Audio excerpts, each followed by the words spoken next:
ó ti yẹ yín mà. Ọlọ́run wa. Ẹ má fi ara ẹ má fi sọ fíṣàn yẹn ẹ fi ẹ̀mí sọ ẹ ti lọ ara. Ṣé ìtọ́nà bá fún nǹkan hàn yàn tí yàn bá fi ara sọ ó máa hàn para lẹ́bí sọ ẹ fi ẹ̀mí sọ ó dàbí pé bíṣọ̀ tẹ̀ ń sọ ẹ rò pé fẹ́ máa sọ òkò tẹ́ fẹ́ máa sọ ẹ lò ẹ̀mí kẹfí sọ. Ṣó ti yé yín? Lórí àlá yẹn. Ṣé nínú ìdílé aṣọ bíṣọ̀ yẹn wọ́n wáyé wa pé òkè ẹ̀mí lẹ́bí sọ ẹ ti tara bọ̀ ó yọ tara kó bẹ́ẹ̀ bíbélì sọ pé gbé ní fún ẹni tó fi tara ṣe tí a kò rán nítorí pé yóò ṣègbè ni ẹ fẹ́ má fi ẹ̀mí ṣe. Àwọn náà lè jẹ ṣègbè ohun tí wọ́n fi yé mi ni mo ṣàlàyé. Ohun tó fi yé mi náà lèmi náà sọ fún vision lèmi náà sọ àjọsọ vision. Jerry mo rí nínú àlá yẹn ni pé ata yẹn gbogbo ata yẹn bó ṣe rẹwà tó tomato àlùbọ́sà tàtàṣé mo rí pé gbogbo ẹ̀ bàjẹ́ lọ́wọ́ kan. Kílódé yẹn àjọṣe vision ni madam president vision. Bẹ́ẹ̀ni ohun tó ní kí n jíṣẹ́ fún nìyẹn èmi ò yà background mi mo lè jẹ́sẹ̀ lẹ̀ ibi tí mo ti grow yẹn but ó ti yé Ọlọ́run tó ní kí n sọ̀rọ̀ yìí tọ́lọ́run tó dẹ̀ ní kẹ́ pick mi sí òkè ó yé Ọlọ́run tí mo sọ yìí. ẹ̀yin máa wá ìwádìí bá a sọ vision yẹn yé mi ṣùgbọ́n ẹ ti tara bọ̀ ṣé mo pé ńgbà míì ara máa tàyàn ó máa tàyàn bí ẹni pé bí ọmọ ń pè ènìyàn bíi tèèyàn Ọlọ́run alààyè ọba tó dá mi sáyé èdè kan ẹ má bínú pé mo fẹ́ ṣèdè àwọn tó máa tú wọ́n máa tú ẹ má bínú because wàlíìnà yára bí káfíńdì náà àìsè tú àlìlá yàrá kìkì Elena kali masutu ne iya rabi ukaka. Eti no tara si ebi eme padà semi now Elika ali masuta ni nya rabide. Adi kali masuta ni araba kushida numa. Na bome Asudina kuli mina halima. Mi o dabati wa lo so yi. Mi o dabati Ọlọ́run agba gbogbo ògo. Ṣé gbọ́ mo mọ̀ pé gbogbo ohun tó ní kálukú ṣe lórí Mohbad. Wọ́n ní kí wọ́n náà bóyá gbogbo àwọn àánú ẹ̀mí. Gbọ̀rọ̀ lọ. Èmi ò sínú kíní ohun tó ràn mí ni mo jẹ́ Ọlọ́run ló ràn yín wá. Ẹni ṣẹlẹ̀ ní ṣẹ̀ṣẹ̀lẹ̀ máa sọ èdè. Èdè gidi ń tọ́ bí mi mọ́ ni. That is what I grew up to. Kérúbù ló ń sọ èdè inú kérúbù lèmi sí wa. Ṣẹlẹ̀ ò lè sọ èdè. Ẹni ṣẹlẹ̀ ní wá sọ èdè. Mo ti grow now. You don't see. I'm a celestial. Typical celestial. Ṣẹlẹ̀ ò kì í sọ èdè.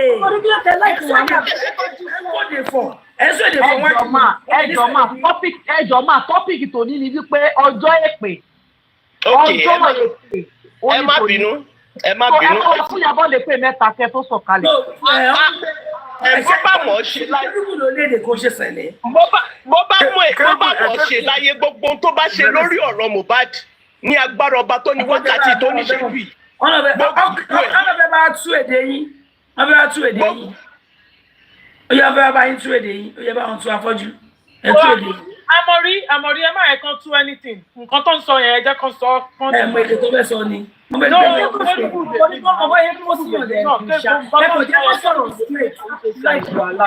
Ẹ sọ̀rọ̀ ata à ń gbọ́ ẹjọ́ ata ẹ sọ̀rọ̀ ata tẹsọ pé fẹ́ sọ ẹ sọ. Ẹ kọ́ sọ̀ngàn ẹ jẹ́ kọ́ sọ̀ngàn tó máa sọ kẹ́nìbọ̀dì má bàa tú. Ọ̀gá kí ẹ sọ ìyẹn sọ bẹ́ẹ̀ ìfẹ́ sọ ẹ má wọ̀rí gbogbo àtàwọn bí náà làwà spiritual ẹ sọ nǹkan tẹ. Ó máa gbọ́ tẹ bá fẹ́ kí Iyabo Òjó gbọ́ bọ̀ pé ata ẹ̀ ò ní rẹ̀ dànù yẹn má lo language yẹn lápá yìí. Mami precious ó yẹ go. Ẹ má ṣàdúrà ẹ̀kọ́ jíṣẹ́ tí yín bá ṣe báyìí sọ́ọ̀lì ọ̀ma ṣe ń sọ nǹkan. Bẹ́ẹ̀ni, Mami precious ẹ continue. Mali precious. Ìránṣẹ́ ń gbọ́. Ìránṣẹ́.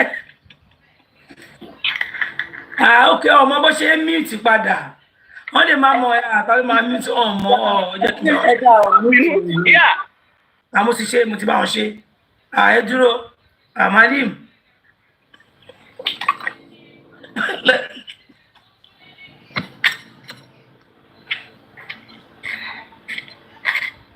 Àmọ̀rí kí ló ṣẹlẹ̀ tẹ́ ẹ̀ mute wọn. Mi mute wọn mi fẹ́ bá wọn mute ni àwọn ọmọ mi ò mute ni. Mami precious ẹ lọ síbi tí mute yẹn wà ẹ gbọ́ wọlé. wọ́n ti yọ́ ń sìn ó tún ti padà mute. èmi kọ́ ni mo ti sùn èmi náà bá wọn yọ ni mò ń bá wọn yọ.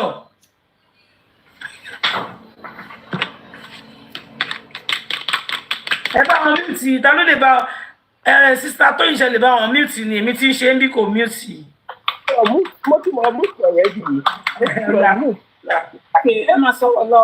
gbogbo nǹkan tí Ìyábọ̀ Òjó tí ayé ń pè ní Ìyábọ̀ Òjó tó dẹ̀ ń jẹ́ tó jẹ́ pé gbogbo àgbáyé orúkọ tó ń jẹ́ nìyẹn gbogbo tó bá ṣe ní ọ̀rọ̀ Mohbad ọmọ alọ́ba gbogbo ọmọ tó tara ẹ̀ jáde. ẹgbẹ́ ní sí máìkì màmí. gbogbo tó bá ti ń jẹ́ ẹ̀jẹ̀ gbogbo wọn ló máa gbà ìfún yẹn kan tó lọ lórí ilé ayé yìí kò ní lọ láláì gbà àyàfi tí ò bá ti ara omi tí ò bá ti ẹ̀jẹ̀ obìnrin jáde. àyàfi tí ò bá rọbí tí wọ́n tóbi. ẹ ṣe kúkú jíṣẹ́ yẹn jíṣẹ́ ti yẹn yẹn báwo. ẹ jẹ́ kó sọ yẹn ẹ jẹ́ kó sọ tán ẹ má sọ nǹkan tẹ̀ sọ yìí lọ. àrò òwúrọ̀ ọmọ lágbára ẹlẹ́dàá mi. ẹ jọ ìfowólẹ̀ ẹ jẹ́ kó sọ gbogbo tó bá fẹ́ sọ ẹ má máa interject wọn. gbogbo ọmọ tó bá ní ọwọ́ nínú ikú Mohbad ọmọ ọlọ́ba gbogbo tó tara ẹ̀ jáde tó gbin ẹ̀jẹ̀ lé lórí tí ẹ̀jẹ̀ dà lé lórí gbogbo wọn ló máa gbẹ̀san yẹn kó tó kú lórí ilẹ̀ ayé yìí wọ́n máa ráre kú ni ṣùgbọ́n tí ò bá ti lé ọwọ́ mẹ́ gbogbo oríire tí yàn ń gbélé ayé ṣe pátápátá ni gbogbo àwọn ọmọ ẹ̀ máa ṣe bó dẹ̀ ṣe máa rí fún nìyẹn àṣẹ́gun. tí sọ vision tẹ sọ pé rí màmí. vision ẹ̀ gangan ni kókó. ọ̀run sí wọ́n ti bọ́ọ̀lẹ̀ ṣe ti rí báyìí ó ti yé wa. wọ́n fi wá dàbá tí wọ́n lójú tèmi ni. wọ́n ní kẹjọ sọ vision ní kọ́ máa ṣàdúrà. wọ́n fẹ́ sọ vision ni Jésù ló rán wọn wá sọ́dọ̀ wa. ẹ mọ̀ pé olórí púpọ̀ ọmọ sorry àmọ́ mi ti gbàgbé mi ti wà kárí ìdèwé mo kúrò pláfọ́ọ̀mù àmọ́ ní má bẹ̀rẹ̀. ní mo ti ẹni káwọn èèyàn kọ́ fún wọn nípele mi jẹ. kò tẹ́ ń ṣe Ìyábọ̀ tó lè wá precious wa. ẹ mọ̀ pé ẹni tó fa allegation kan pé òun ló kọ kí nínú nǹkan ló kọ o. ta ló wá kọ. ta ló fẹ́ kọ òun kọ́ ló kọ bóyá wọ́n á jí signature ẹ̀ ní o kò yé mi o. àtìgbà yẹn sì ṣe ló ti bẹ̀rẹ̀ sí ní gbé bàbá ẹ̀ ṣépè bàbá ẹ̀ àtàwọn ọmọ ẹ̀ ó ti bẹ̀rẹ̀ sí ní gbé wọn ṣépè láti gbà yẹn Ọlọ́run ọba ń gbọ́. àdìsẹ́ punch. ṣe mọ̀ pé mi ìmọ̀ bóyá ẹ̀mọ èèyàn tó ní pé mi ìfẹ́ dárúkọ ẹ̀ ń bí ṣe mọ̀ pé lóbìkún ẹ̀ mi fẹ́ kó wá fún yín ẹ̀ máa rán lọ jẹ́jẹ́ ara ta ni ẹ dárúkọ ẹ̀ ta ni tó bá bá fún wọn á máa sọ fọ́ọ̀tù wọn ta ni. Kàrímọ́ ni. ọjọ́ èpè Kàrímọ́ lórí burúkú akẹ́kọ̀ọ́ ìwọ wà ní ìtàmọ́ ní máa bẹ̀rù. èmi máa bẹ̀rù Kàrímọ́. ẹ má sọ bẹ́ẹ̀ ẹ má sọ bẹ́ẹ̀ ẹ mọ̀ pé. kẹ́sẹ̀ wù Kàrímọ́ ẹ̀rọ wá sí ìtàmọ́ ní ti bẹ̀rẹ̀ ní kẹ́sẹ̀ wù Kàrímọ́ fẹ́sẹ̀ lórí. ẹ má kọ́ bí kí ni Kàrímọ́ kọ ẹ dúró kí ló kọ mà kí ló kọ. ní publication yẹn náà ló kọ pé signature ẹ̀ ló wà níbí. ṣé o ti yé yín. mo ti ń sọ mo lọ dúró sórí platform ẹ̀ ní tó bá jẹ́ òní bí òjò ń ṣe mọ̀ kó máa sán pé.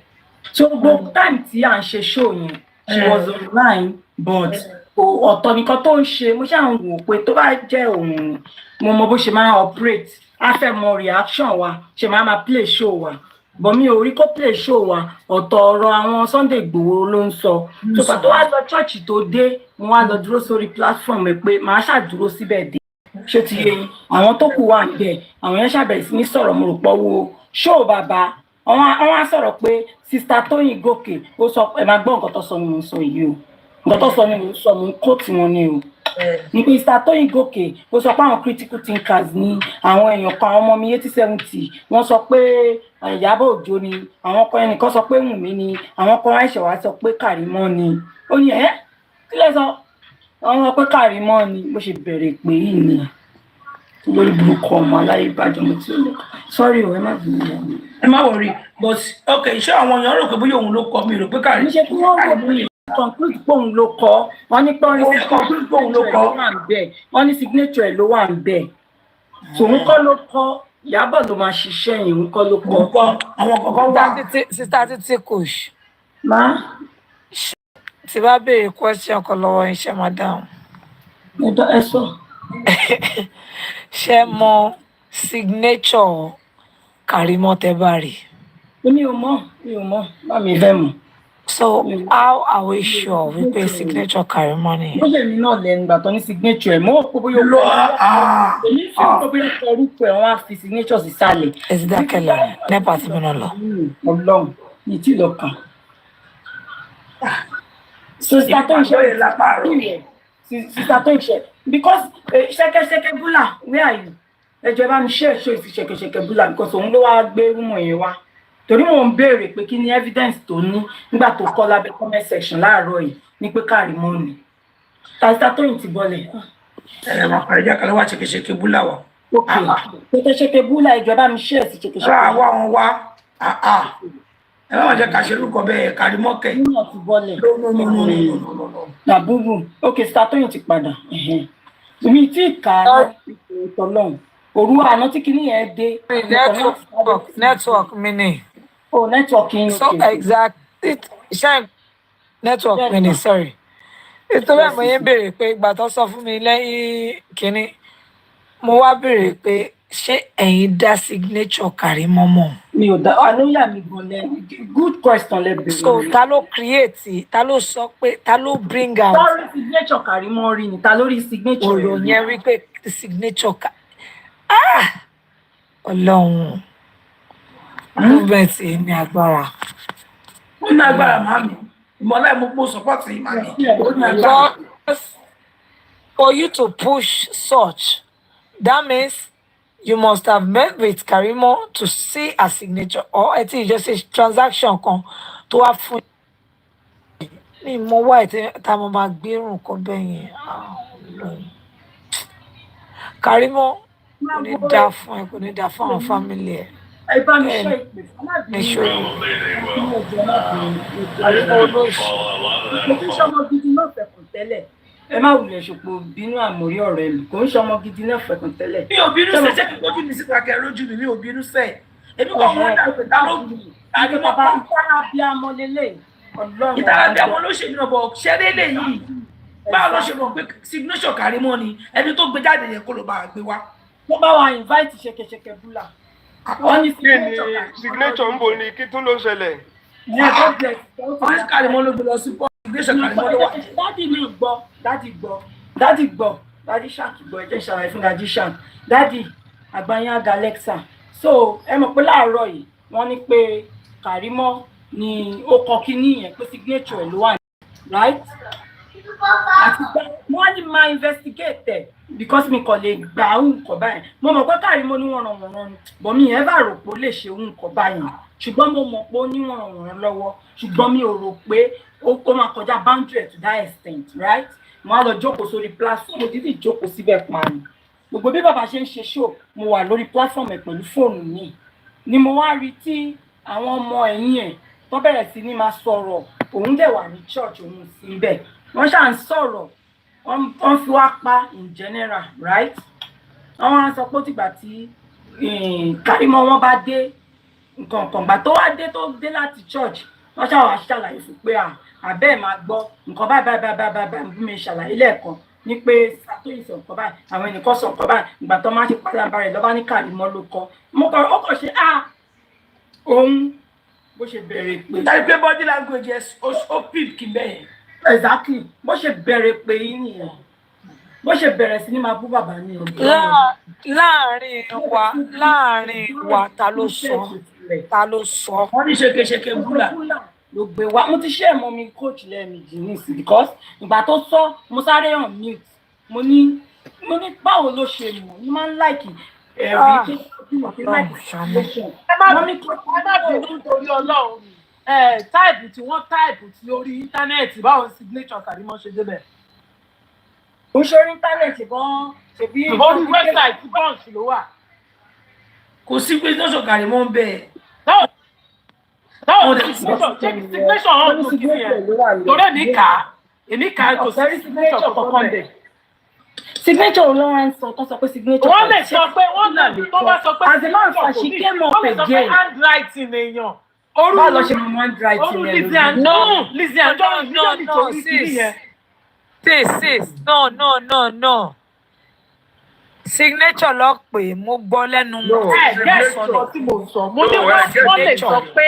ní wọ́n lè sọ pé when you say handwriting signature, èèyàn lélẹ̀ pé bẹ́ẹ̀ ni ṣe máa operate lélẹ̀ wọ́n wọ́n lè sí signature. type tí ò ń ṣe tí pọ́ǹchì type tí ò ń ṣe òun ló type. not handwriting wọ́n ní signature gangan.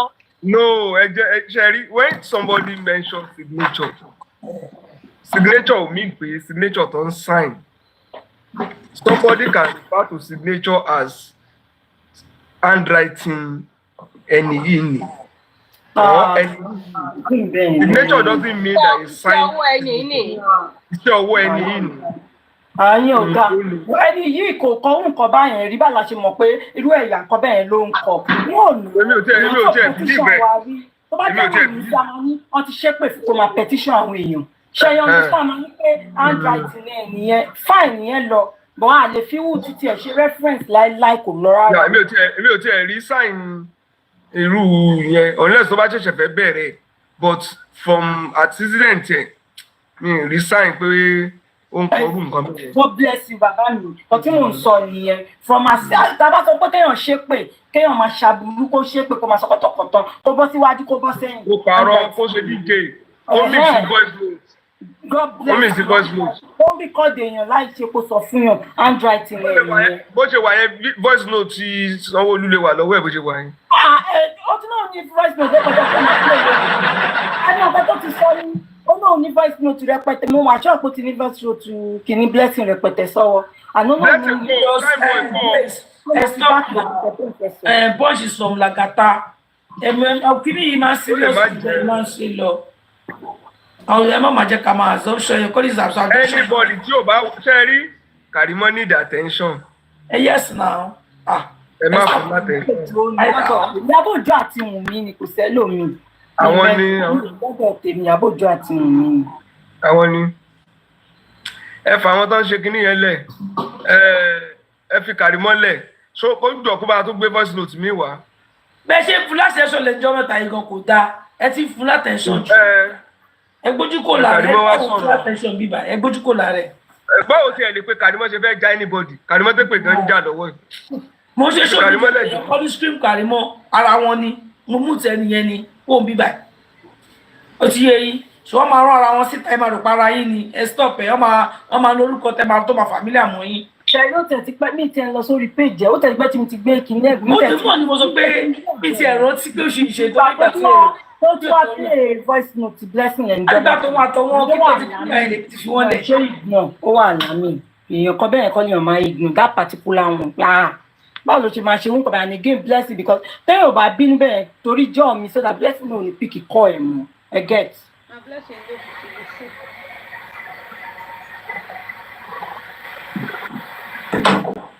Ẹ ṣàjẹ́ ká gbàgbọ́ ẹ̀wò tá bá ti rí assumption ẹ jẹ́ bá máa sọ assumption ò dáa ó máa ń create problem. Èmi ò tẹ̀ kí n láìpẹ́. Èmi ò láìpẹ́ ó máa ń create problem. Tí wọ́n bá ṣe nǹkan fún mi máa ní báwo ló ṣe mọ̀. Yes. Àwọn èèyàn máa ń sún èèyàn yín tó trouble ńgbà míì. Máa ń bí wọn ṣáájú tí ní bó ṣe mọ̀ mí níbẹ̀ mí ní sọ́fẹ́ lómi mọ́kàn máa mọ̀ sí kùn wàhálà tẹ̀lé ẹ̀tọ́. Èmi ò kí ń láì kí wọ́n máa kọ̀rọ̀ nǹkan nínú orí ẹ̀ pé àwọn jáde jẹ́ ni ló ṣe kí ni pé àwọn máa sọ nínú náà tó láì kí. No, it's not fair. Nǹkan tó máa sọ tó ní lè defend kò make any sense. Eléyìí tó wá bíbá yín sí. Ó mọ̀ mo fẹ́ máa ṣàdúrà ká máa ṣàmì. Ṣùgbọ́n ó sọ pé customer anyways. Ẹ ti mọ ohun kan bẹ́ẹ̀ ọdún tó Bọ́lá mi ti gbọ́. Ẹni tí ó wà sókè ní first time tí mo rí lókè nílé ṣé ó wá ṣe jẹ́ customer. Ẹ̀gbọ́n tó ṣẹ́ ti rí ara wọn ni. First time kóòrùn náà sọ pé first time tí mo gbóhùn sókè nílé. Ṣẹ́ ti rí báyìí. Mi gbé sókè màmá láti inú ọbẹ̀ máa decline wọn.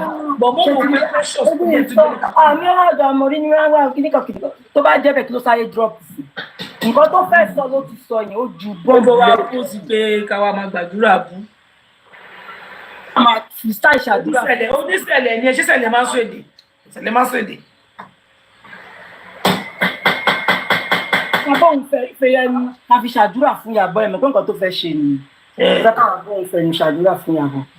Ṣèbí ìwọ tó ẹni tó ṣàbúrú ṣé wọ́n sọ pé ẹ̀rọ ta gátẹ́ ò ní wọ̀ abẹ́ máa gbọ́ kọ́tọ̀kọ̀tọ̀ tẹ́ni ẹ sọ. kẹjẹ kájẹ kó délẹ̀ dáadáa làbá fi kó fún tó bá yẹ pa jẹ. àmọ́ rí ní òjò láǹdì. ọmọ nǹkan ẹ máa jẹ kan láti ṣe lè fọwọ́ pé ní láti tó ní ẹtì bí mi nínú. àwọn onídẹ̀ ń kó sí ẹni kò sẹ́ni tó máa ṣàmì èèyàn bá jẹ́ kó láǹdì nìkan. ẹ mọ̀ pé bó ṣe wá bíbá yìí yẹn àwọn tí wọ́n máa ṣe rẹ́kọ̀dù àwọn ní òun ti lọ mọ̀ òun ti lọ dà. àwọn nínú àwọn fẹ̀mí dọ́gba. ọ̀rẹ́ ó yẹ kẹ́ máa ṣe ń fi ọ̀la lọ́ba tún náà máa tún lọ́ba tún yìí sédè abẹ́rẹ́ ìjọ woman ẹ̀ máa wà dramatic o. no àtẹni tó ń tẹ̀lé àtàwọn tó ń tẹ̀lé kí ni gbogbo wọn drama kan yìí. ní burúkú bá dé mo ní ẹ mọ̀ pé ti fara sí ó ní bẹ́ẹ̀ ni ẹ ti lo tara ó ní bẹ́ẹ̀ ni ìkọ̀sọ̀ wọ́n lè dé sọ báyìí. ọlọ́run ti fi tara sí ó ní bẹ́ẹ̀ ni ìyàwó rí èmi náà wà nínú ẹ̀mí mo fi ń bá yín sọ̀rọ̀.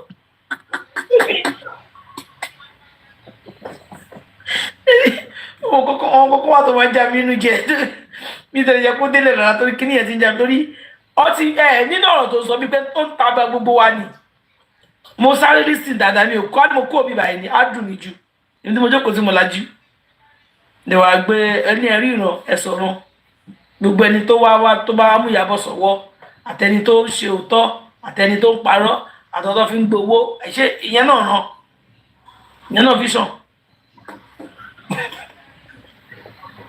lórí gbogbo wa ló ṣe ṣẹ́ẹ̀pì díẹ̀ bí ẹ ti yájọ́ torí mo lè mú bú sẹ́ẹ̀rì wọn kọ́ wọn ẹ má gbé ẹ̀rí wá bíbà ẹni ṣẹlẹ̀ ní ẹni wá kéde mọ́ lè ṣe ká má jọ sọ èdè ní àìfọ̀dídẹ̀dẹ̀ bí ó lóun fẹ́ bá wa túmọ̀ òkú jẹ́rìí ẹ̀ èpè lábáyé fi túmọ̀ èpè.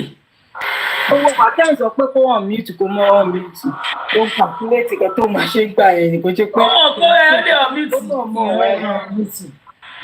àwọn lè ọ mute ọ̀nà pa ẹ bá sórí pílàfọ́ọ̀mù tẹ bá lè rí vision mo wà interested vision yẹn mo fẹ́ rí kò sí mo like nìyẹn so that ó dákẹ́ sọ vision ṣùgbọ́n ẹ̀ sọ vision ẹ kọ́kọ́ dàbí pé ti wọnú ara sọ̀rọ̀ ẹ ti tẹ̀ ń gọ́ ti tara bọ̀. àyíṣàdúrà imagine tó bá sọ pé ìyá mi mo mà lálàá sí ṣe bí yóò máa sọ àláyẹn straight ni èyí tó máa beat around the bush and tó bá jẹ́ o mọ́nú inbox Ìyábọ̀ kò wọnú inbox ẹ̀ lọ́pọ̀lọ́ fún lálàá ni. ebi tẹ̀ jẹ́ dọ̀ Ìyábọ̀ àbí o ní ẹni vision kò gbọ́dọ̀ Ìyábọ̀ lọ bèbó yìí ṣe bọ́ ní Ìyábọ̀ wà Canada ó tẹ̀ gba Canada lọ Ìyábọ̀ wà vision mi ní kẹ́ má sọ vision dá láti sọ sẹ́yìn náà tó fẹ́ rí vision báyìí sẹ́yìn náà tó fẹ́ rí vision dẹ́bi. ẹ tó bá ti rí vision kó wọnú inbox ẹ lọ kó lọ sọ vision fún kò sí dẹ́bi ẹ lè dọ́gbọ́n máa ṣàdúrà tẹ́lẹ̀ sọ vision. ẹ pé ní ma fẹ́ lómi inú yín tá a bá ti ń ṣe justice ẹ má gùnkè láti gbé ẹ̀wọ̀n kéèsì mi wá ẹ gùnkè ẹ kí ń gbọ́ràn àwọn náà ti ta lélẹ̀ yìí ìwòlè lè ṣọ́ọ̀tù di blog bàbá ni tàbí ti sẹ́ǹdì lè báyìí.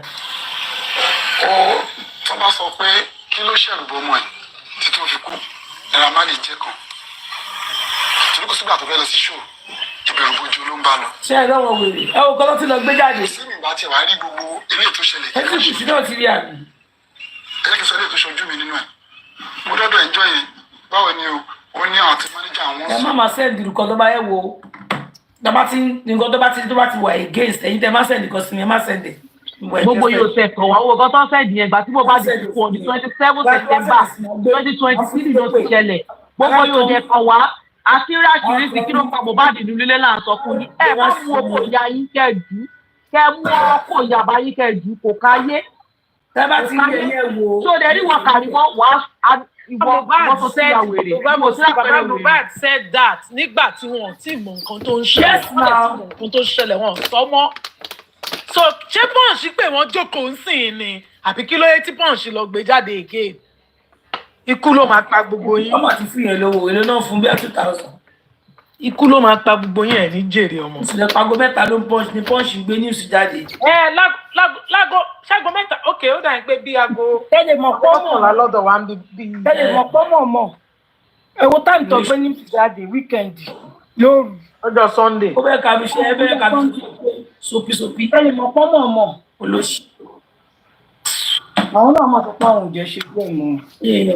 ẹ jẹ́ ká ẹ gáìdì ẹ tí ẹ má lọ wò nǹkan tí ó kàn yín mo sọ fún yín ẹ block everybody ẹ ṣe blogger tó ń wòrán káàkiri ẹ dẹ ṣe làbúbù tó ń tẹjú bọ lé péjì káàkiri. mo ti bá yín ìgbà tí mo kọ́kọ́ ní pé káàrí wọn bu yín mo ti bá yín lọ sọ́dọ̀ káàrí mo ti lọ bá yín wò ló ń bẹ̀.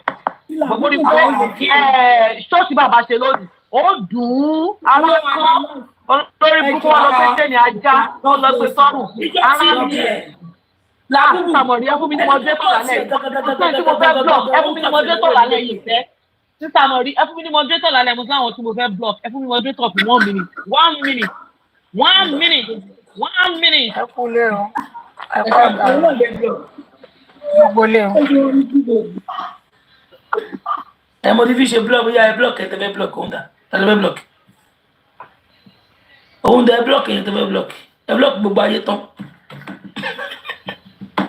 ó yẹ block ta tẹ́fẹ́ block ta lè rí bí tẹ́fẹ́ block ìbàdàn ta ló bu yín bí. ó ní olórí búkú kan tó wọlé tẹ́fún mo ní dọ́dọ̀ kàrímọ́ tó ń bú wa ó tún wá wọlé sí máa fish out a máa block ayé gbogbo yín mà.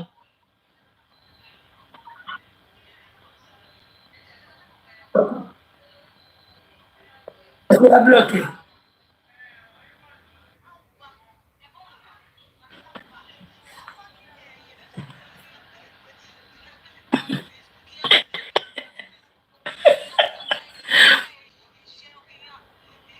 Moderator.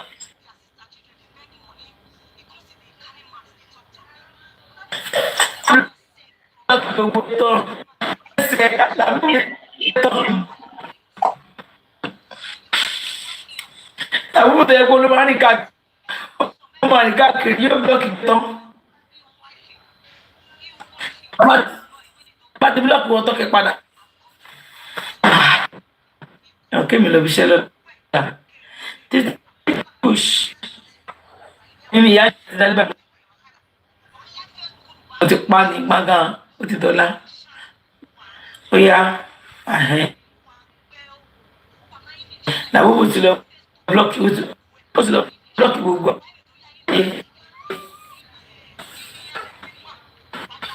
Block gbogbo ayé. Ese lọ ní tó ti dọ̀la rí. Ó ti dọ̀la yàrá ìyá ọ̀yọ́. Ó ti dọ̀la ẹ̀yin tèmi Kùṣì mọ́mí Tóyìn sísá mi mọ́mí Fóyè mọ́mí Múṣọgbẹ́yìn kọ́mẹ́tẹ́tọ̀ mi ẹ̀yin gíftà mi. àmọ́ sí méjì mọ́. yóò kù di ọ̀la. Amori, thank you so much, ma. Mommy, thank you. Thank you so much, sis.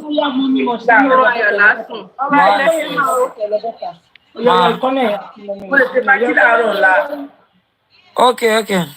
No darling moment. Wait, imagine la hora 6 ma pressure. God bless you, ma. Ẹ ṣé gan ni Amori. We love you. Take care. Ọ̀rọ̀ ayọ̀ lásán. Àmì love you. Ṣé ọ á ti gbàgbé. Mi ò ṣe sexy fún yín. Ó dà rẹ̀ máa wọ̀. A ṣe lọ́la. Àti sexy lọ.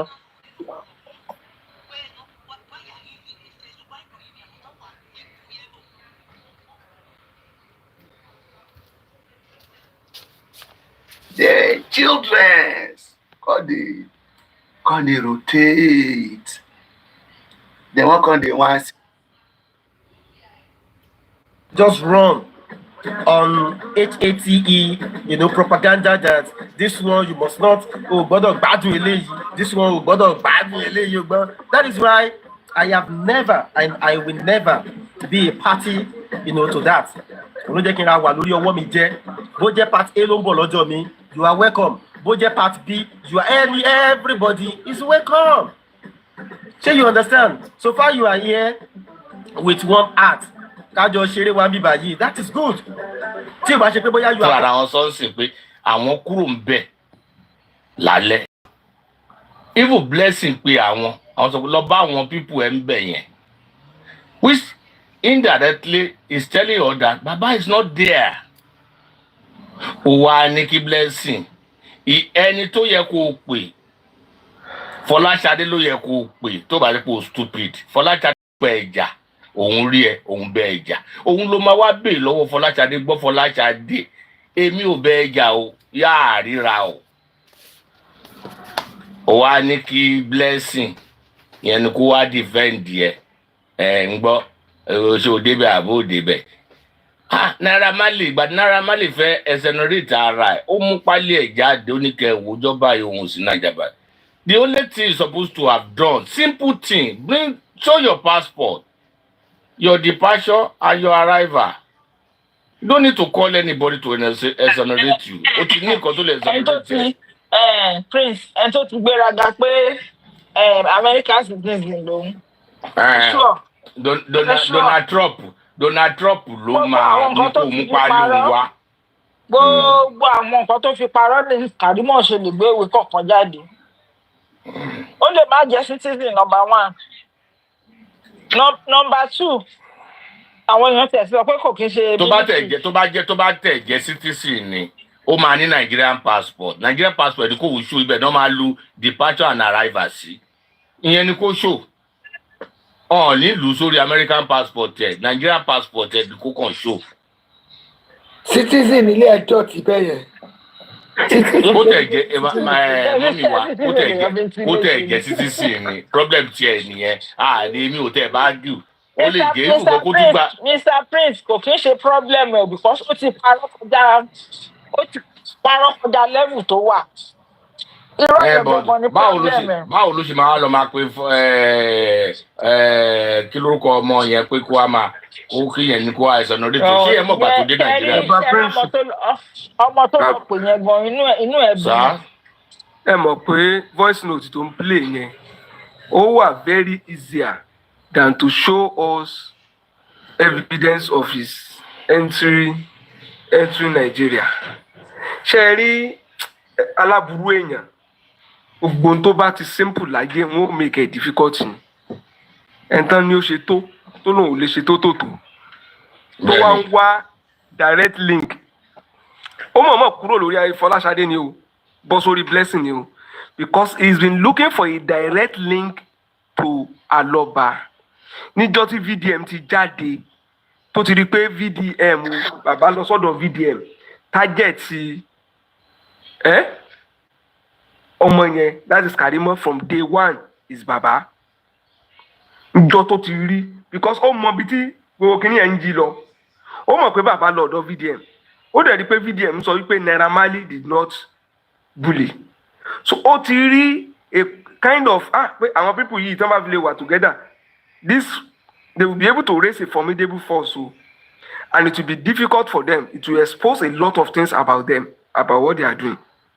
So Karimo wa mọ̀ ó mọ̀ kúrò lórí Pam Fọláṣadé ni ló bá ń pè blessing ariwo blessing ló wá ń pa láti jọ yẹn ẹ rí pé blessing tó wá ń pariwo yẹn ó mọ̀ pé bàbá and blessing ọ̀rọ̀ ya Mohbad kò lè hit bàbá ọ̀rọ̀ àdúrà kò lè hit bàbá ó mọ̀ lọ sórí ọ̀rọ̀ blessing ni ẹ rí nsìn tó rí pé ọ̀rọ̀ blessing ò tún wá tà ẹ rí pé àwọn èèyàn ti kúrò lórí ẹ̀ gbogbo tó mú wá lórí blessing gan a tún dá padà lé lórí ni so ẹ bá rí tó bá jáde ta téèyàn kan kọ́mẹ̀ntì níbi kan tó wá ń ṣépè fún bàbá ẹ mọ̀ pé ibi tó ń lọ tẹ́lẹ̀ náà nìyẹn olórí burúkú ni olùsí onípọ̀nmọ́ bí wọ́n ti sun pọ̀nmọ́ tó jóná kó tó di jíjẹ bẹ́ẹ̀ náà ló náà máa rún jégéjégé ká tó dé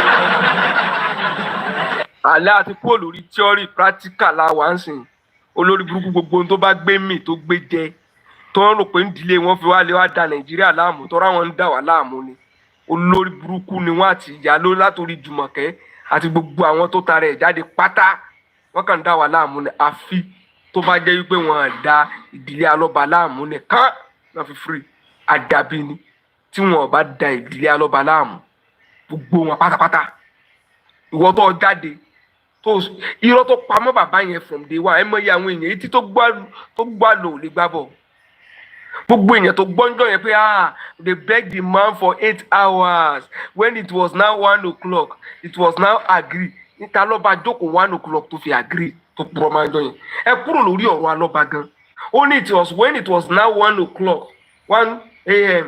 they now agree mítà ní Karimo bá ṣe meeting jọ yẹn tó agree ní 1 o'clock tí wọ́n sì wà ní tán wà ní police station tán sì ń wá bọ́n ṣe máa lọ sí Ìkòròdú ní Karimo sọ pé they now agree they now decided níbo ni ta ni Karimo bá ṣe meeting yẹn ta ni family tó jókòó ṣe meeting yẹn. Lágbàdo gan bàbá gan ò tí ì débẹ̀ ní 1 o'clock now ibi 4 o'clock bàbá náà ṣẹ̀ṣẹ̀ débẹ̀. No, ó ní 1 o'clock òru ó ní 1 o'clock òru làwọn ṣe meeting náà wá àgbè wèrè ó ní làwọn ṣe meeting náà wá àgbè. bóyá wọ́n wà nù mọ́tò náà ti àgbè náà ti ṣe. létà ló ní ohun ọ̀pẹ bàbá kọ́ ló ń bá sọ̀rọ̀ fún 8 hours o táwa ló ń bá tá ló ń bọ̀ àti ẹ̀jọ̀ jókòó tọ́jọ́ ṣe meeting. Ṣé bàbá Mohbad tó yẹ pé bọ́n ṣe pé ambulance wá ló ti move ṣóun àti òun àti ìyá Mohbad dá jókòó àbóhun àti Dàrúṣà náà bá jókòó àbẹ́ agreement wo ní ẹni tó jẹ́ pé gbàtàn kúrò ń Kòròdú tí bàbá ń lọlé lónìí we see the following day níbo ni bàbá ti kówó opó sí kì í ṣe gbàtàn dé Kòròdú ni wọ́n yẹn sọ̀rọ̀ opó sí ni ṣé asàtàn tó wà Lẹ́kì ṣé wọ́n sọ̀rọ̀ opó sí asàtàn tó wà police station ṣé wọ́n ti ẹ̀ mọ what next to do.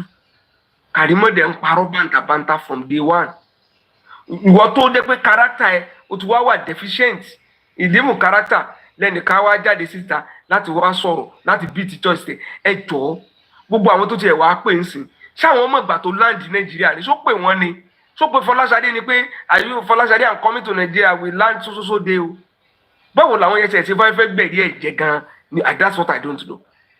You have told them and you now want them to come and repeat what you have told them as authentic.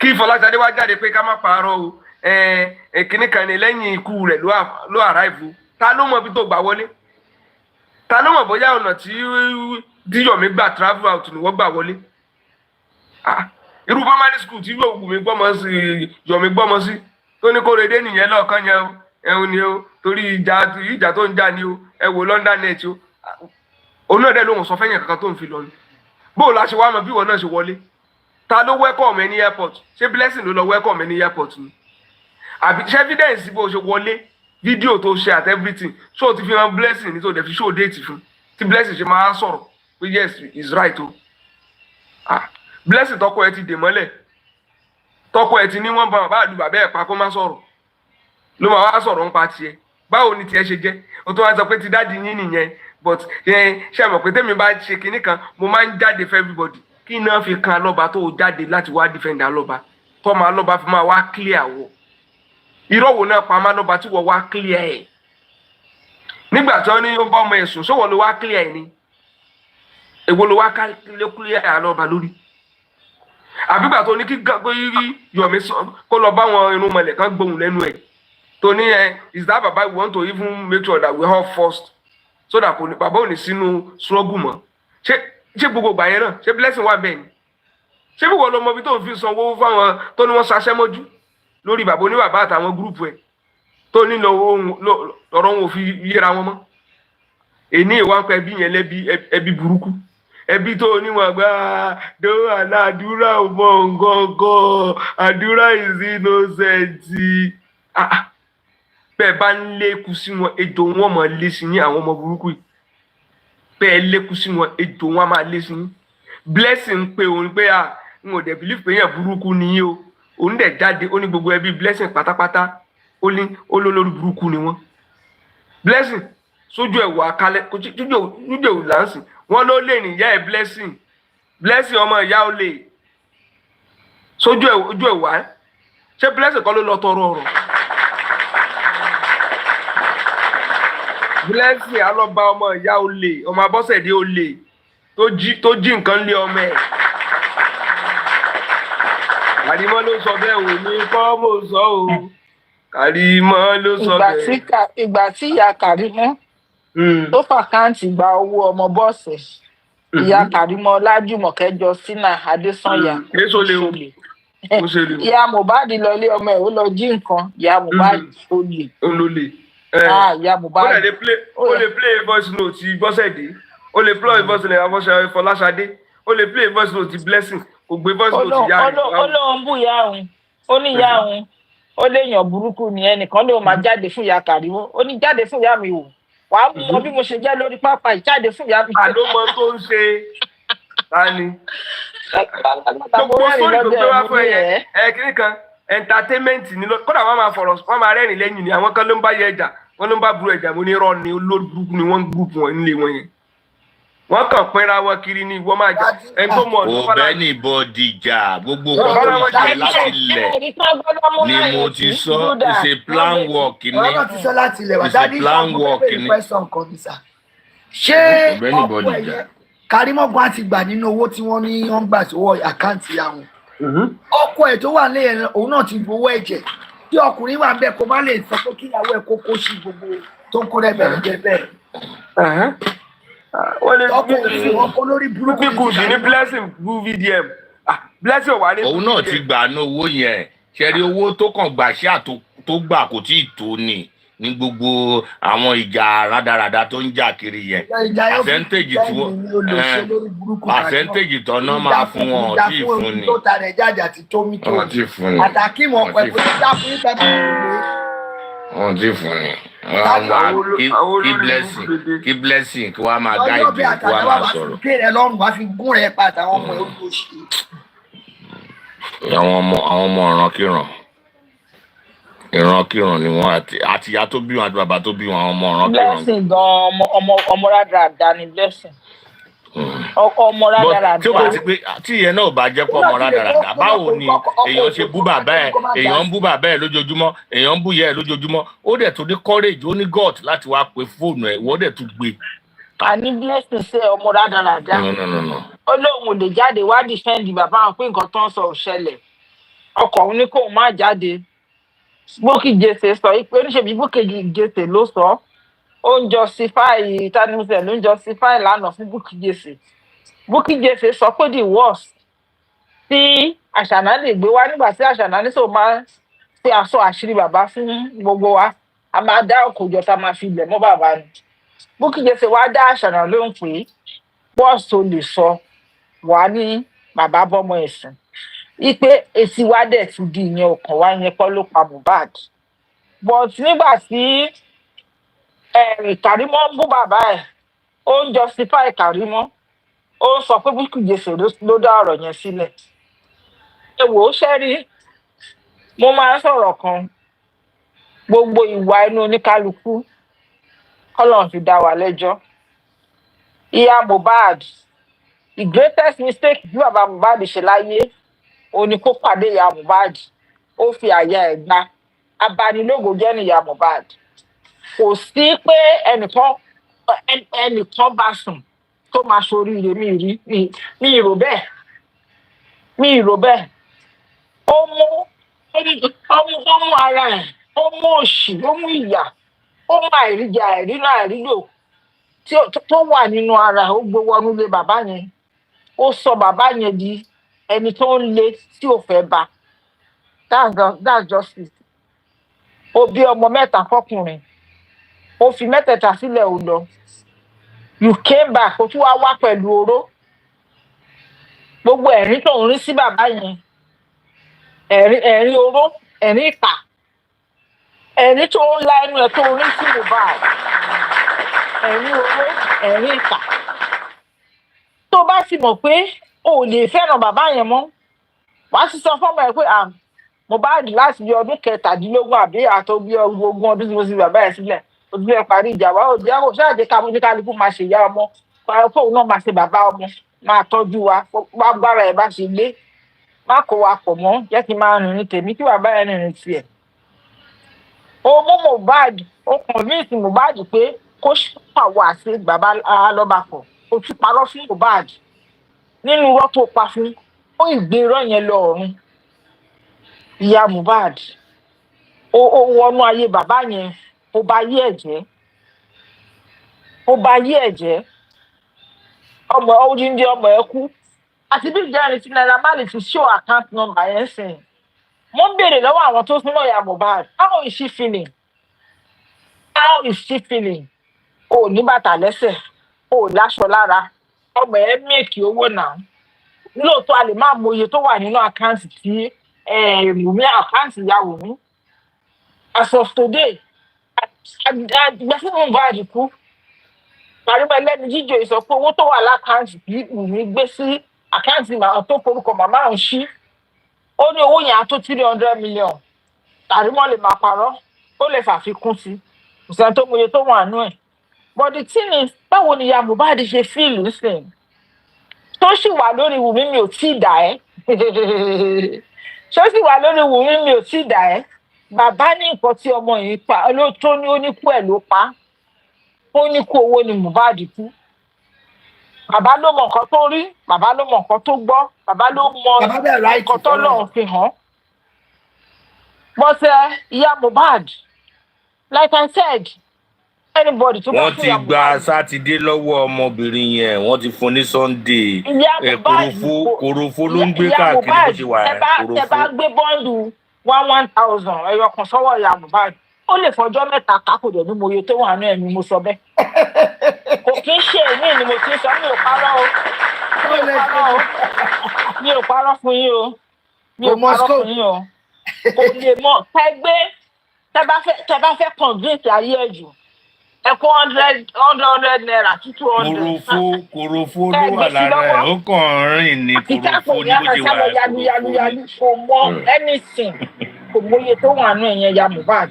ọmọ pé ẹ parọ́ òun ló yẹ kó wà ní position láti ní owó ikú tẹ control. mo sì ẹ̀ wá ń béèrè lọ́wọ́ ẹ̀ sí ṣé bí Mohbad ti kú wọ́n ní lọ mú aṣọ wá ká fi ṣe nǹkan ìràpadà fọmọ yín ó tiẹ̀ wà láyé kárí gbà lọ́wọ́ Wùmí ká tọ́jú ẹ̀ ó jẹ́ èèyàn padà onírárá olómáṣọ fake wá right about now ìyá Mohbad tó ṣì sọ pé kò tí dá Wùmí torí pé mo Naira Marley stop àti sanwó sákàǹtì ìyá Wùmí manipulate Mohbad kúrò ńbẹ̀ kó lọ ṣiṣẹ́ bì mí sódà owó yẹn á fi padà sọ́wọ́ ẹ̀ má dìbò ló wà.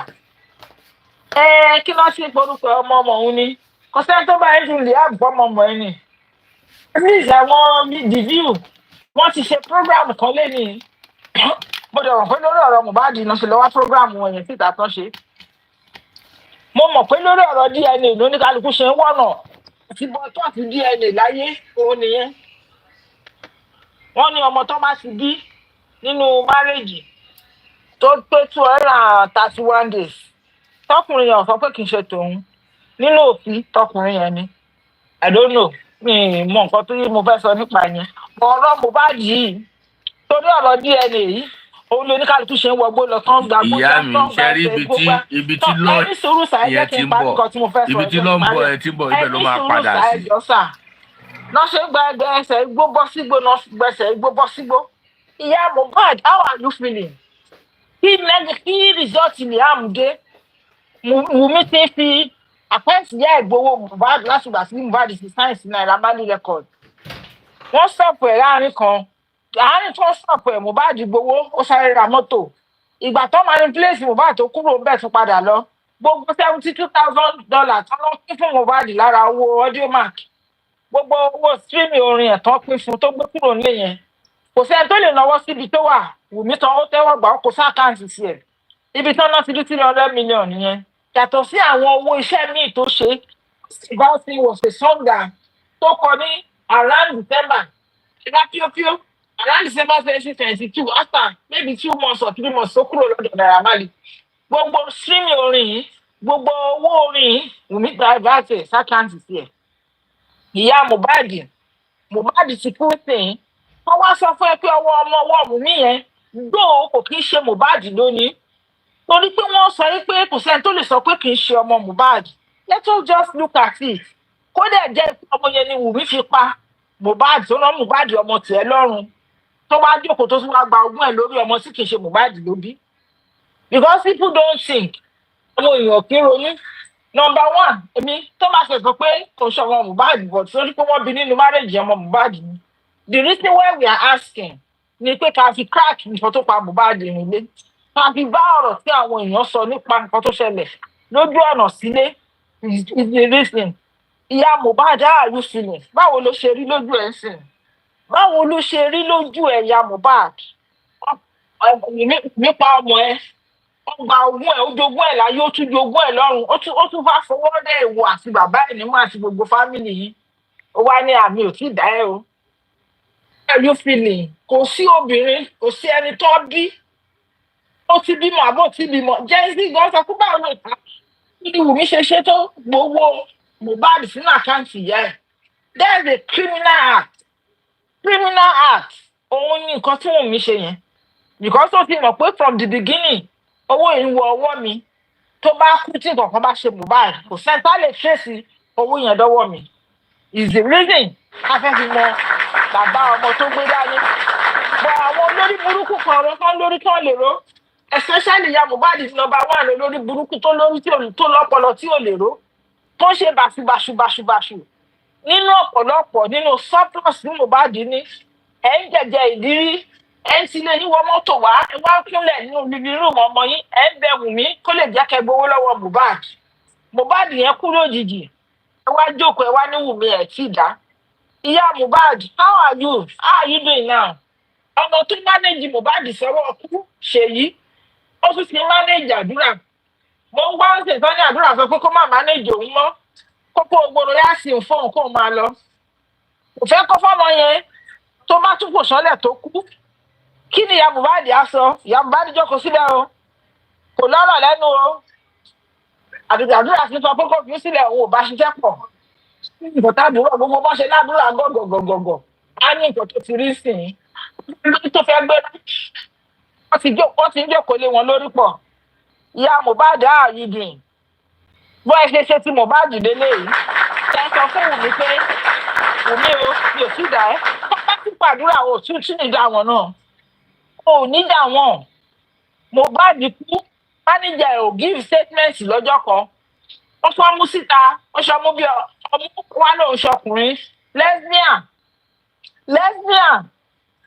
Mohbad kú lè sọ pé òun give press conference òun sọ anything nípa pé báyìí nìkan tó ṣe Mohbad o àṣẹ báyìí ò gbà omi ò sí ibẹ̀ ìyàwó ẹ̀ sọ báyìí o no ó went silence no modernization ọwọ́ manager ló wà ìyá Mohbad ìwọ̀n tí làrọ́ṣà rí pọ́ ó ti rọra Mercedes Benz iṣẹ́ tí ò ṣe nígbà tí Mohbad wà láyé làrọ́ṣà ra Mercedes Benz ó ra mọ́tò fún ìyàwó ẹ̀ ìyá Mohbad kò rówó gbalé oyin scott kiri àtúrò àbúrò ìyá Mohbad sí nìyẹn o ìyá Mohbad ṣàtẹjúmọ́wọ́ ọwọ́ Naira Marley kọ́ ṣàfihàn sí Mohbad kán lè gbowó ọwọ́ Naira Marley ìyẹn ló wà lọ́kàn tiẹ̀ àsẹ́ni rate tí wọ́n bá sanwó Naira Marley fún Wùnmí èló ló rò bóyá máa fún ẹ Abọ́sẹ̀dé alámàlà èló ló rò bóyá máa fún ẹ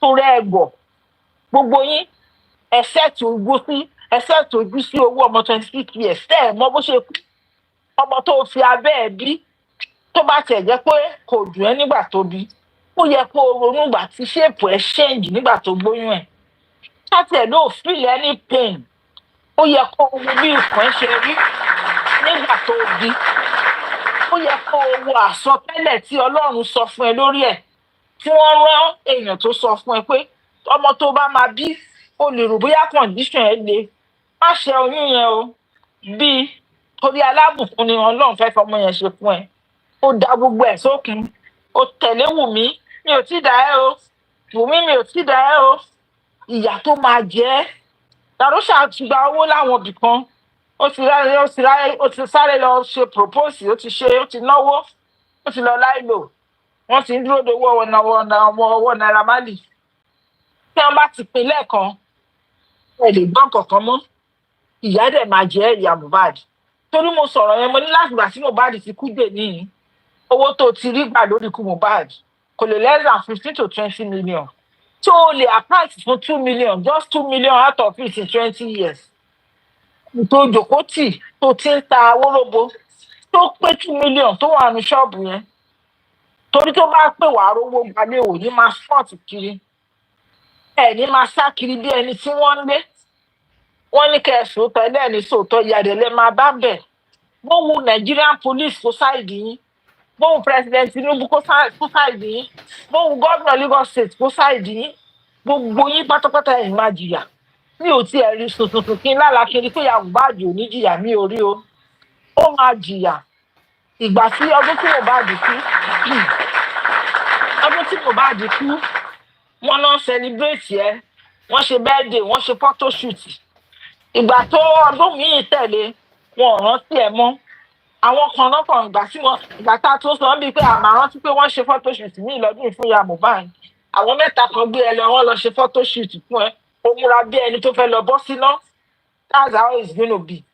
tọ́ bá parí kéèsì tọ́ bá lójú ọ̀rọ̀ tàbá lójú ọ̀rọ̀ tó ní kálukú lọ.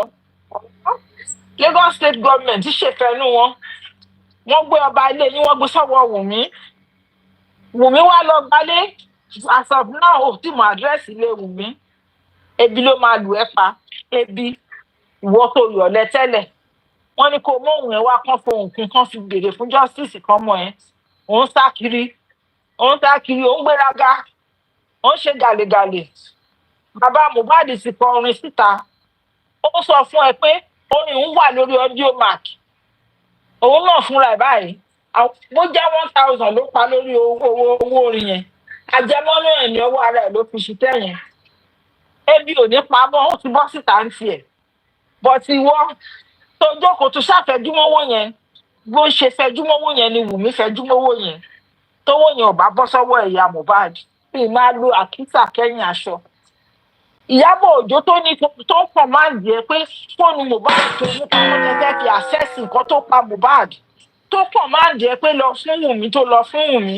Ìyábọ̀ Òjó ti lọ Tanzania báyìí ó ti lọ sọmúgọ̀ inú ẹ̀ ń dùn ọmọ ẹ̀ bímọ ìjọ tí Mohbad bímọ wọn ò jẹ́ kó fọwọ́ kan ọmọ tiẹ̀ Ìyábọ̀ Òjó lọ gbé ọmọ ẹ̀ lórí Instagram gbogbo nǹkan tí o ò ráyè ṣe láyé Liam Ìyábọ̀ Òjó ṣe láyé ọmọ kan lọ bí sí Tanzania bí mo ṣe ń sọ yìí mo ṣáà wò pé kí ló wáyé wá ṣe pẹ̀sìn ṣèyí tó sọ pé àbòbò jẹ́ ni àwọn èèyàn ń sọ lóbi ṣèdèṣe wọ́n wà ní music industry ó ti iṣẹ́ lọ́dọ̀ Naira Marley rí ọ̀dọ̀ Naira Marley ló ti mú Mohbad lọ sí àwọn DMW ní kó àmì kí náà sí pé Davido music pẹ̀ DMW wọ́n ní kó mú ọmọ yẹn kúrò ń bẹ̀ òun ló ṣòfìfà bí Mohbad ṣe kúrò ń bẹ̀ yẹn wọ́n tún ní kó lọ kó sínú Zinoliski ò gbà Mohbad ti wá kú sìn tèyí yẹn kò sẹ́ni kan tó sọ̀rọ̀ ẹ̀dá láàrin ọkọ mi àti ọkọ mi kì í sọ̀rọ̀ ẹ̀mí torí mò ń wò ó àdúrà is having problem with Ṣèyí náà Ṣèyí ṣe ìgbà tó ń wò rádùúrà ó ṣe túbọ̀ plan tó tún ti plan fàdúrà sílẹ̀ Ṣèyí òkúrò yáàtì fún ìná fi dá àdúrà dúró àdúrà orí ìtẹ̀tọ̀ bà láti pàṣẹ gbé ẹ̀ sí kú Ṣèyí jókòó lè wo ti rọ́dẹ̀ nígbà tí ẹni tó fi almost 100 million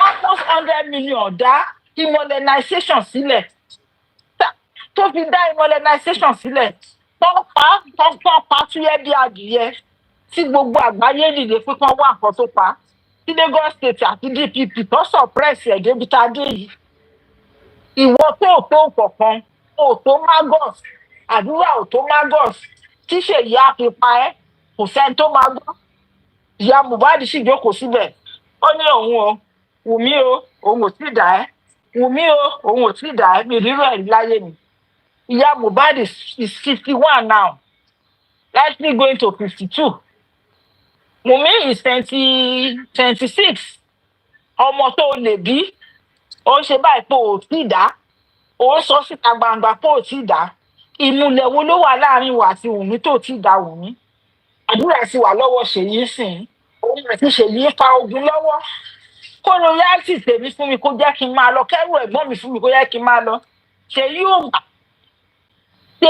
gbà ìyá Mohbad ò mọ nǹkan tó máa ṣe wọ́n lè pariwo yẹn síta o ìṣó inú ẹ̀kú nìyẹn fún wọn o Wùmí ń jà ó fẹ́ gbowó Mohbad nílé Naira Marley Ṣèyí ń jà ó fẹ́ gba ẹrù Mohbad ó fẹ́ jókòó lé ó fẹ́ kán parí kéèsì yẹn kán fọwọ́ tari àdúrà síta ìyá Mohbad jókòó nájú kò tí da Wùmí ìgbà tílẹ̀ bá mọ́ kò sẹ́ńtà sọ bó ṣe máa rìn fún ẹ bó ṣe máa wọ gbólọ̀ ìyá Mohbad ò ní mọ̀ torí mi ò rí èèyàn lára ẹ náà tí mi ti ẹ̀fẹ́ sọ pé mi rí ìyá lára ẹ mi ò rí èèyàn lára ẹ ìyá Mohbad mi ò Abọ́sẹ̀dé mi ò rí èèyàn lára ẹ mi ò rí ìyá lára ẹ mi ò ní ẹ̀jẹ̀ tó bí ẹ̀jẹ̀ ń gbanú vein ẹ kọjá mi ò rí mo dẹ̀ mọ̀ pé tí kankan bá ṣe àdúrà kan bá tún pé bọ́n ṣe fún ẹ lówó owó ìfún Mohbad tó jókòó tó nà ẹ̀ tí kankan bá ṣe àdúrà lẹ́nu wá fún ẹ lówó ni wàá ná tí gbogbo ọmọ tó bí á fi kú tán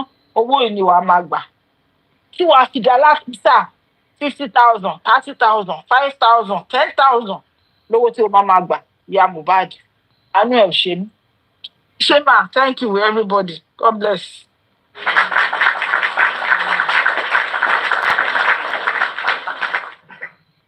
Sheyi is the Thank you, ma'am. come on.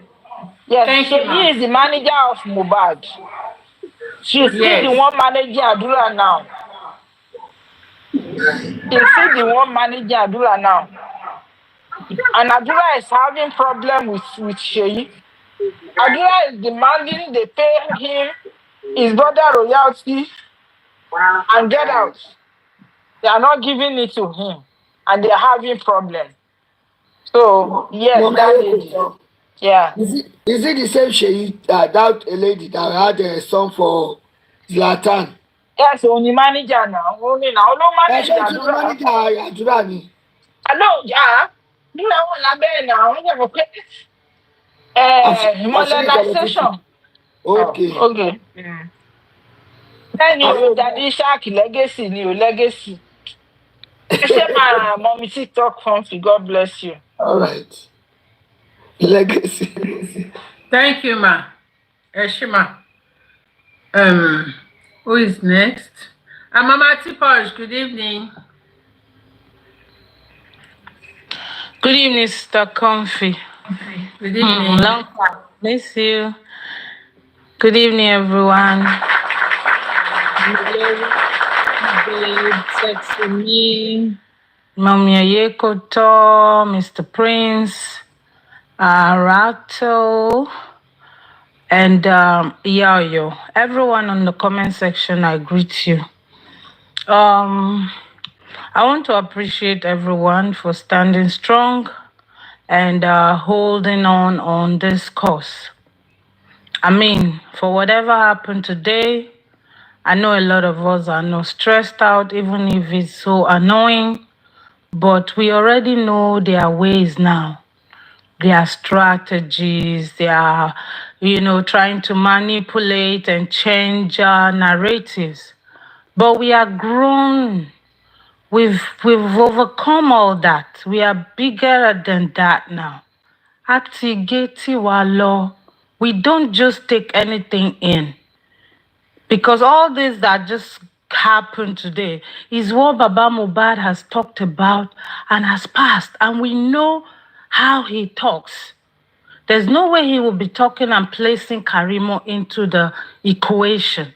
They spoiled it there, trying to place themselves and force themselves into our lives, of which is not going to happen. Karimo is only calling a blessing because she knows, just like Mr. Ishak said, that is the only way she can get through to Baba. Don't forget, since all this has been going on, Baba hasn't really come out to say anything. So they are looking for that thing, But our for we don't care about those narrations. She will call blessing because she knows she has been able to get into blessing. Whatever bribe or money she has given blessings before now, she will be thinking, whatever she said, blessing will buy her. Why is she not calling for Lashade? For Lashade that stood there, telling her, yeah, we had a fight. And Ojo Woni, Ojo Monday, gone. Why didn't she go and meet for Lashade? It's not working. Karimo is trying all means, whether it's Karimo or it's Iyabo or Joe. We are not buying this. We are not. Karimo is doing everything to exonerate herself. If Karimo is not involved in this, why are you trying to? Why are you doing too much? Nobody asked you. In the beginning, you pretended you were coming in for justice for Mohbad because you wanted to have all information to you. You wanted to be able to control the scene. Later, you want Baba and Baba Mohbad to come together. Why? Because those are the people that can cover your secrets. They will never come out to say when, even if they know. We don't care. All I know is you were here when Mohbad died. You were in Nigeria. There's nothing you can say. There are so many things that have proved that right. Because I don't understand why you will say one fair no Wunmi and you came out to defend her. Like when? Is it 1 week after that they now decided, oh, this is now when we want to beat Wunmi? I don't think so. So I'm thinking it's a day or two after Mohbad died and you were in the house. There's nothing you can say about that. Mohbad car, you went to fix. How come? From America, you were sending them to fix car. They can't rent a car. What is your business with what's going on in that house? That you had to go fix Mohbad's car. Yeah, but actually, that car was fixed. It was fixed on a Monday. Why? Karimo, you lie. And there's nothing you can do to convince us. If you like, support today and go against tomorrow. We know you. You are neither cold nor hot.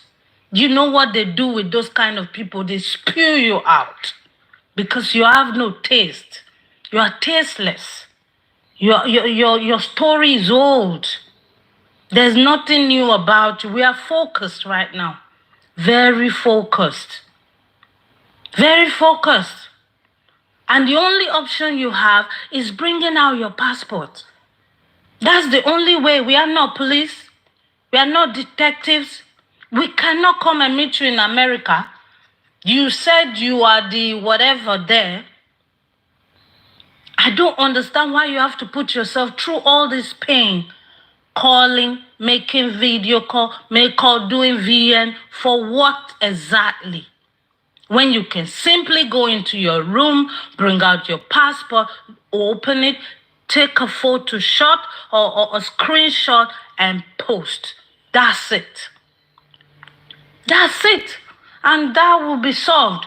Okay, you don't want us to see your passport. You don't have nationality. Don't worry. Just bring that place. They put the stamp. That's all we want to see. Iyabo, I don't care what's happening to your life. You're a demon. You sold your soul long time ago. And women like you don't deserve to exist. You're a pretentious goat. And people like you, no. They are not attractive to me. I know my kind of person. You're wicked. You think you can control people's mind. You sit in one place and you from here, you're everywhere.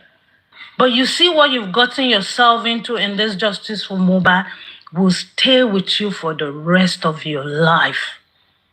You have dented your future and that of your children because you have displayed all sorts of wickedness. And like JK will say, evil is evil. And there's nothing good about being evil. You can try to manipulate every other person. You see these people that stands for truth. That's where my heart is. There is nothing. There's none of your stories. There's no Paparino. There's nobody on there's no story that will come that will just eventually blow my mind. I'm like, ooh, this is the new story. And change my mind about what I believe. Because I see evil in everything you guys did to Mohbad. Mohbad, I don't understand how other women are looking at you in your streets, in your areas. You have no shame. You let your son down. This is not how women behave. This is not, is it because you're in Lagos? You should be in some village. They will strip you naked. You are a disgrace to women. You sold your son. Everybody's pointing at this woman, at this girl, and you are in support of her. Who is bad now? Who is bad? You left Baba Mohbad because you had your complaint. You married somebody else. Your son got better. He said, Mommy, come back to my father. And you were ready to leave that man. What did that man do to you? You were ready to run, come to where the grass is greener.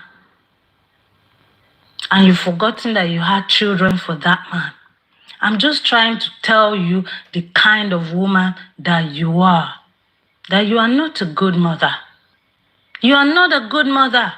You couldn't even take control. They control you. You're cooking for Wunmi, kneeling down for her, jumping with her in the car because Corona inquest is suspended. Ìyá Mohbad. Kò ní dá fún ẹ ṣá. Honestly, you've done the worst. You made this case the way it has become today. If you were standing firm for your son, another woman will not crop in to come and ruin your son's life. You will stand still like a woman. You will, like a woman. I'm ready to tear anybody apart that come in between, especially as a celebrity that he is. You told us. You said when you were pregnant for Ileri Oluwa, they told you, take care of this guy. He's going to be something. What were you thinking? Why did you leave him alone? Why were you not there for him? You love his money, but you don't love him. You love the woman that he is with, that would deceive you with her attitude. They tell you, if we do it like this, we'll get money from your son. And you're happy with it. You are happy with it. What were the promises? What did they promise you, Iyabo Mohbad? That's good enough to replace your son's life. Who cares about not having money when your son and daughters are alive with you? There is nothing you wouldn't have been able to overcome. Even if they didn't have money, your joy would be that my children are well with me. Baba Mohbad came to pick him up, but you refused him to go because they've walked in your brain. He doesn't have to go. You know the father and this. You thought you were doing this to Mr. Aloba. You're doing it to yourself because your old age is going to be very bad. You're going to be a lonely woman. Very, very lonely. You see this Adura, he will see through you as time goes on. Blessing will see through you as time goes on. Because the money is not going to be communal. Mohbad will get justice and everywhere will be silent.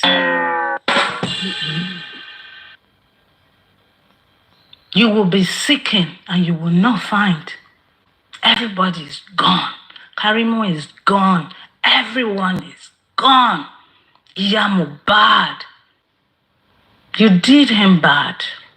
You did him bad. A woman like you. They stole your son's money and you are there. You are begging. Beggy.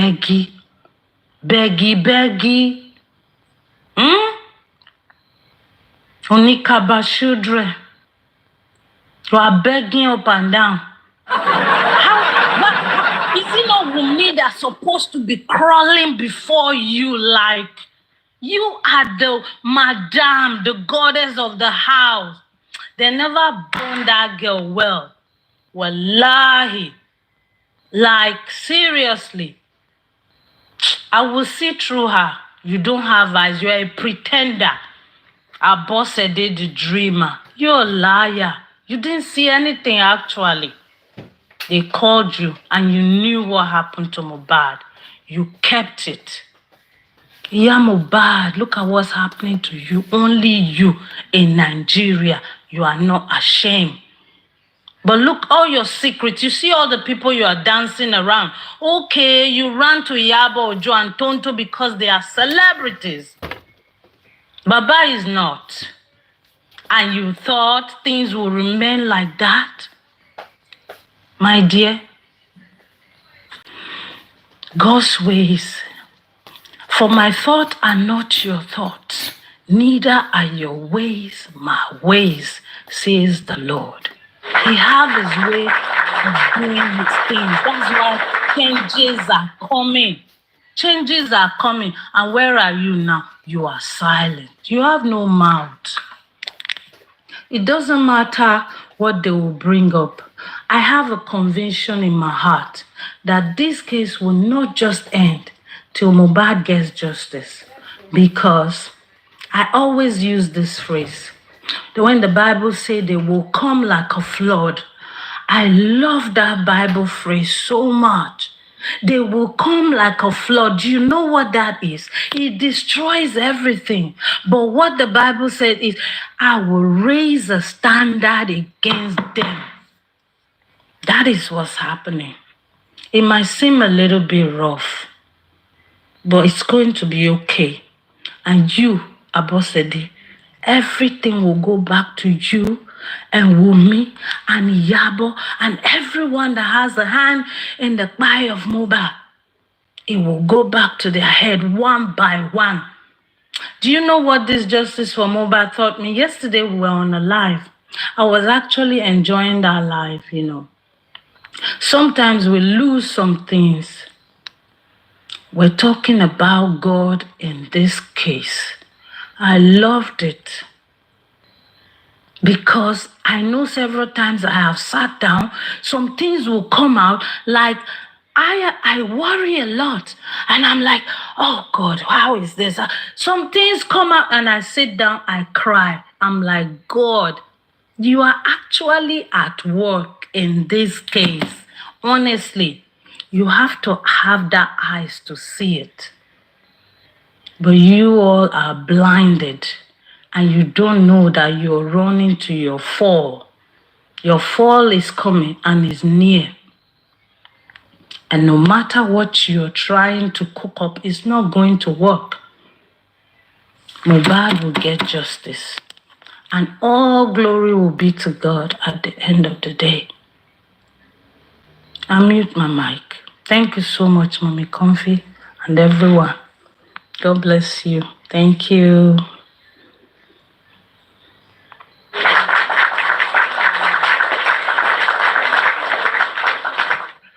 Thank you, sis, Mama Tiposh. God bless you. Ṣé Prince ti sọ̀rọ̀ àbí? Kí wá máa lọ. Ẹ jọ̀ọ́ ẹ má bínú, time ti lọ ní ṣé gbọ́.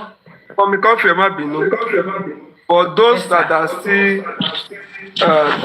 maybe having the impression that Karima has anything meaningful, let Karima print or bring any KBC VN. After KBC, you should bring Governor's VN. You should bring President VN.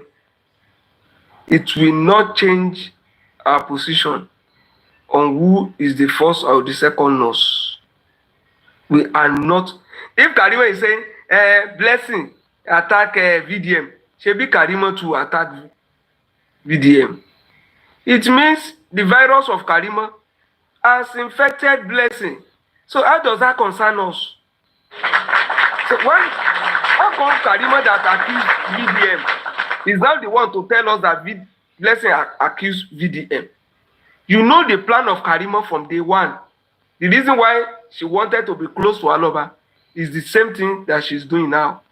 The reason why she wanted to be close to Mohbad, Adura, Blessing, is what she's doing now. The plan is to go closer and eat below the beds. And thank God, gbata dúró lánàá tá ní àní gbàṣẹ kó jẹ́ kó nìkan ló máa bá lọ́ba sọ̀rọ̀. Àní because ó nìkan ni ò bá ní VN lọ́wọ́ tó máa record secretly and our edit our máa parọ́ fún wa lénìí. Tó bá wù kó gbé ibi tí Blessing tó ti ń bú bàbá ẹ̀ wá ìkàn wá. Ìjọba bá máa attend this Blessing, I máa attend this sort of Blessing. As at now, Wo àárí ọ̀rọ̀ blessing rò blessing ò ní any role tó fẹ́ play in the justice for Mohbad for now. Kó wọ inú ilé lọ àṣẹ ẹlẹ́hà lọ́dọ̀ ọkọ ẹ̀. Gbogbo òṣìṣẹ́ bá ti jọ sọ tẹ́ ti jọ ṣe lánàá ọ̀rọ̀ àbọ̀ abálọ̀ ọ̀rọ̀ blessing not for today. We will not be distracted. We are in the war front. We are focused and it is forward forever. Thank you. Thank you all. Ẹ ṣé gan. Thank you so much, sir. And that is it. And that settles it. You don't have that time. Ẹ rí pé Karimo gan rí pé mi tẹ̀ kí n kọbi ara sí ibi ọ̀dọ̀ tiẹ̀ yẹn. I don't just go near her. I don't go near her. Ó kàn ń pé tí máa rá àwọn videos kankan tẹ́ pé ó fẹ́ compliment the situation tó bá wà at hand that present time. If I see that video, I post it. Not even on TikTok, on Facebook, because she's not relevant. She's just an idiot. She's not relevant. So that is it. Ẹ ṣé o, thank you everybody. Lágbára Ọlọ́run. Ìyókù tún di ọ̀la. Tomorrow is another day by the grace of God. Thank you everybody. Ìrònú látọ̀ ẹ̀ pàdé. Ẹ kí lè máa. Amen o. Ṣé máa tó bá dọ̀la mà? Ṣé yín láíláí? Okay, thank you so much everybody. Good night everyone. Bye. Bye ma. Bye ma. Yeah.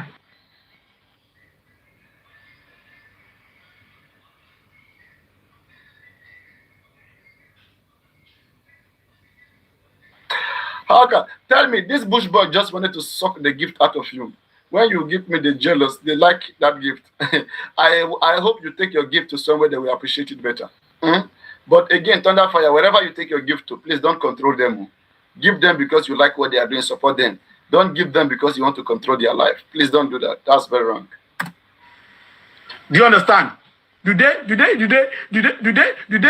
categorize themselves as non-entities in their country? And they don't know how to act when they're in the public space? People that have not nurtured any kind of animosity towards you. You came on the platform and you are referring all of them to idiots. And when you are living and you are saying courts or courtic or whatever. Are you stupid? If you are not a Nigerian, are you not a human being at first? You must be really crazy for that word. You Thunderfire, whatever you call yourself. You're a baboon. Baboon. And you're calling people idiots. For what? Bastard. Who are you? Bastard. But you better know how to call a spade a spade. Use the word bastard. You cannot have people on your platform there. One nitwit, one bastard. We come up and then we calling your people idiot and you keep quiet. Is she sick? Is that how she has addressed her own nationalities, her husband or boyfriend? She must be really mad. Nonsense. Please, Emma, you the mad,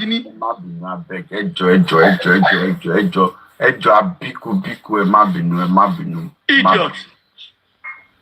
Please, Thunderfire, that is not the way you know. I try to explain for you. Nigerians, they take issue that they are armed. I don't know how to speak English. Oh God! No, Papa, this is not about Nigeria. This is not about Africa. This is not about United Kingdom. Yeah, I have to let even you know. The English people, okay, from the at the age of infant age, they taught them how to address people. Okay, it's not about she's English or she's whatever or she's Chinese. You should learn how to address people. She's an adult. Respect is reciprocal. Yeah, that is true. It's not about you're speaking English. Even the people that speak Queen's English, they know how to address people. Not you that you are speaking all these Eastern states. Don't come. Because some of them, they didn't travel out of the country. That is why they don't even, respect. They don't know what is out there. If you travel out of the country, you see different country. You won't be talking to people like this as if you are even an animal. You can't treat animal the way you are spitting rubbish out of your mouth. Come on, and we are trying to calm you down, and you are still spitting rubbish out. We can give it to anybody because. Question. I have my question, please. Actually, there are two questions in one answer. Is it for me Are or we for all somebody supporting else? Before I want to Are drop. we all supporting Naira Marley now? Papa? Are you supporting Naira Marley now?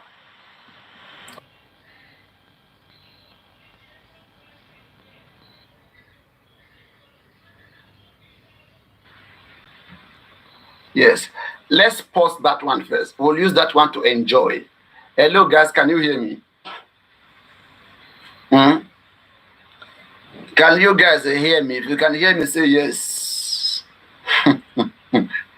Imole sister. Guys, can we get a baby lion in this house this evening? We need a baby lion. Can anybody do that? Can anybody? Just one baby lion. Come on now for the evening. Today is Sunday. Can we get a baby lion in the house? Can we? I want to chase them away. That lion chases them away. When they see that sound, when they hear the sound, it's mad. It gives them sleepless nights. Oh boy. So anyway, when the baby lion comes, somebody should remind me because I'm not watching the screen all the time. So that I will celebrate it. I will use it to call them out. That baby lion will be like a ticket. It will be like a ticket. Now that I've said so, they'll be waiting to see whether anybody will send it so they can use it to talk. Kids, our children. Yes. So, you guys will recall, Paparino, you will recall, right? Let me open a different page here. When you want to deal with kids, you have to bring evidences. I want to go and bring another evidence. Evidence. We'll make them listen. They have to learn. They have to learn the hard way.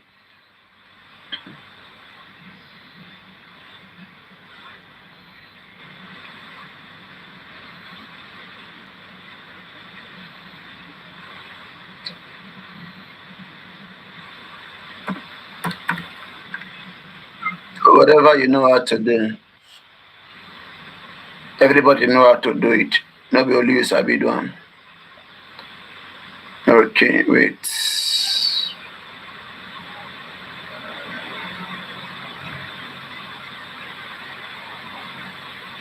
All right. I want to play you this so that you can get this first. Okay. Everybody, please listen to this. Everybody, listen to this. When you see me addressing this kid, can you read what Comfy posted there? Guys, is it big enough for you guys to read? Look at this. Is one of this Agbiris prostitutes, all these unfortunate children, all these unfortunate picking them.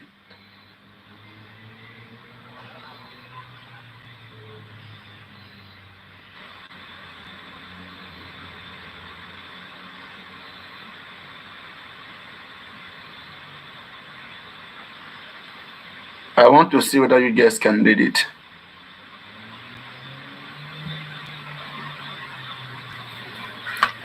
Is it clear enough this way? Okay, let's leave it this way and see. Can you read what Comfy? You should be able to read it now. Look at what Comfy writes in green. Can you read it? Look at the green, what she wrote in the green. If you are able to read it, say yes. Look at what Comfy wrote in green. Okay, you are able to read it, right? All right. Look at what Comfy wrote in green. You are able to read it. It's tiny, I know, it's very small. But I will play it because she will say the same thing again. So listen. Then I will debunk it with evidence. They said Baba never said Naira Marley bullied Mohbad, right? Now, I guess that's what she's about to say.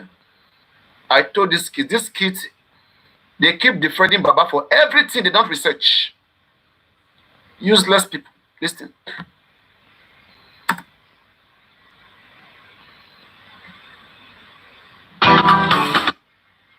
This is a fake news from the Punch newspaper.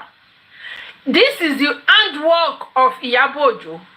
Iyabo uses one Sunday scoop on Punch newspaper to post fake news about Baba Mohbad.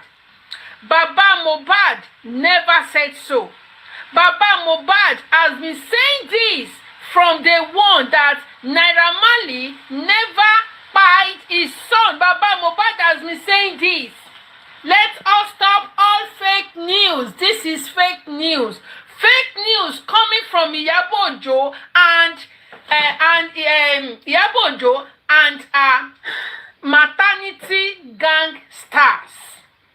Iyabo and maternity gangsters are into this. Please disregard all fake news from Iyabo. Please never attend to it. It is a fake news from the pit of hell. Iyabo, you have failed.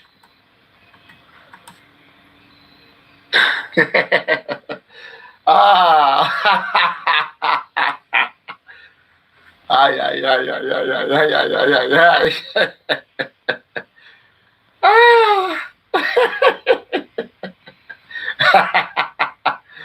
How many of you are watching these things between this evening? Hallelujah. Hallelujah.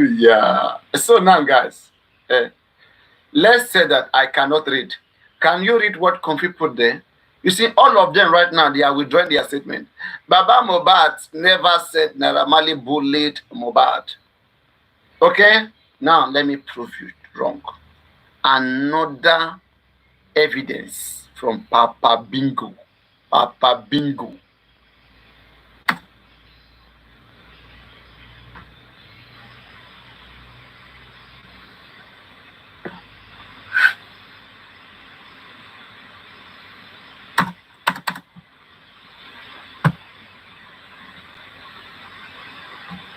ẹ jẹ́ kí n sọ nípa Naira Marley tó jẹ́ ọ̀gá ẹ̀. Tó bá sọ pé kí ló ṣẹ̀rù bọ́mọ ẹ̀ títí ó fi kú, Naira Marley jẹ́ kan. Torí kò sígbà tó fẹ́ lọ sí show, ìbẹ̀rù bojo ló ń bá lọ. Tí mi bá tiẹ̀ wá rí gbogbo eléyìí tó ṣẹlẹ̀, ìkan ṣe ojú mi. Ẹ jẹ́ kí n sọ eléyìí tó ṣe ojú mi nínú ẹ̀. Mo dọ́dọ̀ ẹ̀ńjọ́ yẹn, báwo ni o? Ó ní àwọn tí mánéjà àwọn ń sọ̀rọ̀. Ó dẹ̀ lọ, kò pé 30 minutes. Ìkan nínú àwọn fọ́njọ́ lọ ló sáré wá bá mi lé pé wọ́n ti ń ọmọ yín o, wọ́n ti ń ọmọ yín o, ń bá sáré. You see? Now, Baba said, Naira Marley is part of those who bully Mohbad to death. Look at that, is even more dangerous. Not just bully Mohbad.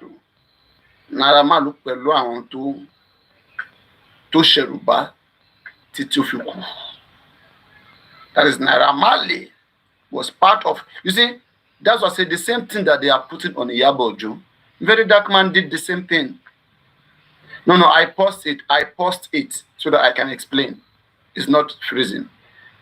Okay. Oh, they're not talking to me. I'm reading 2 comments. I'm on 2 accounts. I'm live here and I'm live on the other side. You know. So now, as it says here, Keoma Sherubayon. That is bullying people, threatening people. Keoma threatening you. Koma bullying you. Threatening is even more worse than bullying. Threatening people. Naira Marley scared Mohbad to death.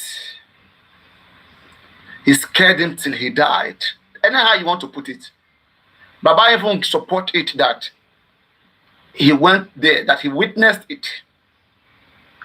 Let me take it word for word. Since you guys like people to be taken word for word, let me take Baba Mohbad word for word so that you guys will understand what you do to other people. Listen.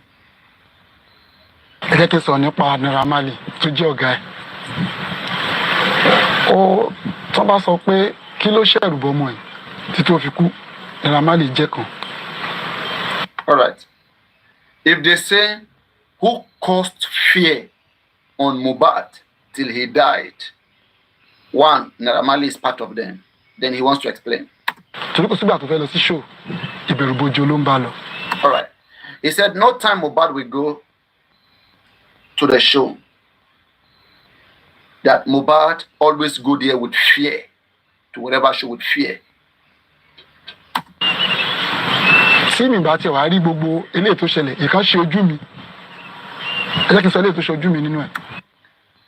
Baba Mohbad said, even if I didn't see the other places when Naira Marley bullied Mohbad, there's one that I witnessed. Oshoju me. Can you imagine?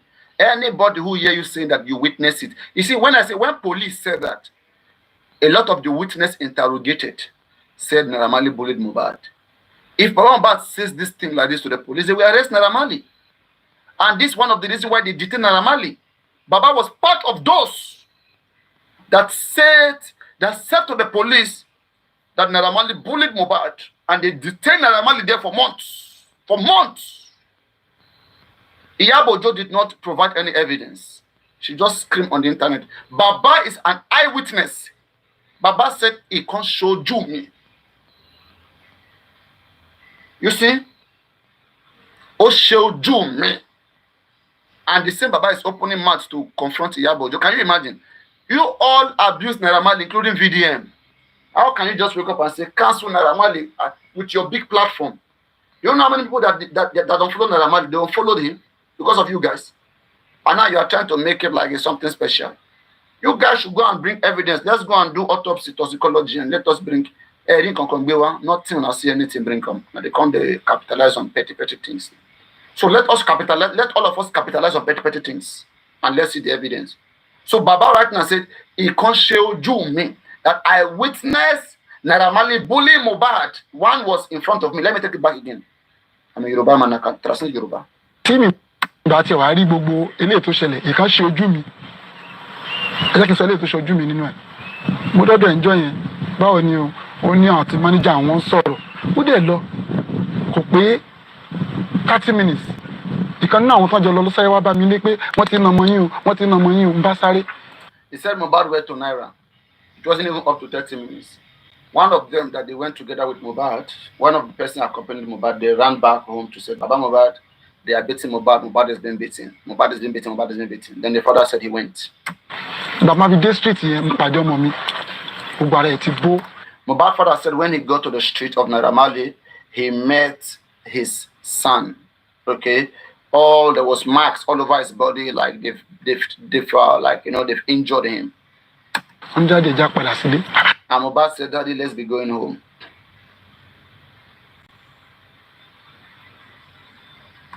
yẹn dọ́dọ̀ ọ̀gá ní kí n má lọ mo dẹ̀ ti wà lẹ́nu gate fún àbádẹ́ ìrànyàn lé mania.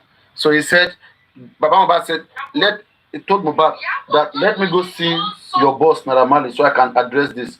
Mohbad said, don't go. And Baba now said that in such situation that in Naira Marley, there is a dog in that house, right? That if you come uninvited, they will release that dog to bite you. èyàn gbọ́dọ̀ yọjú síbẹ̀ ajá tó wà ńbẹ̀ bá padà gbogbo bí wọ́n ṣe nà án wọ́n ṣe fìyà jẹ nínú ìsọ̀rọ̀ sí Naira Marley àti mọ̀ pé lóòótọ́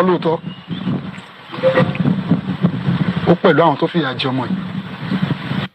You say, he said with the way they beat Mohbad, everything from the Naira Marley was part of those that bullied Mohbad to fear Jen, that made him suffer. They bá gbé àwọn ìbéèrè tó ń béèrè ẹ má tilẹ̀kùn máa já yẹn ẹ má tọ́ máa já yẹn wọ́n ń wíru ìrù ló ń wí pé àwọn kan wá ẹyẹ kan na wèrè orí ẹ̀ kúrò ẹ̀yin náà wo statement tó ń jáde Naira Marley wà nínú àwọn tó ṣẹ̀rù bọ ọmọ yẹn tí tó fi dojú kú. I love Naira Marley wà nínú àwọn èèyàn tó ṣẹ̀rù bà ọmọ yẹn tí tó fi dojú ikú. That is Naira Marley bullied Mohbad to the point of death. Imagine you tell the police this. No wonder they kept Naira Marley there for months. Baba, we want to see your statement. Baba. Baba. Oh boy. I'm telling them, this man, the kind of problem will go cause all of them. I David the man, they tell these things the way it is. She understand, we not have issues. If this man was doing the right thing, I won't be picking on him. But they are cursing me for a useless man like this. They said the reason why they are insulting me is because of this man. Can you imagine? They see fresh man like this. The reason why they insult him now because of this useless man. That's why these useless people, they went to sit down, they're insulting me. And I said, okay, let us put it back and front. Let us see how far you guys can get away with this. Let's see how far you guys can get away with this. No problem. And then we are on it. Then now, let me bring Comfy back again. Comfy said, yeah, there is nowhere Mohbad father. You see how they are lying, defending evil. Instead of them to accept that, okay, both Iyabo Ojo, both VDM, both Baba, they all made this mistake in the past. Because all these videos were in the past. All these videos were in the past. These are videos that are more than 1 year, almost 1.5 years. All these videos. Can you guys read right now? You see? They are very quick to come out debunking fact.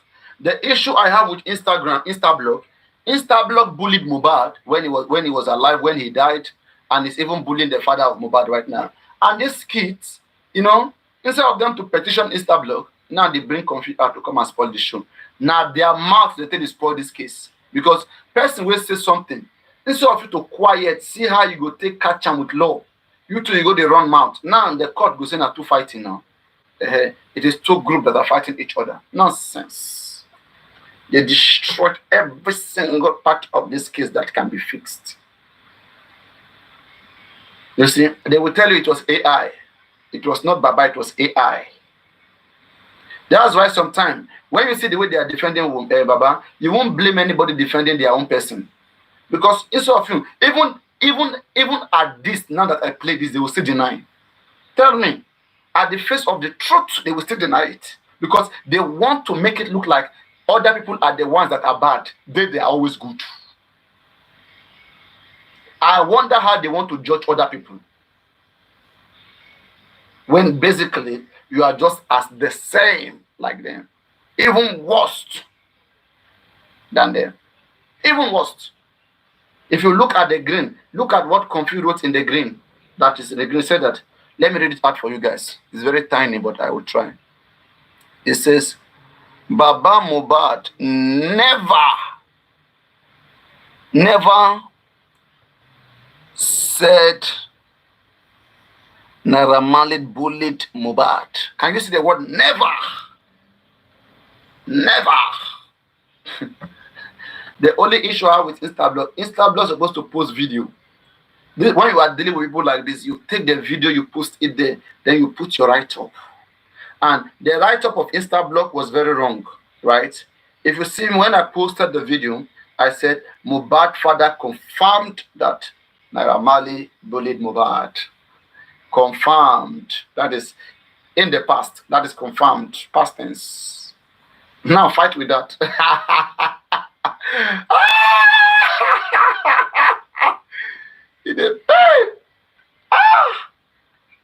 Very, very painful.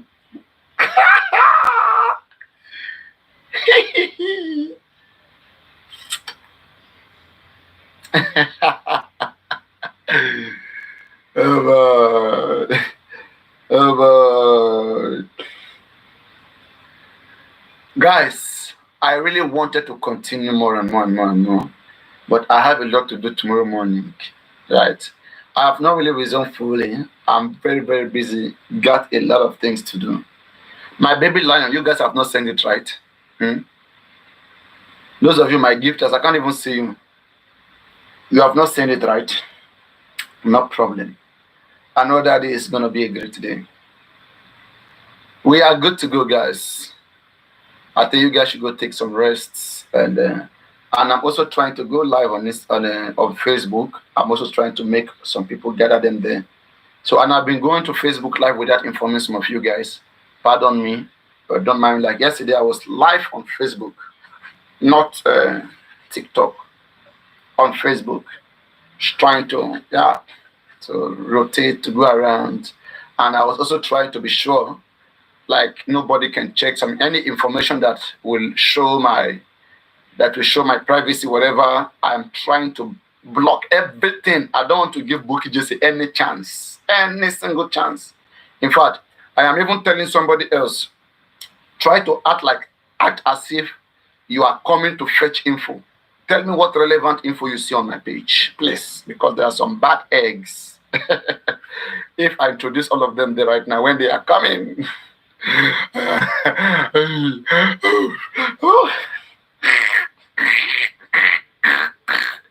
our kids, children, before they take one step, I've taken 7 steps. far ahead of them. Going to take one step, I've taken 7 steps.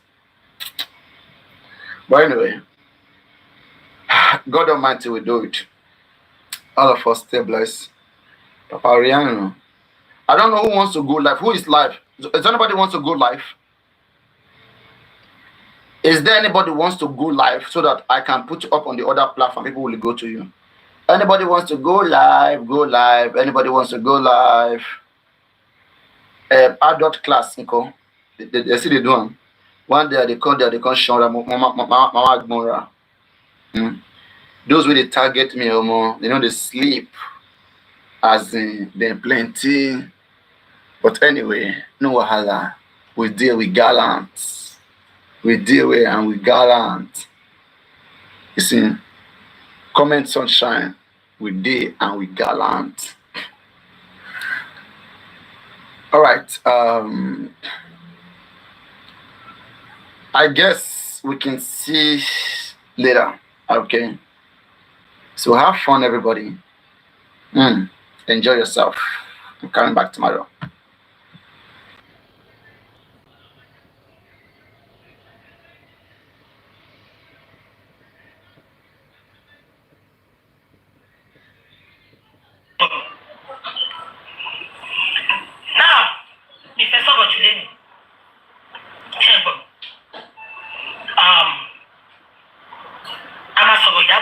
Because Iyabo ní kò sí camera. It's about justice is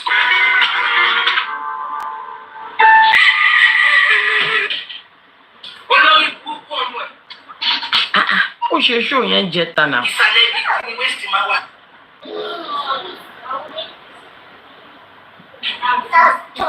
Bẹ̀rẹ̀ àkẹ́ṣọ́ yìí. Mo wọ ṣòkòtò wọ́n principal Angual market. Dà pé.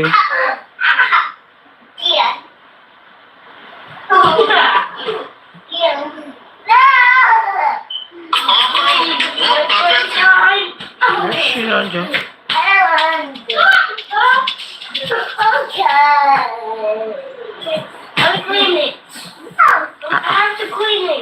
Ṣó ti yọ kúrò ni?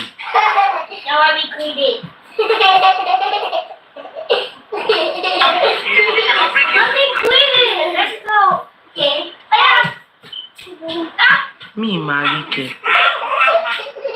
Ṣé o lẹ wá? Bámújẹ́. Ṣé o lẹ wá? Ṣé o ti Bukky ṣe ń jẹta tó ti ń praise Naira Marley? Ẹ bá wọn wo sí ẹ.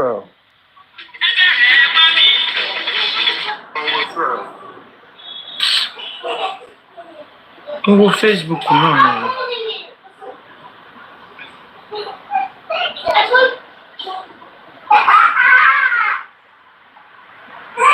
Oh, mi lè rí. Olóbùkún ara ẹ ti block mi lórí fóònù ẹ.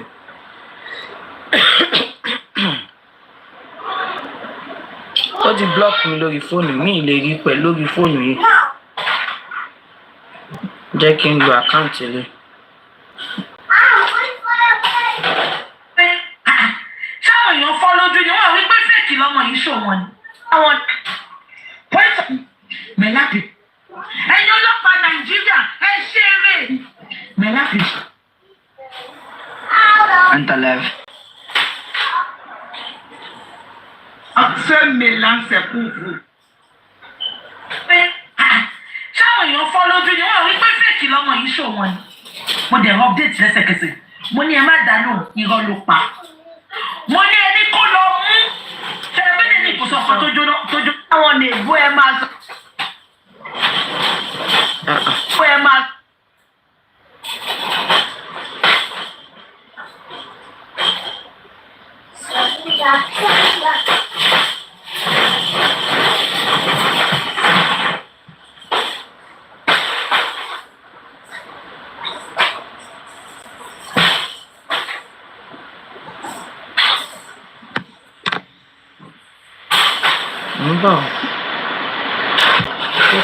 Kó tó lọ ó kọ̀la tó máa lọ ló ṣe ṣó yẹn.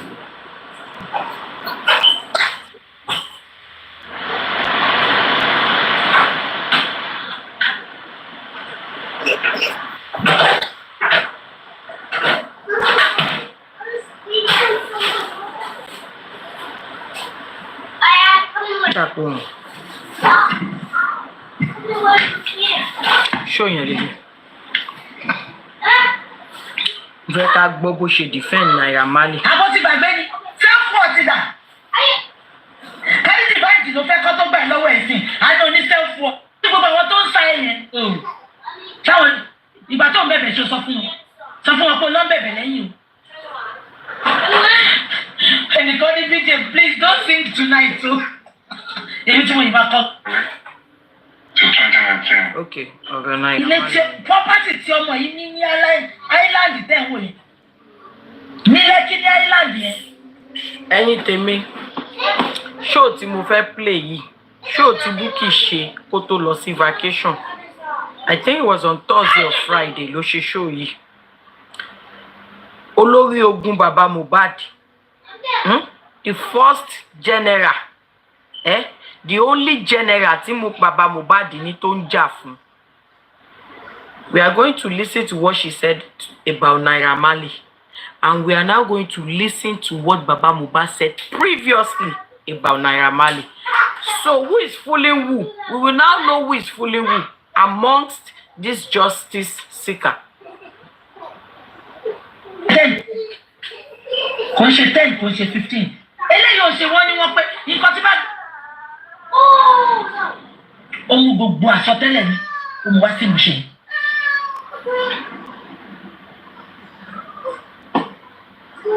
Mo máa ń sọ kankan mo ní ìjọ tí òkùnkùn bá ti borí mọ́lẹ̀ ìjọ yẹn ni gbogbo àwọn anti-justice náà máa lékè wá. Kí ló wá ń ṣẹlẹ̀ lọ́wọ́ báyìí? Ìjọ tí Ọlọ́run bá ti ń gbé àrùn fẹ́lẹ́bí tó ti ń gbé èbí fálàrí ìjọ yẹn lọ́wọ́ máa lékè wá. Ìjọ yẹn ni I always stand tall in whatever I believe. Bẹ́ẹ̀. Look at me very well. I don't put sentiments in things. Bẹ́ẹ̀. I will always say it as it is. Bẹ́ẹ̀. Ẹ jẹ́ ká lọ sí interview Naira Marley. Mi fẹ́ dá yín dúró. Ẹ jẹ́ ká lọ sí interview mi. Mama play. Mama analyze it fún yín. Ẹ ti lọ. Iyabo Ojo bí ọkùnrin, ó bí obìnrin. Ṣebí ìwọ náà bọ́kùnrin tó bọ́kùnrin. Láìṣẹ̀ láìrò, ẹni tẹ́tíjọ́ jẹ́ tẹ́tíjọ́ mú rí. Ó dẹ̀ wọ́n pé nǹkan tó fẹ́ fi pọ́nìṣẹ̀ ni pé kò mú wálẹ̀, kó bá tiẹ̀ jẹ́ ọmọ tó sọ pé òun lọ sí ẹ̀wọ̀n fún 120 times. Ó mọ̀ pé ṣé nìyá ẹ̀ ṣe tó fi débi tó dé yẹn. Òtòrò lọ ń sìn káwá pìtì ẹ̀ tó bá tún ṣe bàjẹ́. Bó ṣe jẹ́ abiyamọ lórí àwọn ọmọ ẹ̀. Bẹ́ẹ̀ náà ni Naira Marley ṣe jẹ́ abiyamọ. Bọ́mọ ẹ ṣe dé sí tọ́mọ ẹ bá tún jalè ká fọwọ́ ra lórí. Ìyẹn wọ́n lè báyé ẹlẹ́ni jẹ́ Ọlọ́run ò bàjẹ́. Ṣé ẹ gbọ́ o? Adé ó dẹ̀ rìn, ó dẹ̀ yan, wọ́n dẹ̀ celebrate, ó dẹ̀ sùn lálẹ́ inú ẹ̀ dẹ̀ dùn pé ó dẹ̀ mẹ́pẹ́ kà ló ṣe, ó dẹ̀ mẹ́pẹ́ tán gbogbo world, not only Nigeria. The world were watching and they are still watching. Karimo, how you tell this? You can come without comment. Ẹ̀wọ̀n ẹ̀sẹ̀tì tí Iyabo Ojo lọ nítorí kó fẹ́ mú Naira Marley wálẹ̀. Ó pe bàbá tó ẹ wo gbogbo interview. Èbó mi, ṣé wọ́n wá tó kọ́ fún lọ́nù àdúrà náà ní ẹgbà mi? Àbírú ọmọ ìyá Hausa wo lèyí? kí ló dé tọmọ ìyá èèyàn máa wà tí ó wà níbi tí èèyàn ti That's not, I mean, caused me any harm before. Why would you say you are having a hold your spiritual cocoa one side? No, some man will say it. Why some man will listen to your wife? They will listen to their wife and take to their advice. Say those ones that listen to their wife and take to the advice, does that mean that they are fool? No. No. If my husband have a what is it called now? Now let me make this example now. My husband had a friend that did where he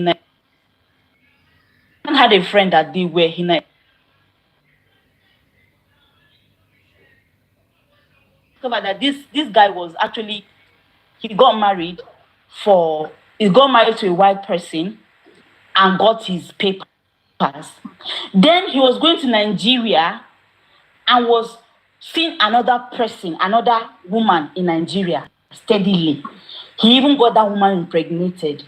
Now, this white woman got to know that this situation was happening. So she had to come to me and was telling me that she saw account this guy has been, so many things that me as a woman, I know that fine, this guy actually needed do.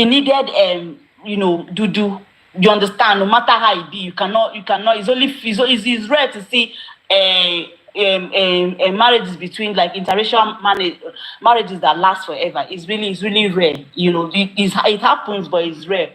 So she came to me and she was saying all of those things. And this guy was not even just with one person.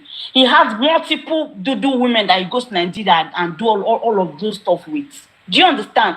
Now, I was not happy for the fact that woman came who thought she had a real thing with this guy. Yeah? She thought she had a real thing with this guy, not knowing that this is what this guy is going. You only use that for a way and all of that. Now I know that this person that is like this, could it be that when you guys travel together, things like that happen? But because this is someone that they've been friends from before me, I even came into the picture, like they are childhood friends. I'm not gonna, because of that situation, I'll not say I don't want you guys to have friendship anymore. I just said if there's a way this guy can change, if you can speak to him that the way it's making this woman feel, he just needs to change. I'm not gonna want to impose on my husband that this your friend that is doing this, that multiple women are giving birth to children for him. I'm not gonna force my husband to stop being friends with him. That's the point I'm trying to make. That's because it is one thing for you to say. It is one thing for you to convince your husband. And it is another thing for your husband to reason with you and decide to do it. And it's another thing for your husband to say, he doesn't listen to you, he wants to do what he wants to do. He's an adult. So if you have power to convince your husband and your husband accepts, my dear, I don't want to do that. Doing well. Need direct harm to my husband. That's just his own behavior that is affecting his family. It's not because it's the only way I can keep pressing on for my husband for that relationship not to continue is when I see that this person is going to cause harm to my husband, and my husband is not seeing it. He's blinded by their friendship. That's when I'm going to keep hammering on it. But because he's behaving this way, I'm not going to say, I don't need the friendship. Let him not come to my house anymore because he's going to influence you. You two are going to be doing whatever he's doing. This scenario that you painted, if I were your husband's wife, I would tell my husband not to have anything to do with that man again. For the fact that he's going up and down, and he's hurting another woman. And according to you, now that woman thought he has a good relationship, and not knowing that he has a good relationship, that the man is just playing on her. I can never be happy with such man. The only advice our advice to divorce him. That's what I will never even say you should divorce him because I don't know them. I don't want to put myself into one problem or into. That's what I'm saying. If relationship is not my problem. My relationship is my own problem. I can call my husband and I can convince him just to end the relationship. with that man. No, If me, I I know, won't. No, I won't. if I know that when it comes to business wise, when it comes to business wise, my husband and him doesn't have anything in relationship that leads to that. I can tell my husband. You know, if I tell my husband, if I could able to convince my husband, my husband can do it. It's a win for me. But if No, if I cannot able to convince, that's you being so controlled. So you're it's not being controlled. you're not being a control freak. This is not a friend that he melts while he has married you. This is a friend that they grew up in Nigeria. They came abroad together. You now come in the picture, come and separate them. This is not a control. This is me seeing something that I don't like, that I'm not comfortable with, and I tell my husband. Nah. And it shouldn't be your business. Honestly, you shouldn't. No. If I'm not comfortable with it, it's my business. I mean, for me, no, all you're gonna do is you're not getting me. You're not getting me. Listen now, Siba, whatever he's doing is not causing direct harm.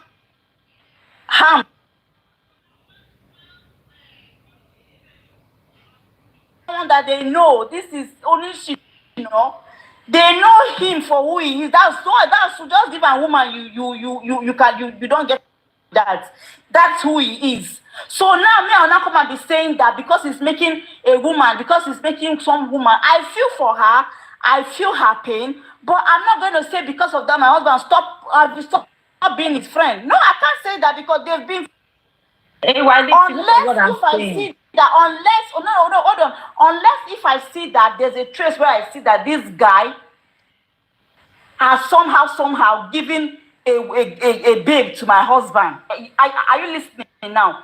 Unless when I see that, okay, and now maybe I saw proof that he connected my own guy with one woman, and that will break the camel's back. I don't want him anymore. I don't want him near you. But as long as he's not causing your friendship is going smoothly. You guys probably he has done that to him because they travel together. Probably he has done that, but I've not seen any proof to say that has happened up to. You understand? So until I see that he's causing direct damage to my own family, to my own marriage, to my own, that's when I'm going to react. That's what I'm telling you. Not because you just feel, oh, this guy's a bad guy, then you don't want them to be friends. If me I'm in your shoe, I will not wait until you know we're different. I said me. But they've been friends. He has been with women before he met me. I would like him and be the one to stop them. I don't know. Calm down. And this is additional. Please speak of this. I'm referring to me. I say if I were the one, I will not wait until they come to eat me. If I can't, if I have the ability, if I have that power, if God give me that grace to have control of the heart of my husband, if I can convince him to leave that guy, I will. Like I said. Well, for me, I'm advising you, sister to sister. That shouldn't be your own concern, to be honest. I said for me, I will. But like I told you earlier, I said it is one thing for me to tell him. It is one thing for him to accept it. It is one thing for me to have power to be able to convince him. It is another thing for me not to even come close to that. But if let me ask you one thing. Let me ask you one question. Now, are you saying that just this singular act of his, this singular behavior of his, is this what's going to make you say no, or you feel that there are other behavior of his that you feel is unhealthy to your husband? Okay. Just answer this question. Let me answer. See, this particular thing that you are saying is big enough to cause damage to my marriage. In the future, whether I like it or not, it can happen. Then that you don't trust your husband. You said something. You said something. And I want to quote you by what you said. You said it could be that when they go, it carry woman. But as far as I'm saying that if I can't be suspecting. I can't be suspecting. See, hold on now, hold on. Let me see. Hold on, let me just explain this to you now. Let's say, for instance, now, Juices, I know who has not seen any traces of cheating with my husband. I know, okay, this someone that loves God, that does not believe in polygamy and all of that. This is a one woman, one man thing, one woman, and he's been friends with this other person who sleeps with everything in in skirts. And I know my husband, who my husband is. I know that this is a person that has principle, that is well principled when it comes to sleeping around. Yeah, I now know that this is who my husband is.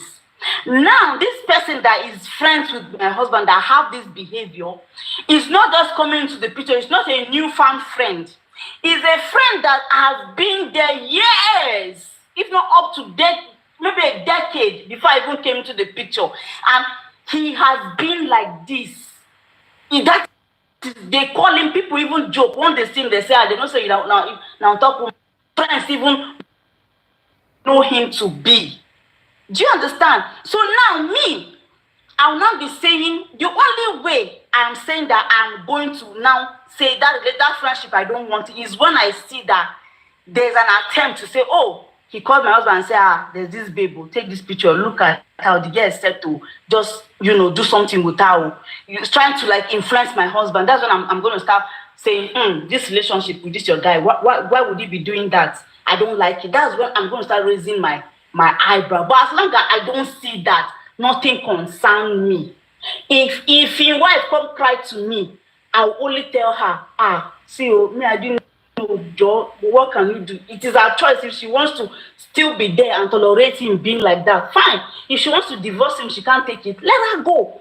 That is it. I can't say don't be friends with that guy now. That's the point I'm trying to make, Juices. I understand. Me, I am, that is what the way you are saying it. Me, I'm saying the way I'm saying it. And there's one Bible that said that do not sit among the conflict. And there's one other idea that say evil can corrupt good manners. See, there might not be an incident like that, and I will not wait for that day to come. But let me tell you, one thing that is constant in life is change. And one thing that is constant in life is that anybody can be tempted.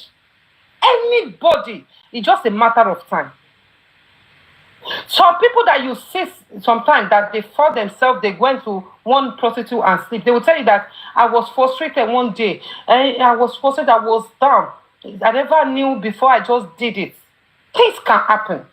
You understand? But that can even happen without my husband being friends with him. I'm not now. To do that. He doesn't need his friends to influence him to do that. I am only talking for myself that if me, if I will say it. I already say it's for me to say it. It's for me to say it. It's for me to say it. It's for to convince him that to leave this guy, not to be friends with this guy. I will do it. Because then you're going to start having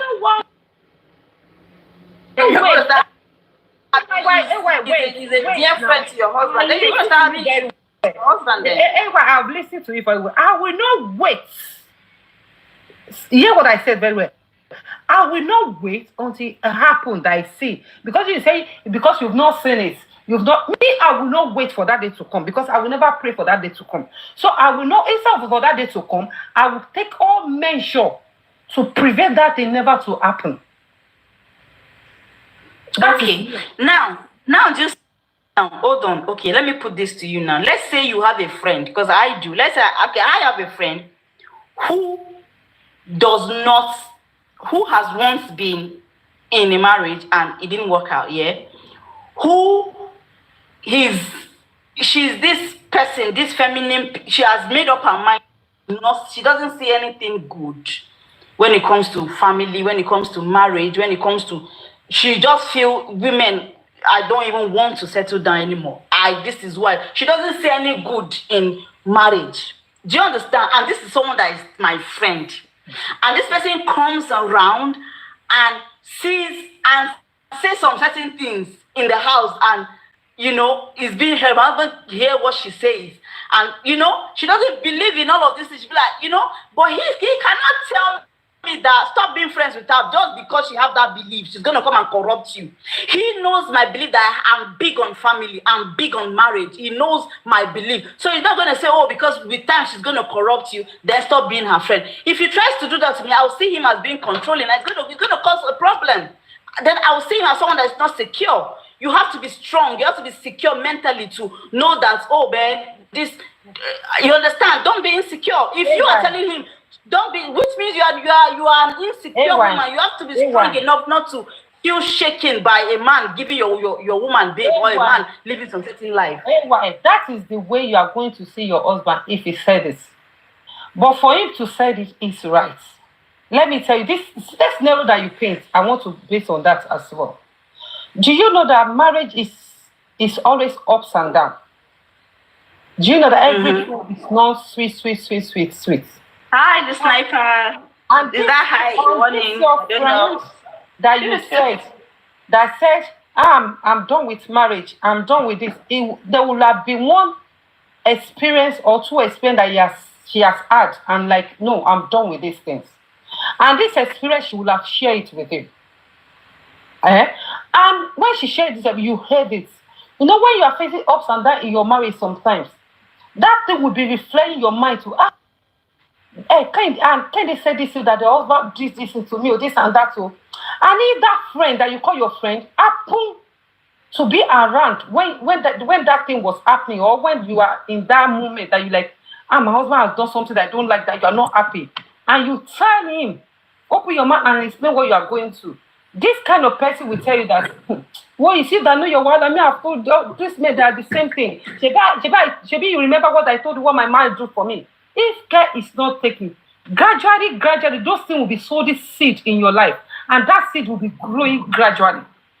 That's where maturity comes in. That's where maturity it is not maturity. See, this thing is not all about maturity. I don't understand.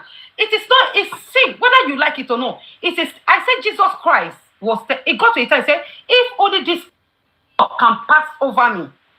It is not about maturity. It's about race is so powerful, whether we like it or not. Before you know it, this thing will be, you'll be reflecting this thing to what your friend said.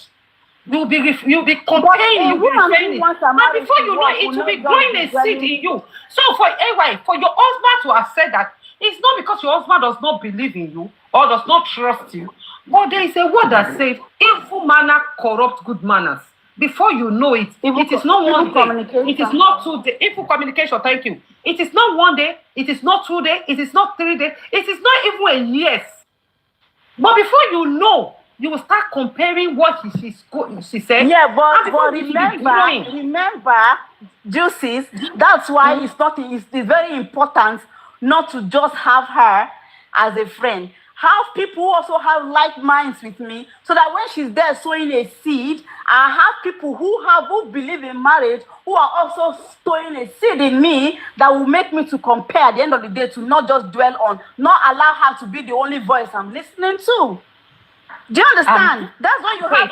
If that guy is not the only friend my husband has. My husband he has other friends who are not like that guy. So obviously, I can't say.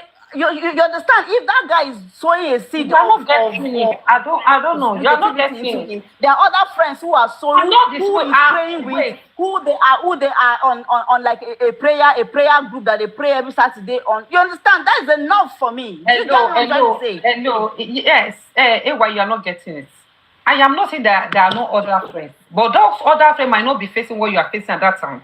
It might be the one that have gotten that experience. Okay, let's suppose, for instance, maybe one day, ups and downs happen in marriage, and unfortunately, your husband will just come and branch that your friend out, and your friend was with babe as usual, and it was just that moment, and we were like, see what this woman did, and they calm down now, relax yourself, baby, baby, come and calm my man down.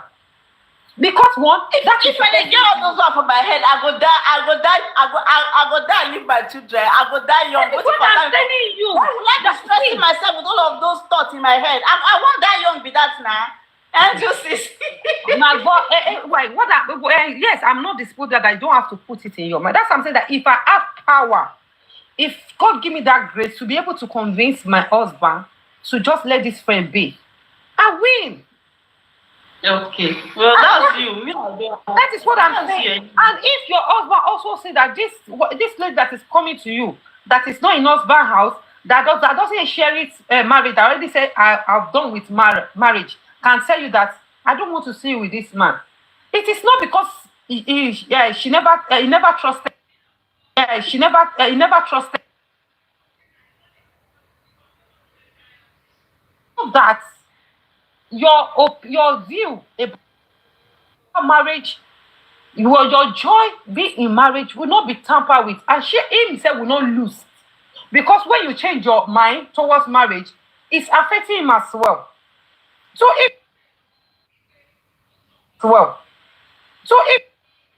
I don't want to have anything to do with marriage, man is all the same. I'm not pleased with it. If your husband will say that, he has not said something that is too much. It's just being care.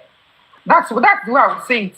That means my husband is insecure. That means he's insecure. It is not all about insecure. That one is not all about insecurity. That one is not all about. It's not insecure like that. He's insecure. If he stick, that's it.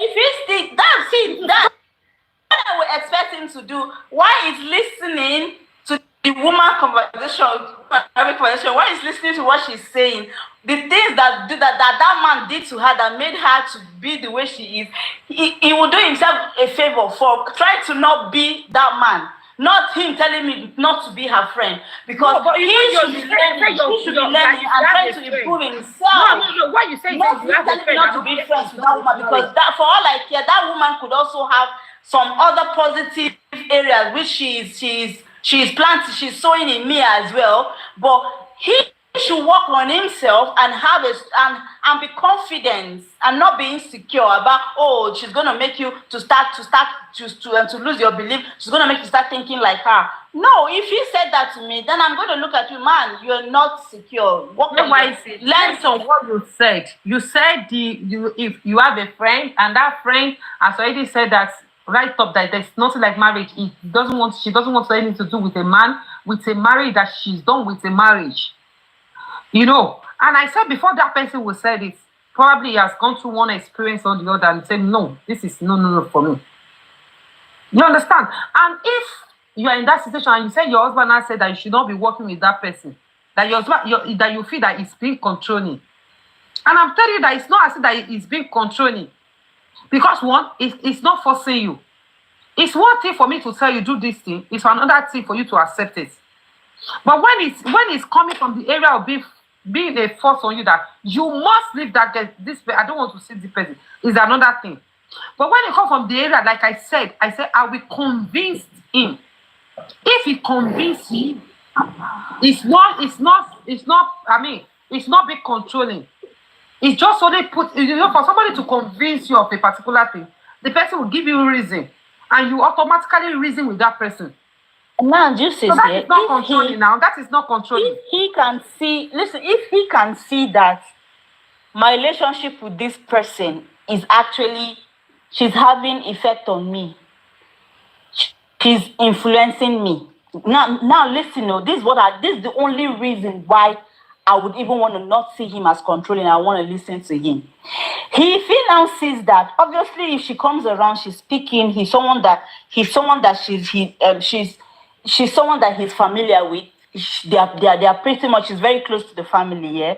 Not just my friend. She's very close to us and all of that. So if he's now seeing that seed she's planting is beginning to germinate in me, and she can see that it's having an effect. He can see that it's having I'm beginning to think like her.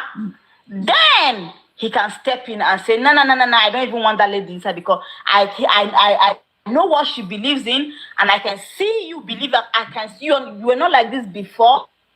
I could see that you are towing this land, and because of this, I do not want to see you with this lady. That's understanding. Then I can start saying, okay, it's either I want to stick on what that woman, what that girl, what my friend believes in, or I want to work on my marriage and change that mindset that I'm beginning to have. It's now left for me. But if I say, well, whatever, she's saying the right thing anyway, you guys are all like that, men are like that, I'm just even realizing it. And I start allowing that thing to grow in me. Then he can tell me to quit, to stop being friends with her.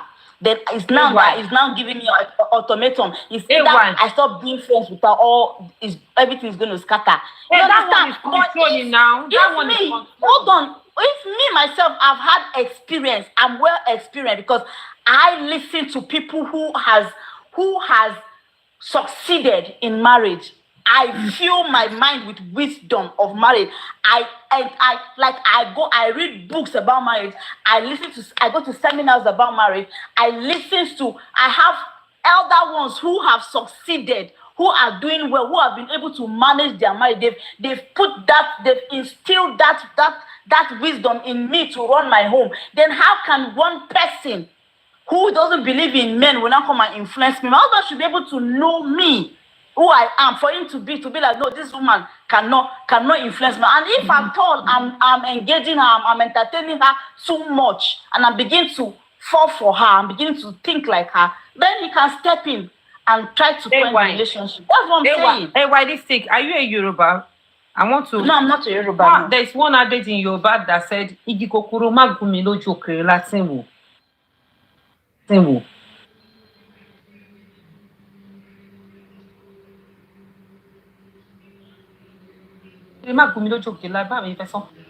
That means that he must not wait until he started seeing that trace in you.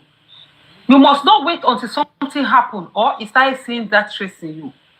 It might decide to just block it before it even happened. It's better that it never happened that it has started happening. However, like I said, it doesn't have to control that I must control, you must do this. It doesn't have to. Then he's a control freak. Look at what I say. He must convince you. Must convince. You know when somebody convinces, that person is not controlling you. The person will be telling you the reason, and even yourself, you will reason along with that person before you can. Then you are convinced. That is a control freak. It's not control. He's not secure with himself. That's not control. That is not control. That is not control. That's control for me. How can you start blocking something that's not even happened? And you're supposed to know this person. You're supposed to know your wife that, oh, she's not like this. Then you're now saying, oh, because this person thinks like this, I don't want you to bring friends with them. Okay, what if tomorrow I have 3 friends who think that way? Are you going to say, what if I have colleagues at work that think that way and I became very close to those colleagues? Will you tell me stop working there? Is he going to tell me to stop working there? Why would he want to stop working? To be thinking of stop being friends. Do you know what we call friends? Working with but do you know that there are some friends that you need? Wait, the way you paint this in, this person used to come to your house, and this person, they are friends from day one. You don't understand? And like I said, that statement that you are using, that controlling, it is no for me. It's not. The man must not control you. That you must not follow this person. I said, if I have the power, I will convince you. Convincing somebody is not. Somebody will convince you, but that person will tell you the reason why. You yourself, you will reason along with the person. Then is insecure for even trying to convince me to leave my bed. That means he's insecure. He doesn't believe in himself. Okay. He doesn't believe in himself for him to try to want to convince me to leave a friend just because she doesn't have the same belief as me. No, it's only, like I said, it's only when he can clearly see that I'm being influenced by that friend. Then even if he brings it before anybody, I won't be able to defend myself. I'll be like, okay, yeah, you are right. But if he knows that I'm the one that is even trying to make this person, that I'm even trying to make this person not think the way she's thinking, he can see the effort I'm putting to say, oh no, give love a chance, give marriage a chance, I'm still preaching to this person, and this person, he can see. So I don't think you should just tell me, oh, just like I said about at that point that you started exhibiting that character that you are saying, that means that okay, let's allow other people put if anybody put their opinion. Out of the seed out of the seed that you have sowed in you, it is out of that seed that you are exhibiting that thing. And at that point, it might be late because the seed is already been sowed. So if another person wants to talk. Please let anybody talk. Let's see anybody's opinion. And Gabby, do you have a different opinion from myself or Juices? What do you think? Gabby? Or any gold, Paparino, golden seal, anyone? It's okay, since nobody's interested in the topic. So it is well. It is well. But this is honestly, nobody should have that control over your life like that. You shouldn't have that control over. Wadisik is not control. It is, you can say control when that person is saying you must do this. This is what you must do. This is how you must do it. That is when you say control. But if somebody says something and like express his own feelings, you know, if your husband, if like you said with your husband friend, and you express your feeling that my husband, see this thing that I'm saying, I am not okay with this. I'm not pleased with this. I don't know if you can just let this person be. I am not okay with this kind of relationship. With the way this man is, I'm not okay with this. You know, that is not control. That is just saying your opinion, telling him how you feel. You understand? So, and then he will like, why do you feel that? You have to explain yourself what you think, what you saw, and the man will look. Oh my be here, we will look at it. Okay, what this lady is saying is very, very reasonable, and it's right. Okay, I have to do it. Then you convince the person. That is not controlling. See, that is not controlling. Juices, Don't do it. Don't do it. I don't want for you to even. Don't do it. I don't want for you to even. You even want to convince me to not see. Let's look at this way. If this person, let's say, okay,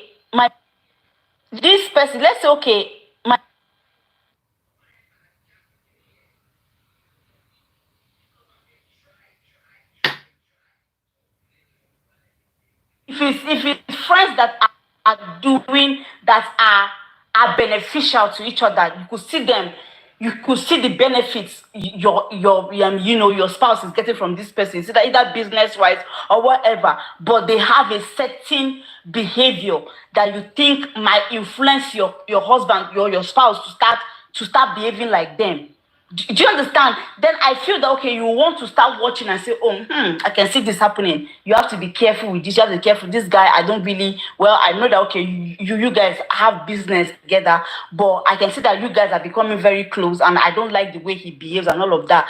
That is still okay. But if this person has been friends with this person before you even came to the picture, they've been pals. How can you just come to this picture now and say, I'm not okay with this behavior because it's going to influence you? Then you now try to break them. That makes no sense. That's what I'm saying. With the Wunmi, as long as I remember that they said Maisi has been Mohbad's friend. And just because Maisi did something and she said, I don't want you to be friends with Maisi anymore. And one way or the other, the friendship was broken. But Baba said, anybody that Cynthia doesn't like, that of that person's friendship with Mohbad. Baba said it. That's what he said. So this is what and that's the reason why we are discussing about this whole thing now. Do you understand? Prime Boy, they say, okay, Prime Boy was very close with Mohbad, because they told them separate with they went to one Babalawo. Babalawo said, Mohbad, leave your girl. Prime Boy, leave your girl. They are not for you. Prime Boy left his. Mohbad told them Wunmi about it. That was when the whole friendship went sour. You know, all of these things, that's what I'm telling you, Juices. It doesn't have to be like that. As women, you don't have to. That's what I'm telling you. See, if you have that grace, if God give you that grace and God give you that power, you should thank God.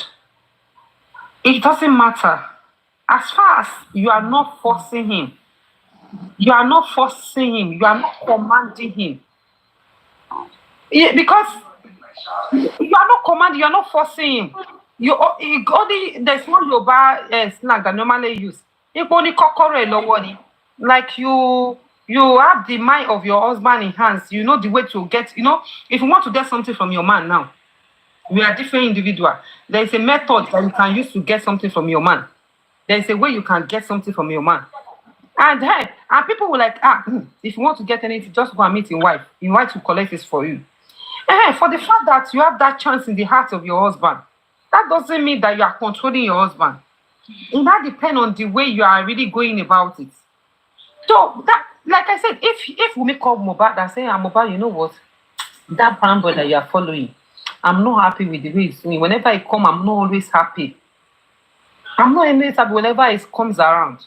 And if Mohbad care about the happiness of Wunmi and decided like, brown boy, don't come to my house again, it is not a bad thing. Oh, jeez. Except if she gives a reason. Why? I would ask a reason. You can't just tell me because I'm not comfortable with this person. That is what I said, that your husband will ask automatically why. And you have to convince him. This is what I said. You have to convince him. And what do we call big convincing somebody? It's when you stated your reason and the second person look at it and say, oh, your reason is genuine. I know. But you know there's possibility of it backfiring. If at the end of the day the reason of you dissolving that friendship was selfish, just because it makes you uncomfortable, it's gonna backfire. Because if at the end of the day that relationship is beneficial to that man, and you come in there and convince him to end that relationship, it's gonna backfire. You might not even enjoy the man anymore. The man you might not even, because that is his body, his friend can actually be a source of kind of like happiness to him, or like they're running things together. So you come in there to break it. So you have to be careful when you're doing that. You have to be careful as a woman. Don't just use because God gave you that power, then you want to like misuse it and it's not misusing. That was why I said something. I say, is that person that is your husband friend, are they business partner?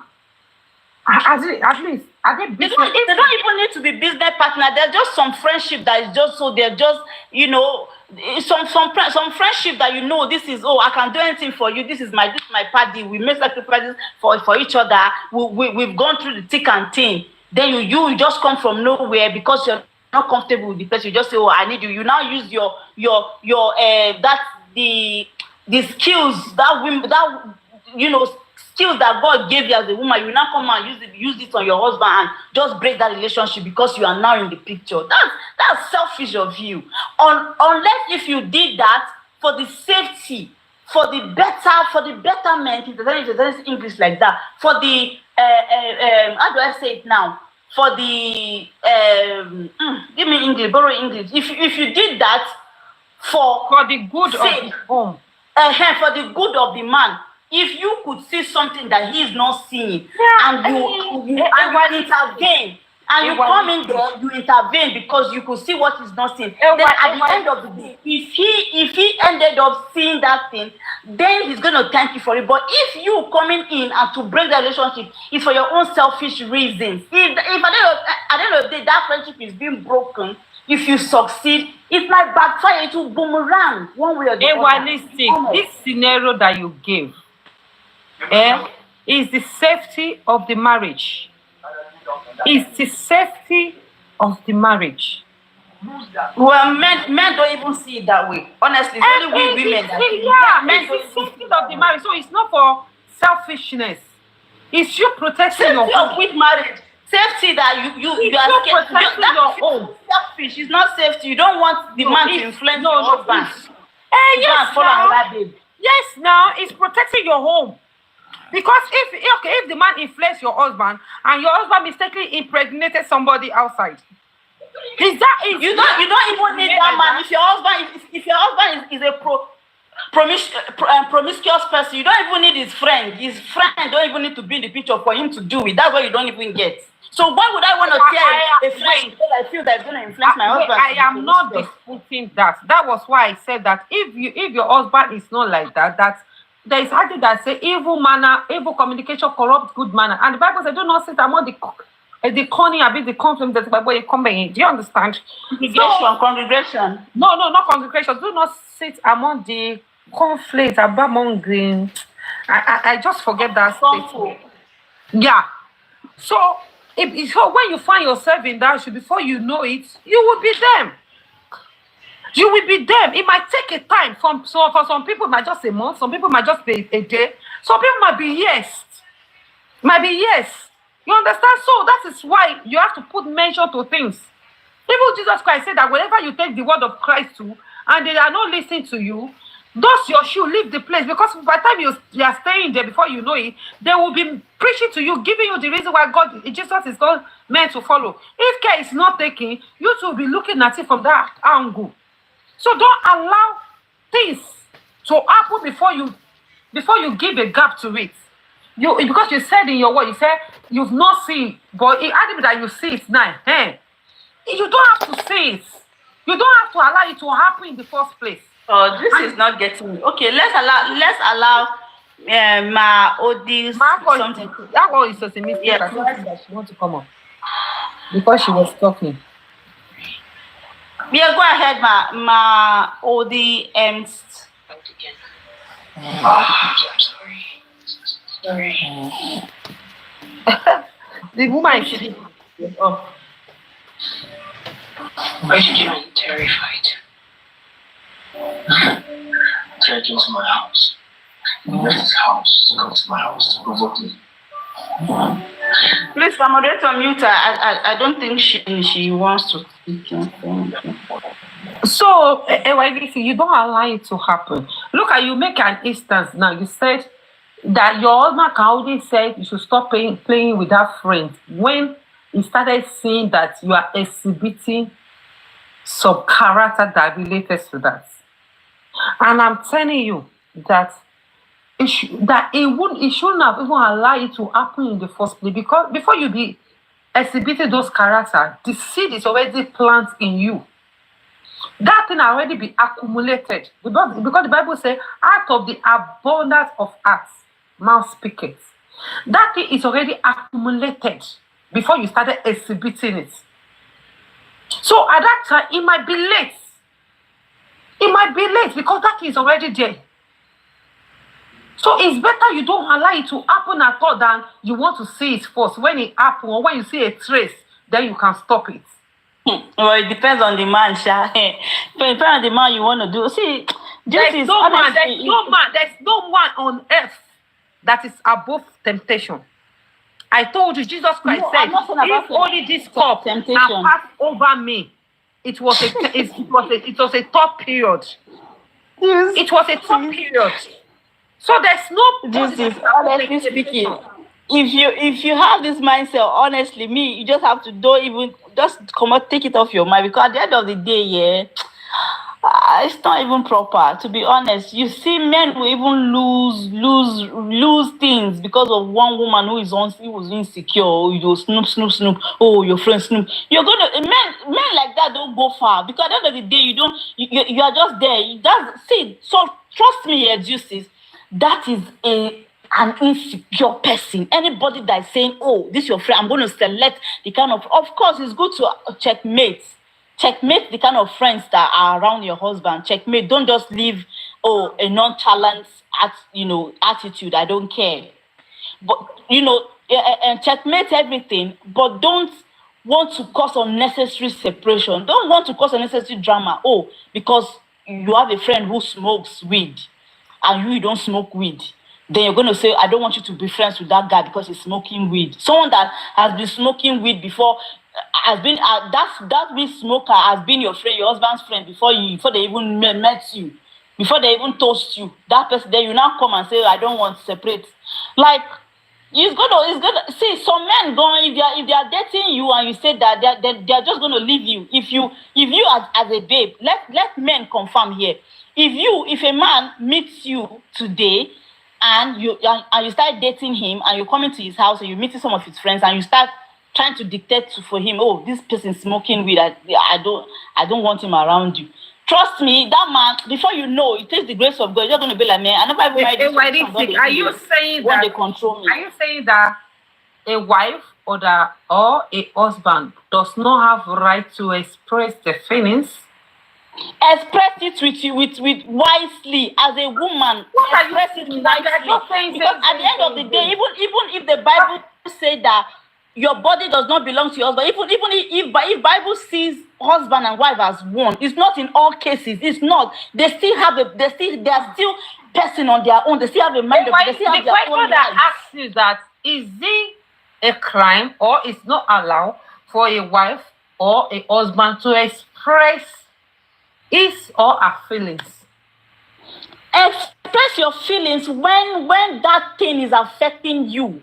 If it's affecting you, if you can see it affecting you negatively, if it's having a negative effect on you, you have every right to say, oh, this is how I feel about it. You express it and leave it there. Don't force it.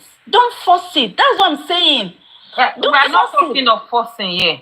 That is what I say, that you can't control. Control is when you say, I don't want to see you. I don't want to see the person. But when you convince the person. And second, you say you can, until you see it. Are you saying that as a wife or as an husband, you can't say something? That thing has not happened. But you foreseen it. That this can cause damage to my marriage. Justice, foresee or no foreseen. Listen, you have to know the person. I've said this before. You have to know the person you are married to. You have to know them.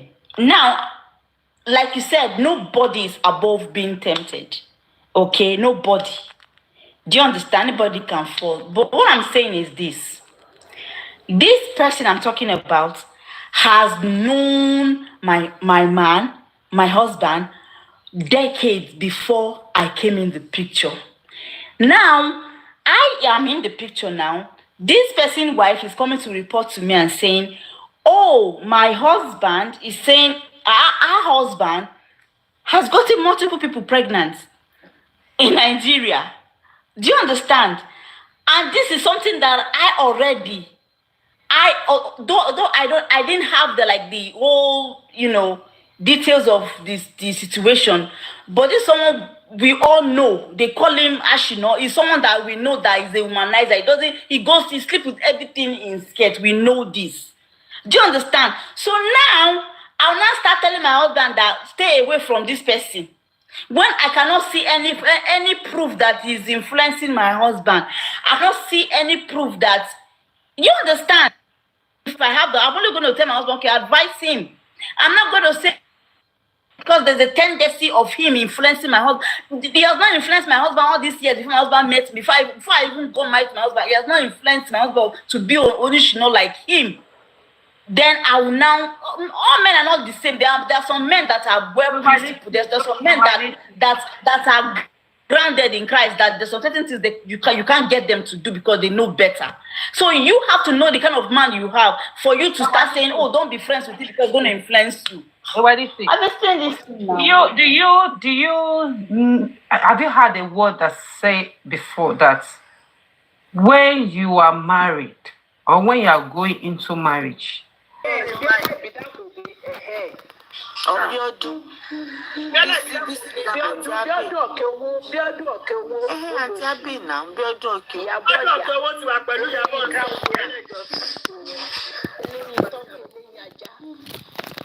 you imagine?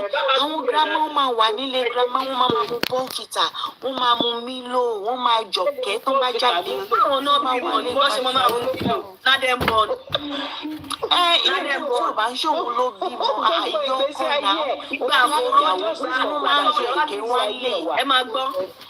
Ẹni tó bá bímọ tó bá fẹ́ lọ ṣe grandma tó bá fẹ́ lọ ṣe púpọ̀. Ìgbà àfọwọ́ ni fún torí kò ní fruit. Kò ní nílò òrùn, kò ní nílò ọ̀sẹ̀ ìgbà àfọwọ́ ni. Ìgbà àfọwọ́ ni. Òun náà ni mò ń sọ pé kò sí ìsinmi nínú grandma ó tún block. Àtọ̀sán àtàlẹ́ kì í ṣe jẹun náà. Báwo ló ṣe ń kó? Tó bá post ayé wọn tó ń gbé wọn lè jẹun. Inú ẹ̀ ló ti jẹun. You don't get. Kẹ́sẹ̀ ń wò wọ́n yẹn kẹ́ ń wò orí tó ń ṣe yẹn. Àwọn lówó ni. You don't get. Ibẹ̀ ló ti ń jẹun. Ibẹ̀ ló ti ń jẹun náà. Ọmọ ló yẹ kó focus. Kó ṣe wíkọ̀ kó gbà wọn girls fẹ́yàn. Ẹ wo ayé ọ̀rẹ́ dílé ayé ẹ̀ ti bàjẹ́ kò ní lọ. We don't need èpè ló ti ń jà. Èpè ọ̀rẹ́dì ó ti ń jà Ìyábọ̀ bí bàbá ti bẹ́ẹ̀ dì mọ́ ìsòrí burúkú tó gbé síta olùṣìkà ìkà eléyìí Dracula olùṣì ìkà nílé dìyẹn o lórí burúkú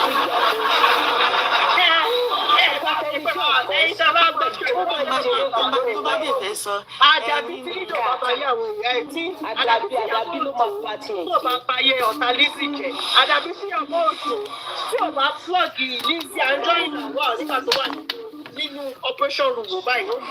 Let's come back.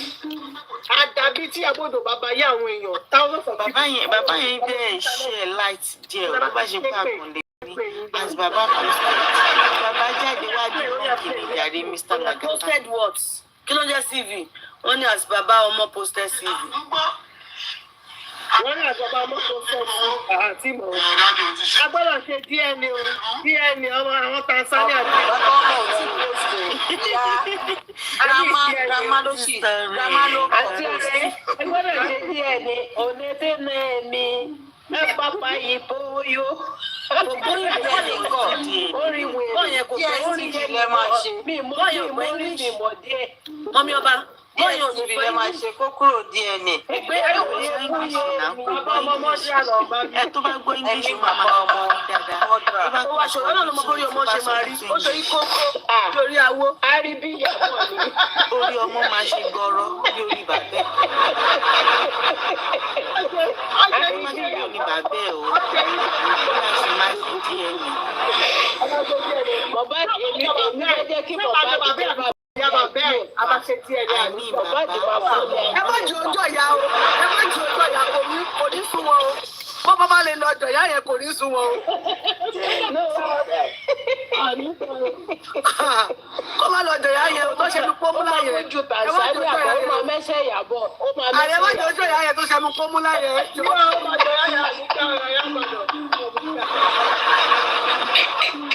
Nǹkan tó bá wù ẹ́ ò jọ ọmọ we don't care abeg. Èmi kíá o èmi kíá I care ẹ dákun. Torí ọmọ wà sí kónkó bí àwọn ọmọ sẹ́yìn lórí ọkọ̀ èmi ọmọ pàtó fún mi kíá a máa pàtó fún mi. ẹ má jọ ojú ẹ bàbá àti bàbá o ẹjọ́ mórí bìsílẹ̀ o ẹjọ́ mórí bìsílẹ̀ ṣé ẹ má sọ pé ẹ má gbọ́ ẹ má gbọ́ tàbá ti sọ ẹ jẹ́ ká máa yan o. Ó pè mí kí ọmọ yẹn mú iwájú ẹ̀ kọ́ńgọ̀ sálùgbọ́ bìsílẹ̀ ju kó lọ mú orí kónkó bàbá àti ìyá bàbá ẹ lọ ẹ jẹ́ kó ní ọgbárí o. Ẹ má bínú new me àní ṣe ni ẹ̀gbọ́n Ìyábọ̀ Òjó ọ̀nkú kíná tí ẹ ń pè òun náà máa lọ sí Tanzania fún baby shower. Atúnú yẹn tánú. Ẹ̀gbọ́n grandma ẹ̀gbọ́n Ìyábọ̀. Mi mọ sọ́lẹ̀gbọ́n ni. Kí ẹ tó wà ní Canada tó ya picture oní picture sọnù. Ó wà òun náà lọ sí Canada ẹ̀gbọ́n ọkùnrin tó fi lọ sí ọkùnrin kan. Canada ló ń gbé. Come on, welcome baby. No, Tanzania, ó lọ sí Tanzania kò ṣe Canada ló wà. Tanzania òun náà lọ. Lágátá wà láì ẹjẹ pàtàkó fún nǹkan tí mo sọ nìyẹn. Ta ló ń jẹ́ òkèké? Nígbà tó ẹ má dárúkọ ẹ o. Nígbà tó kété máa bímọ, mo lè sọ fún yín náà later. Nígbà tó kété máa bímọ, òkèké náà sọ pressure bímọ. Nígbà tí kò sí operation tó ní sàlẹ̀ ẹnu ẹ̀. Ìyẹn náà fọ pressure bímọ. Tó máa fi hàn yàn. Tó máa fi hàn yàn. Tó máa fọ pressure hàn yàn sàlẹ̀ ẹnu. Nígbà tí Ọláolúwa ní tó máa fi hàn yàn ni. Òkété ò bímọ. Ló kò yé yín, ó ṣíkùn ẹ̀ lẹ̀. Ó ṣe máa jẹ́ kéèyàn rí máàkì yẹn. Ó ṣe máa ṣíkùn lẹ̀. Wọ́n ló ṣí sílẹ̀. Ó ṣíkùn lẹ̀. Ẹ máa fọra ní AI ni ẹ máa fọ́. Èmi mọ̀ ọ̀yà ọba mo kàn sọ fún new me ni. wọ́n sọ fún new me. gbogbo kíní tó kété sọ pé òun ṣe ultrasound na ai wèrè ẹ̀ṣọ́ wáìn ni. àṣírí ẹ̀ ti tú ìdè wáìn fọ̀fẹ́ dùn àwọn táwọn àlò fracas àwọn bó ṣe ń lù wèrè. ìwọ tó bá ṣe lóyún tó gbé ọmọ tó bímọ lé ọmọ amẹ́lí ẹ̀ ti dàrú kò tiẹ̀ tó rárá. ẹ wá fún mi ẹjọ́ ẹ sanwó láyọ̀ tó àbíkẹ́ náà lóyún o kí àbíkẹ́ lóyún. àbíkẹ́ máa bí triplet. àbíkẹ́ wo bàbá mi. a máa ṣe bébí ṣàwà lórí pláfọ́ọ̀mù. a máa ṣe bébí kẹ́wọ́ ló lóyún. kúrẹ́jẹ náà ni. ọjọ́ nídìí triplet la fẹ́ bí. kúrẹ́jẹ náà pẹ̀lú nọ́ọ̀sì lórí nọ́ọ̀sì ọlọ́run ọba ai ló ń rìn báyìí àwọn wèrè. ai máa ṣe sọ pé òun ṣe fún wa sí nàìjíríà. wàhálà ìgbẹ́bídébẹ̀ náà máa lóyún náà lálẹ́ ìṣẹ̀ la máa ṣe ìgbẹ́bídébẹ̀ alẹ́ la máa ṣe ìbẹ̀rẹ̀ nìyẹn máa bí ìbẹ̀rẹ̀ ní dígbẹ́mídébẹ̀ máa bí ìbẹ̀rẹ̀ alẹ́ ìdẹ̀ la máa ṣe àìsàn. ìbẹ̀rẹ̀ oyún wọn tí mo sẹ́ndì sí yìí. mi rí ìdí wo. ní kí ni tèmi àti ṣáàtì kárẹ́ oúnjẹ ló jẹ́ káwọn rí bẹ́ẹ̀ wọ́n ti máa jẹun late night. gbẹ́mídébẹ̀ tó tọ́jú o gbẹ́mídébẹ̀ ai ni wọ́n jẹun lálẹ́ pátápátá. bí mi ní èdè bá rí ikùn wọn àfi bí olóyún oṣù méje ọ mẹ́fà. àwọn olóyún náà fi mọ ẹ mọ̀ pé tó bá parí program lálẹ́ wọn mẹ́rin ló máa jẹ ọ̀làdúgbò ìwà púpọ̀ lálẹ́. wọ́n ní láti diet ikùn wọn ti tóbi jù torí pé máa ń wọ kẹ̀mbẹ̀kẹ̀mbẹ̀ ní òjẹ́ kẹ̀ mọ̀ pé kò wọ́n tóbi. mi mọ̀ pé búkì ní kù. ó ní kù o.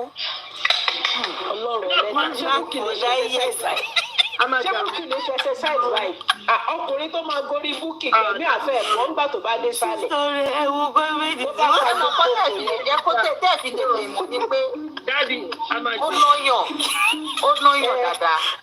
ọyọ ẹ náà ni ó máa ń jẹ́ kí wọ́n bí àkọ́kọ́ bí ẹlẹ́sìn àwọn ẹ bá rẹ̀ omi ọ̀dẹ̀ ẹ bá rẹ̀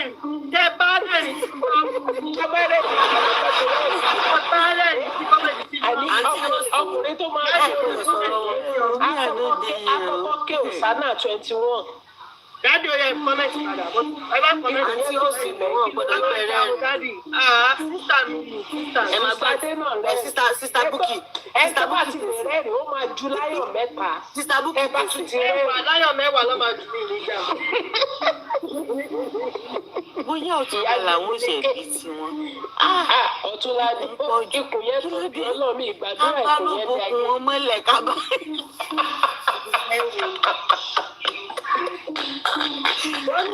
Ẹgbọ́n tí ti Chris sọ, wọ́n ní the guy will use leather.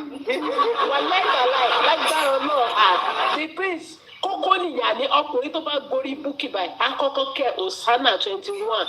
wáyé kílódé kan kọ́ Osana ó máa ti ṣe pàpà bí virgin ló ṣe máa jọ náà ó tẹ̀ jí okó yẹn sísàlẹ̀ wọ́n máa jọ bí virgin ni àwọn lè máa jẹ tí mo bá dé tó gba yín mú ní platform. wọ́n máa jọ virgin wọ́n máa dùn bàjẹ́. ẹjọ ọkùnrin yẹn kó tó ká ẹsẹ̀ búkì ẹ̀mí àfẹ́ bọ̀ wọ́n ní kí ló ṣe ó máa gbẹ̀yìn wọlé ó ní kí yẹn ìmá náà yìí o ìmá náà yìí. ní kí bá yẹn náà tọ́pìkì wo lẹ fẹ́ ṣe ṣíra máa jẹ́ tọ́pìkì nígbà. dọ́gì wo ló fẹ́ ṣe pẹ̀lú kù yẹn mẹ́. ìyá ọba wọ́n máa wọ láyà wọ́n máa lo ẹ̀yìn wọ́n máa mú rìbá ẹ̀yìn ló máa gbà wọlé. méjì ní títà yóò ní àìyá wọ́n máa wà ókè wọ́n máa dùn bàjẹ́. lóòótọ́ ibẹ̀ yẹn ti dín pa ó ti dín pa padà ó ti dín pa bọ̀ ní máa ń dín. ẹ understand. ó ti dín àtọ́ pé kò ní máa ṣe ẹ máa tọrọ ayé jẹ sí. wọ́n máa gbẹ̀yìn wọ́n máa lo ẹ̀yìn wọ́n máa ṣe lẹ́yìn. ẹni àwọn àní kó ṣáà ti wọlé kó ti wọlé ni àti nígbà máa gbàgbé lábẹ́ ọ̀nà ìyọba wọn pè é. no bóyá bóyá bóyá àǹtí ọ̀rẹ́ ẹ wò ọkùnrin tó bá fẹ́ ṣe ti sista búkì yẹn kó rọra ló ṣáwá bí ṣáná kó jù láti ìsàlẹ̀ kó nà ọ̀tọ̀ ẹ̀ sókè kó fẹ́ kó dẹ̀ ju kí ní ẹ̀ sísàlẹ̀. ṣẹfẹ kan yọ ní ìsìn wọn ti dàgbà ní ìfún ọmọ àjẹ ìfún ti wọ sùtánà tó ń tó náà àní òde ní kọ́ lọ ṣe ẹ má ti ṣe àwọn ẹgbẹ́ kàtàn wọn ìfún ọmọ àjẹ náà. kó lè yẹ ìtọ́wò ló ń yẹ kó lè yẹ ọmọ náà fẹ́rẹ́fẹ́ lálẹ́ ju sísàlẹ̀ ó máa máa fún àwọn ọ̀dà kọ́lọ̀ ló dá wọn bẹ́ẹ̀ o àwọn náà dára wọn bẹ́ẹ̀ o. wọ́n sàgà fún mi láì. ọlọ́run ló dá wọn bẹ́ẹ̀ o àwọn ló dára wọn bẹ́ẹ̀ o. ẹ tó bá tún ti fá sàgà fúrù láì bíbí a máa lé bọ́ sí sàlẹ̀ ìyá sàgà fúrù láì wọ̀ ṣé ṣé mọ́sìkì la wà ní. ìjọba ìgbàdùn tó ń dùn mọ́ yá sàgà fúrù láì. mọ́mí ayaba sàgà fúrù tán yìí. ẹ máa gbọ́ ọkọ̀ jókòó léṣo ìkọ́nú méjèèjì àtẹ̀yìn ọkọ̀ jókòó léṣo kọ́ ṣe kọ́. no bóyá kọ́ jókòó lága àga yẹn náà máa wà ókè o tó bá jókòó sórí náà ni kọ́ wà ọ̀kadà kó wá máa fáyẹ̀ wọ́n ní àgbẹ̀tọ̀ ẹ̀sùn kó lọ́ra gbé ẹsẹ̀ ẹ̀sẹ̀gbẹ̀ kó wá máa kú láti kó máa penetrate láti ìsàlẹ̀ àti àga yẹn kó máa jù. ẹ wá àti sọ ìjọba fàmìlì ọjọ́ sọ àti. kí ló ṣẹlẹ̀ ara yín ni gbogbo àwọn tó wà lẹ́kọ̀ọ́ tó dùn mọ́ ẹni pé ó tún ti wà ní 51.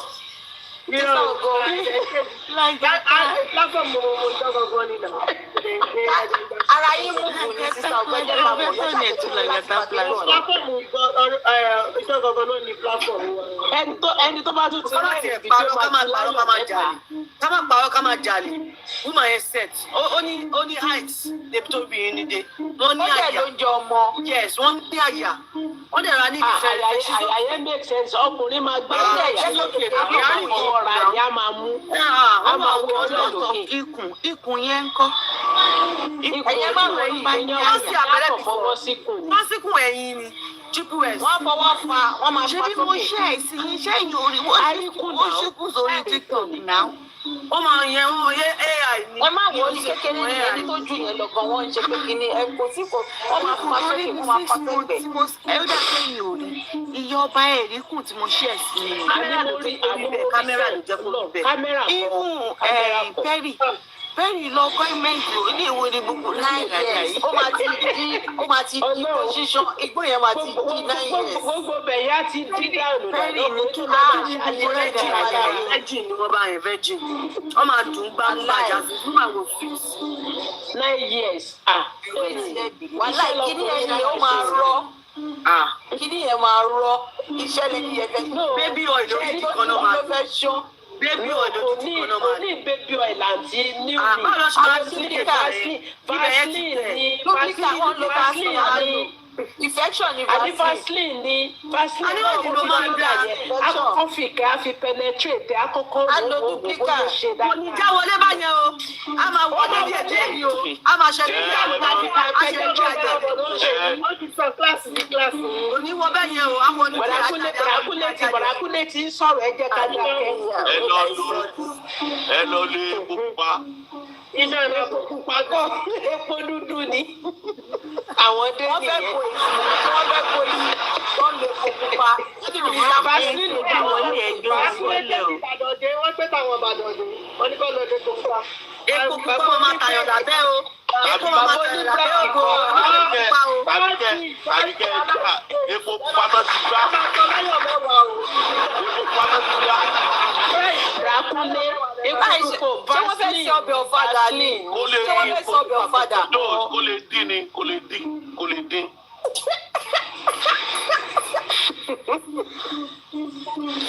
Obìnrin tí o bá ti ná for 9 years ìyá nìyẹn kò ná for a good 9 years. Kẹ́ni kankan máa sọ orúkọ kọ́ máa sọ̀rọ̀ búkì mọ̀ tó lórúkọ mi ni wọ́n ó ti tó bẹ́ẹ̀ ó tó bẹ́ẹ̀. Ní kí ni? Ẹ wo ẹgbẹ́ dákẹ́jọ kẹ́míùtì ó tó bẹ́ẹ̀ ẹ má jà orúkọ ní sẹ́yìn mi mọ́ ó ti tó bẹ́ẹ̀ fi kíkún bẹ́ẹ̀. Kí n jà yín bọ́ ẹ máa dákẹ́. Ìyàwó àgbọ̀ máa jà yín bọ́. Ní ìjà yín bọ́ ni ẹ fọlọ́ dájọ́ òkòkò ni mi ò sí ní ẹ̀pánimọ́ mo ní ẹ̀bọ́ sọmọ ẹ̀pánimọ́ ní ìjà yín bọ́ ni ẹ fi wọ́n sílẹ̀ ẹ sọ díẹ̀ kẹ́dákẹ́ ẹ dẹ̀ wá tó àdókò láti ìkòdókò láti 9 years. Kí ló tẹ̀ lọ́n togi sí àdògùn aládògùn kí ló ṣẹlẹ̀ gan-an? Kí ló dé tádùnkàn náà tí ò ṣáàpù lágbọ̀dọ̀ mi láìkí. kí ló dé tí nẹ́tẹ̀kì náà ṣẹjọ́ ẹ̀ sí tí wọ́n paná ṣáàpù ẹ̀. Kí lè sọ? Ṣé ó fẹ́ máa wọ́n débò? Wọ́n fẹ́ kí dúpẹ́ ti máa wọnú bẹ̀yìn. Ó jẹ̀bi. Private house. àwọn tó máa kọ̀ gbà wé lọ́wọ́ wà láì ìyá nìyẹn o for good 9 years kéèyàn máa fi ìyá jẹ rẹ̀ ṣó pé èèyàn sọ fún pé èèyàn kò ń jẹun ṣó sọ fún pé èèyàn kò ń jẹun lẹ́yìn náà ẹ̀sán tẹ́ ẹ bá rí ọmọ máa ní sàǹdà fún àdúgbò àti mi Bukola ẹ má ra àrà fún wọn. Iyaba you know how it dey go now. She's a blogger. She can't just go down for anybody. They will record her. So she's a blogger. Now. Blogger with fracas. She cannot. Wo kò tí ì mú ni blogger with fracas or blogger with pẹ̀lú láìpẹ́ kò tí ì mú ni blogger with fracas. Hello. Ẹ bá mọ̀ kọ́ ló ń pè fracas kò bá mú. Ó fẹ́ ló fìyà jẹra ẹ̀ ní báwo ló ti ẹ̀ṣẹ̀ wá bẹ́ẹ̀ tì í. Ó ń protect ara ẹ̀ ní ókè. Wá ní kò ní ẹ̀dá. Ó ń pè fracas so easy fún láti sọ̀rọ̀ báyìí. Ẹ bá mọ̀ kọ́ ló ń pè. Mo ti gbọ́ o. Tó nítorí ó jẹ́ fracas sí wá ní kọ́ lọ yọ ọ̀rọ̀ kó kúrò láyé. Ṣé bó ṣe wà yẹn? Ó ju ọba àlù kan lọ bó ṣe wà yẹn. Bó ṣe wà yẹn tó bá wọ ibì kan ó ju ọba àlù kan lọ. Àwọn èèyàn máa fojú sí lára. Ọ̀fẹ́ ó ju ọba àlù kan lọ bó ṣe wà yẹn. Ẹ kò lè fáṣọ bojú ni. Torí kí n ṣe ẹlẹ́yà ni. Ó ju ọba àlù kan lọ bó ṣe wà yẹn. Ẹni tó ń bàtẹ́ sọ̀rọ̀ gẹ́gẹ́ bí ara ni. Wọ́n fẹ́ sọ fọ́dún kan ni. Ṣé wọ́n fẹ́ sọ fọ́dún kan? Ẹni kan book appointment o ọlọ́dún mẹ́sàn-án ọlọ́dún mẹ́jọ ọlọ́dún mẹ́wàá ṣe gbogbo ẹ̀ lóṣù mẹ́sàn-án kan book appointment o. Ó ti dín ẹ̀ka. Polówó jà yín kàrẹ́ polówó idán gangan. Mo jẹ́ ká sọ ìrẹ̀lú fún mi. Làjà ká máa kọ́kọ́ orí wá sí. Ẹ jẹ́ kọ́ lọ bá bàbá Mohbad. Ẹ jẹ́ bá a fún àgàtà idán gangan. Solúṣọ̀ báwo? Bọ̀dà Kúndé. Bàbá wa ló wá lù. Ẹ tó wà lórí bíbá ìdájọ́ ẹ fi bàbá matchmaking ó máa ń ṣe adult class ẹ jẹ́ bá a follow page lórí TikTok. Ṣé wà lórí ẹgbẹ́ ìgbọ́dọ̀ tí wà sórí. Wọ́n tún máa ṣe matchmaking ni. Ṣé wọ́n máa ṣe matchmaking ní ọmọ ọba? A máa ń ṣe hook up. Ẹ máa ṣe matchmaking náà. A máa ń ṣe friend with benefit. Ṣé máa ṣe hook up? Ṣé máa ṣe hook up náà? A máa ń ṣe friend with benefit. New me, your way not pure. No. The person is honest. Ngata is honest individually. Ìpolówó òsì advert manager. Ẹ wá wọ́n polówó bọ̀dá mi. Ẹ̀yọ̀ kan ti gòkè lẹ́kọ̀ọ́ sọ pé ọba gbọ́dọ̀ wọn ṣe ń pariwo. Ká máa promote ara wa. Ẹjọ̀ mo ń promote bọ̀dá mi ẹjọ̀ o. Ẹ̀yin tẹ́ wà lórí YouTube tẹ́ wà lórí Facebook ẹjọ̀ bá follow Lagata ẹ ti rí. Wọ́n ti sọ client kan ti wà lórí comment section. Wọ́n níṣẹ́ ní UK ní Manchester. Client kan ti wà lórí comment section. Ẹ lè DM wọn. Ẹ wọ́n kí ni ẹ lọ DM wọn. Booking gbèsè wà available. Wọ́n ara wọn fẹ́ yẹn.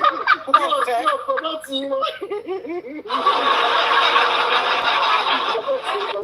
Mo sì ń ráwa lọ́lé mi. Ẹ máa sọ láyọ̀ mẹ́wàá mi nígbà mi báyìí. Assistant bookie ẹ má bínú ìyá mi. Ẹ jọ ta ni tó ń sọ̀rọ̀ yẹn náà ta ni woman tó ń sọ̀rọ̀ yẹn. Woman wo? Voice wọn sound familiar. Which one? Tọ́rọ̀ commentary after yẹn. Olúwa involve. Olúwa involve ni wọ́n. Ṣáwọn ló ń sọ̀rọ̀. Olórí panelist. Ewo. Ẹ wà lókè, ó ń sọ̀rọ̀ sí i. Ohun wọn fẹ́ tó. New me ọmọ Ìbàdàn. New me idán gangan. Idán ni òun ni bàbá bẹ̀ níbẹ̀ ló gbé ṣé kó wálẹ̀. New me tó máa fi àga kùsì sí àjókòó. New me tó máa jẹ síkì. Àwa rè yóò dáa fún yín. Kò ní yẹ ilẹ̀ fún yín láyé bàbá. Yóò jọkà. New me mọ̀lẹ́tẹ̀. New me àbúlà. Bóò ní ìjọba àtàbùlà. Ẹ̀kọ́ àtàlápalẹ̀ alápalẹ̀ mi ò jẹ o. Ẹ̀kọ́ alápàjọ́ gíní mi ò jẹ. New me yọ́yọ́. Ó pọ̀. Bóò ní ìjọba ẹ máa fi ọ̀rọ̀ mi ìlàkà ni ọjọ́ ìlàkà. Ẹ bá like you do me life. Alright. You life here. You life here. You. I want your life in you. Life in you. Life in you. To Daniel. What's up? What do I mean? What's up? One day, some of them. What's up? What Daniel? Tí mo sì ní bí ẹ̀jẹ̀ láti wò ní ẹ̀jẹ̀ wá sí ẹ̀jẹ̀ ọba tí wọ́n jọ ní wá wọ́n wá ẹ̀jẹ̀ wá ń fọ̀ ẹ̀jẹ̀ ọba tí wọ́n jọ ní wá wọ́n wá tí wọ́n ò ní jẹ́ ẹ̀lẹ́. Mo láì èdè yìí èmi ló tó wá. Àti wọ́n wọ́n sọ ọjọ́ àgbọ̀rọ̀ yẹn ni. Àwọn ìtàgé mi. Ẹ̀yin àti bàbá you are obsessed with bàbá. What is your problem? Ẹ jọ. Triple S ẹ̀jẹ̀ ká fi bàbá yẹn jọ ajá ti sùn. I don't know. Ok, ṣé ẹ fẹ́ gbọ́? Ó ní àwọn pọ́ǹtì kọ̀ọ̀kan tí wọ́n sọ kò sí problem. Ó yẹ play. Ó yẹ mọ̀ ẹ ti sọ bíbí di adult class o. Ẹ ti sọ di adult class. Ẹ jẹ́ ká sọ ṣé ọmọ adé kì í fún àyìn padà ní. Ẹ mọ̀ nǹkan tó ṣẹlẹ̀ new me. Níjọ́ tí Triple S kọ́kọ́ wá sí adult class. Ẹ ló sá lọ ni. Mo ń bi Triple S láwọn question kan Triple S ní ojú tí. Ìyọba ló gbé Triple S níbẹ̀. A lè ṣàlàyé fún Triple S pé tó bá ti pọ̀ Triple S sá lọ ni o. A ní kó mú wáìpù àti tíṣù rà ní ṣùgbọ́n ló mú wáìpù àti tíṣù rà. Ṣé wọ́n ń dà sára ni? Omi wá ń ṣe ṣọ̀rọ̀. Ó máa sá lọ ní ìwà ẹ̀. Ọkọ̀ Triple S wá sí ìdè. Pàtàkó Triple S dé báyìí Triple S bọ́lẹ̀ àti gbáyà àti Triple S sá lọ.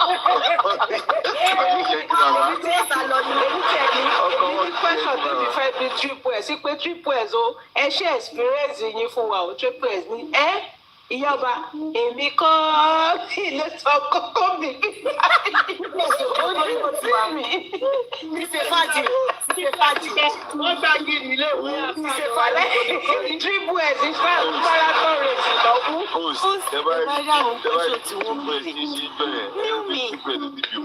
Láti yẹ ya wèrè gan. Ó yà wèrè ń bẹ̀ ní tẹ́rì. Ní bẹ́ẹ̀ tẹ́rì. Àwọn share your experience. You understand? On TikTok, you should share your experience. You are friend with comment section. Ẹ má máa dáhùn sí i. Ṣé tí o lè profile ó ní ẹ má máa dáhùn sí i. Olórí burúkú ni wọ́n.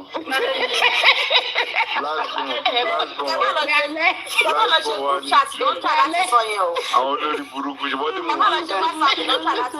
ní mo wà ní gúrùpù náà àwọn tó gbé kàkà àwọn àpapọ̀ àwọn ṣẹlẹ̀ àwọn lọ́la. Wèrè ni wọ́n olórí burúkú wáì tó ṣe ló bí jọ. Èmi gan mo bí Dre ọmọ mi ní first born mi ní Dre olóṣì. Òyà tó bá fẹ́ lọ kó sí làágùn kan lọ ẹjọ́ mi tó lọ nígbà rẹ ní pẹ̀lú Dre nǹkan ṣé kẹ wá jà nítorí justice fún Mohbad. Tó bá lọ fẹ́ lọ kú sábà kan lọ mú. I don't know.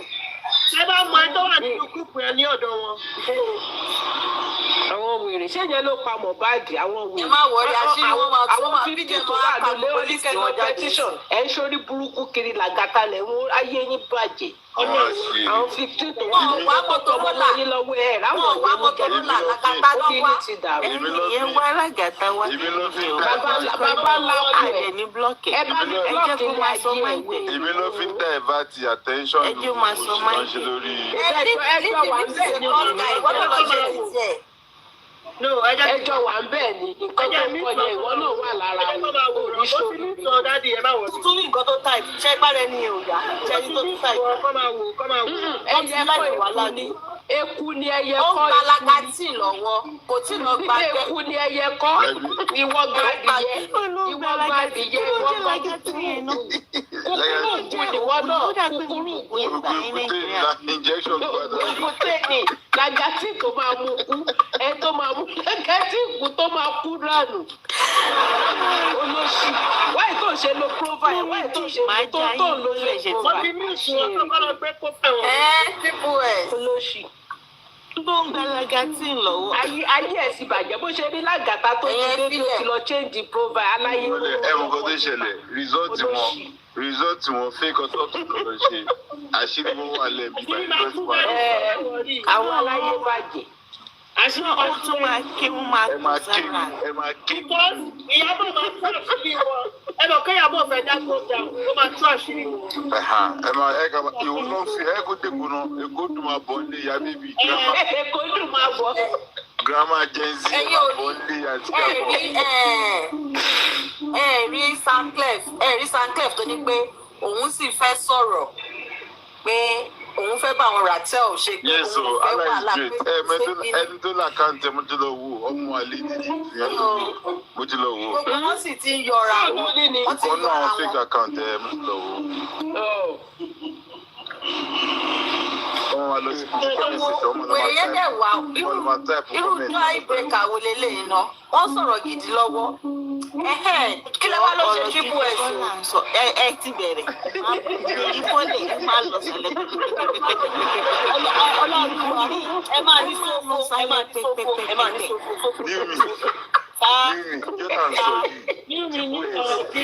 Gbàdá pé triple s biscuit èmi ni mo bí triple s ní question. ìjọba ẹjọ́. wọ́n ti gbé triple s ìjọba yìí. mo ní ẹ máa gbọ́ mo ní triple s mo ní ó yá ọjọ́ wo lẹ ṣe kinní yẹn gọ́gọ́gọ́gọ́ triple s ní èmi ọlọ́run náà ti ń bèrè àdúgbò question báyìí. nítorí pé láti bèrè kọrọ ní ibo ní kí wá ti bèrè.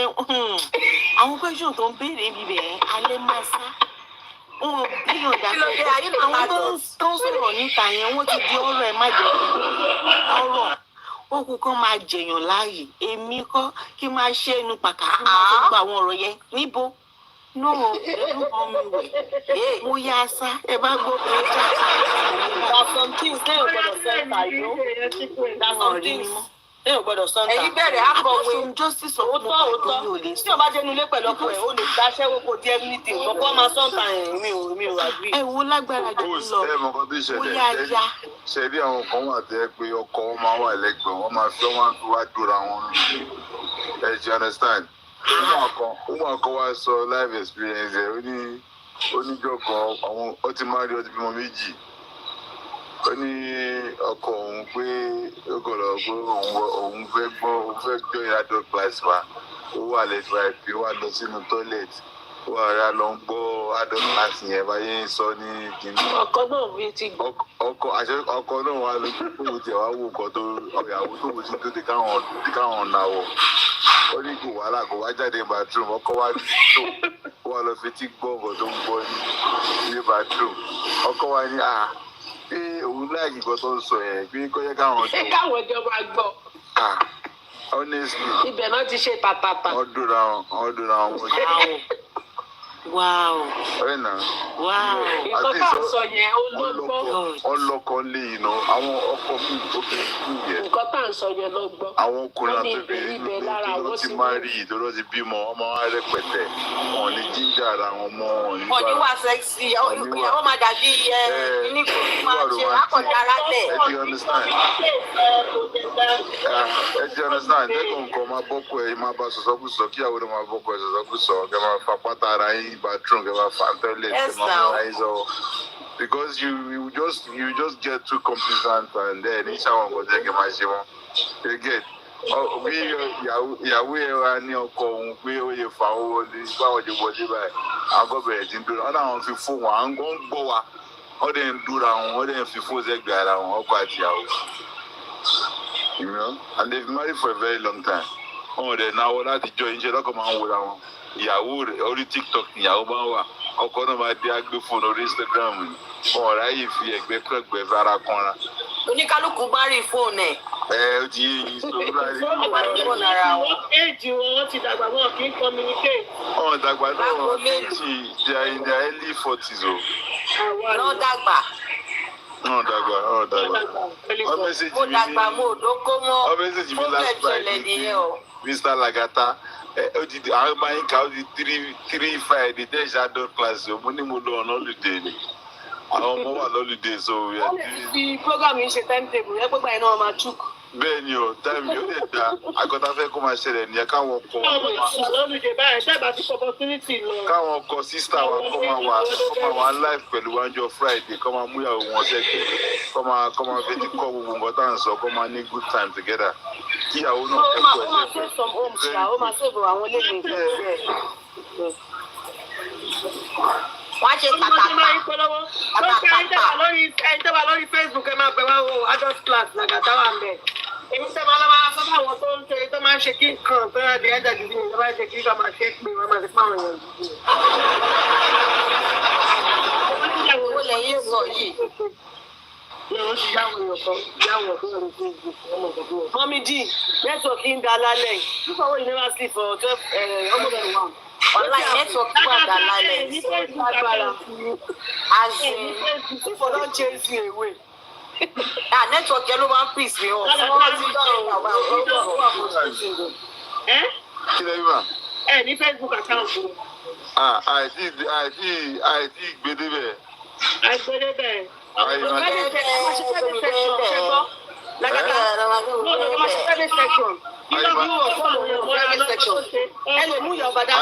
Ayi máa ṣe. Àwọn èèyàn mọ́ra náà kọ́kọ́ ní private school. Ayi máa ṣe. Because àwọn mi ò fẹ́ wá sọ online ó ti yẹ ilé ẹ̀yẹ.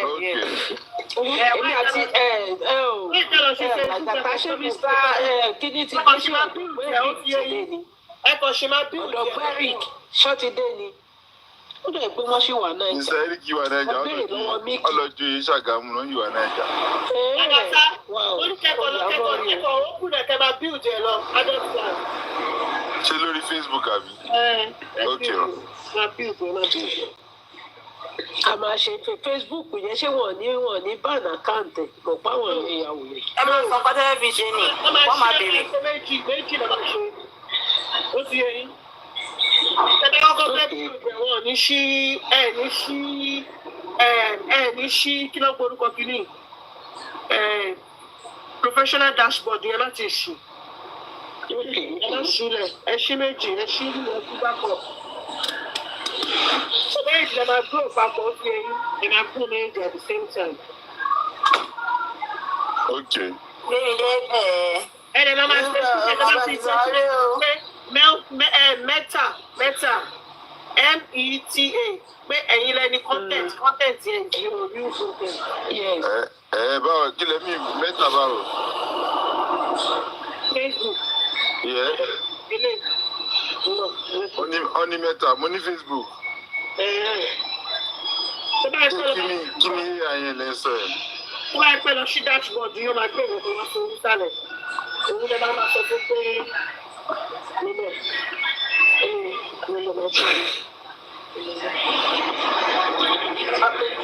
Ayaba ọ̀rẹ́ Golu àti fàjà fáwọn. Ẹ lọ ṣìnà.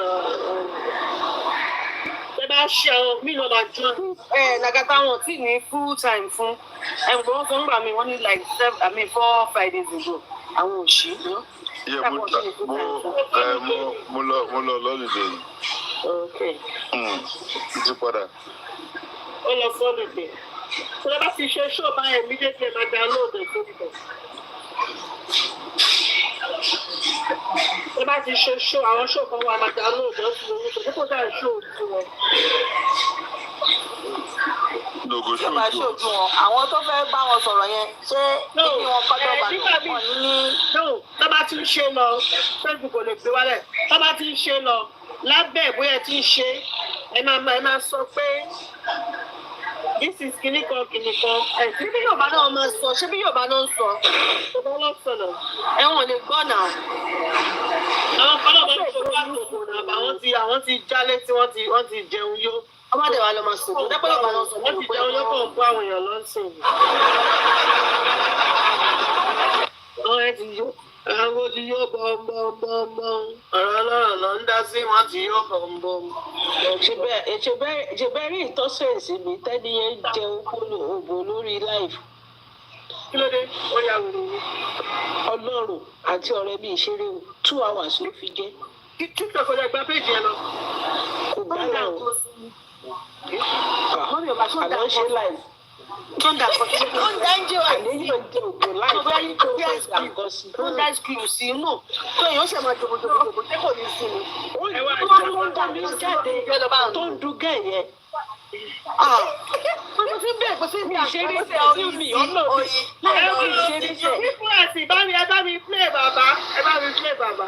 ó ti màmá ní bàbá màmá ní kò ṣe bàbá láìka àbúrò. nígbà yìí náà ló ń sọ sí ti ọjọ́ wo. ẹ fẹ́ kọ́ bá yín play ọmọ. nígbà yìí lọ pé ọmọ la máa play. àti bá yín polówó. àti polówó. new me ẹ dúró náà ẹni pé ṣé kí náà dà sí. olóòjẹ́ for like 2 hours bàbá àkọ́kọ́ sí. ó máa jẹ́ nǹkan tí mo mí ní pé bóyá bíi ice cream or kò dá ice cream kò sí kò dá ice cream sí. ó da ṣúgà sí ni. tó fi jẹ́ tó dá extent ní 2 hours. oúnjẹ tó mi ń jáde tó mi ń jáde.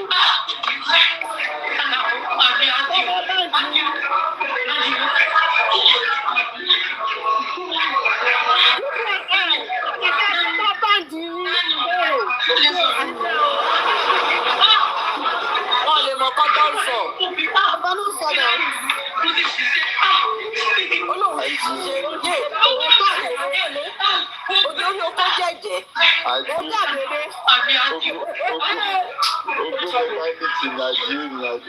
Ó dàgbére ayé mi. Olóhùn ti ṣiṣẹ́. Ọlọ́run á jẹ ìṣiṣẹ́.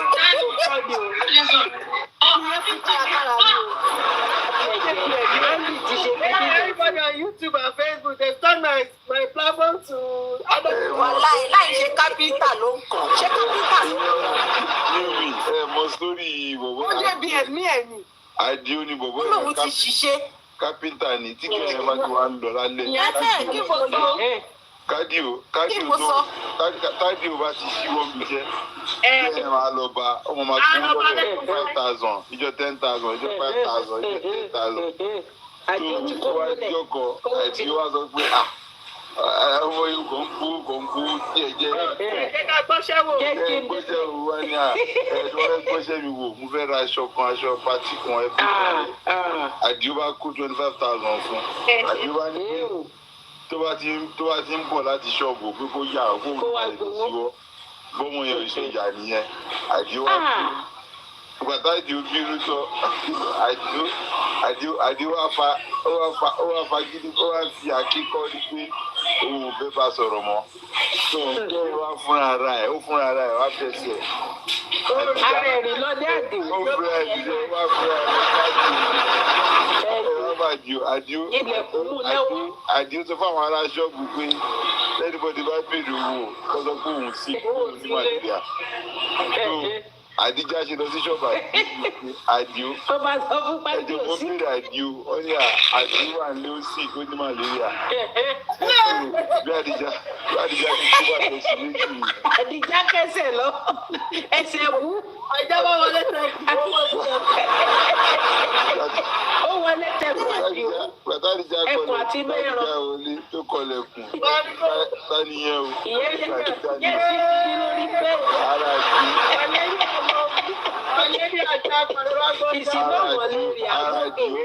Ara Àdìó yá. Bọ́lẹ́ríà ló ń ṣe. Ẹ máa gbọ́.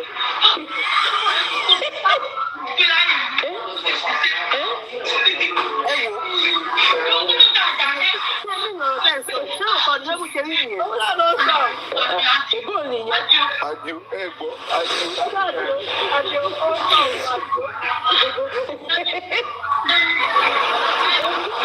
Ìyẹn ṣe fún ọmọ yàmá ni ó kò fún dàgbàdàgbà. Ṣé owó ṣe ń kà olóṣù? Olùkọ́ calm down Dani.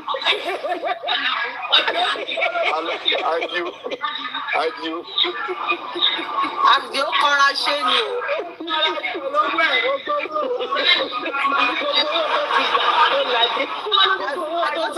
Gbogbo everything alẹ́.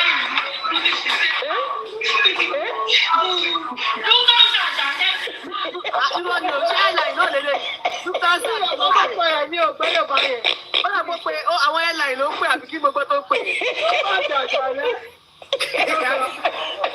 Ìdájọ́ yìí ń get ló bá jàjà rẹ̀ ní ògbọ́n. She's so ras. Ṣé tó tọ́ ni kí ni ṣá oras. Èwo ni soras? Ọwọ́ báyìí ẹ sọ pé soras. Ẹ bó ṣe wá ń ṣe yẹn yámayàmá. Kò ṣe bọ́ọ̀ṣì. Ó ti ìbọn ó ń kọ ìsàlẹ̀, ó ń kọ àfún ẹ̀, ó ń kọ ibi ilé ọmọ. Ẹ wá ń sọ̀rọ̀ pé lọ. Lẹ́sẹsẹ. Ẹ sọ pé wá kúnlẹ̀, wá yọ ìdí yẹn sẹ́yìn, wá fẹ́ òwò mi dáadáa, mo fẹ́ ìdí yẹn, ojú mi dẹ̀ fẹ́ kọ ìdí mi fẹ́, mo ní ìdí.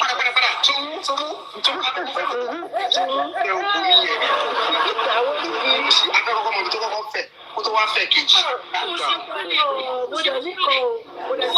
Wá ẹbí pé omi ń dà lé wa lórí. Omi ń dà ẹ̀ ṣáwá missionary nìyẹn. Má sọ rẹ. Omi ń dà lé wa. Ìyẹn kò ní ìdẹ́ni tí ó máa lọ, ó máa tọ̀ fara ni. So ó wá ń ṣe díẹ̀, ó wá ń gbà sí díẹ̀, kò jẹ́ kó pọ̀ jù. So bómi yẹn ṣe ń rush lé wa lórí yẹn, ó kà kó sọ mi pé omi yẹn ń fún òun ní ìjọ ẹ̀, ó mú ní òun kù. Àti kíní yẹn ti wù mí lára gan, mo ní láti kúnlẹ̀ dáadáa, mo wá bend waist, mo wá wọnú gan. Ìsìn ìdájọ́ ìdílé. Olúwa ìgbàgbọ́ wo ni ó? Ó ló ń wọ ní dáadáa. Ó ṣe lọ sí ọ̀pá àwọn kìkì máa sọ àbọ̀ fẹ́ ń ṣeré. Ìdí ìdílé mú ní ìdí tó ti pé ó ń fẹ́ lẹ́yìn. Mo ti kẹ́kọ̀ọ́ rí ẹ̀rọ. Tí bá bẹ́ǹdì ẹ̀ like tí bá kúnlẹ̀ dáadáa tí mo tẹ wéèsì mi wọnú ìdílé. Àwọn ìyá pẹpẹ yẹn ni.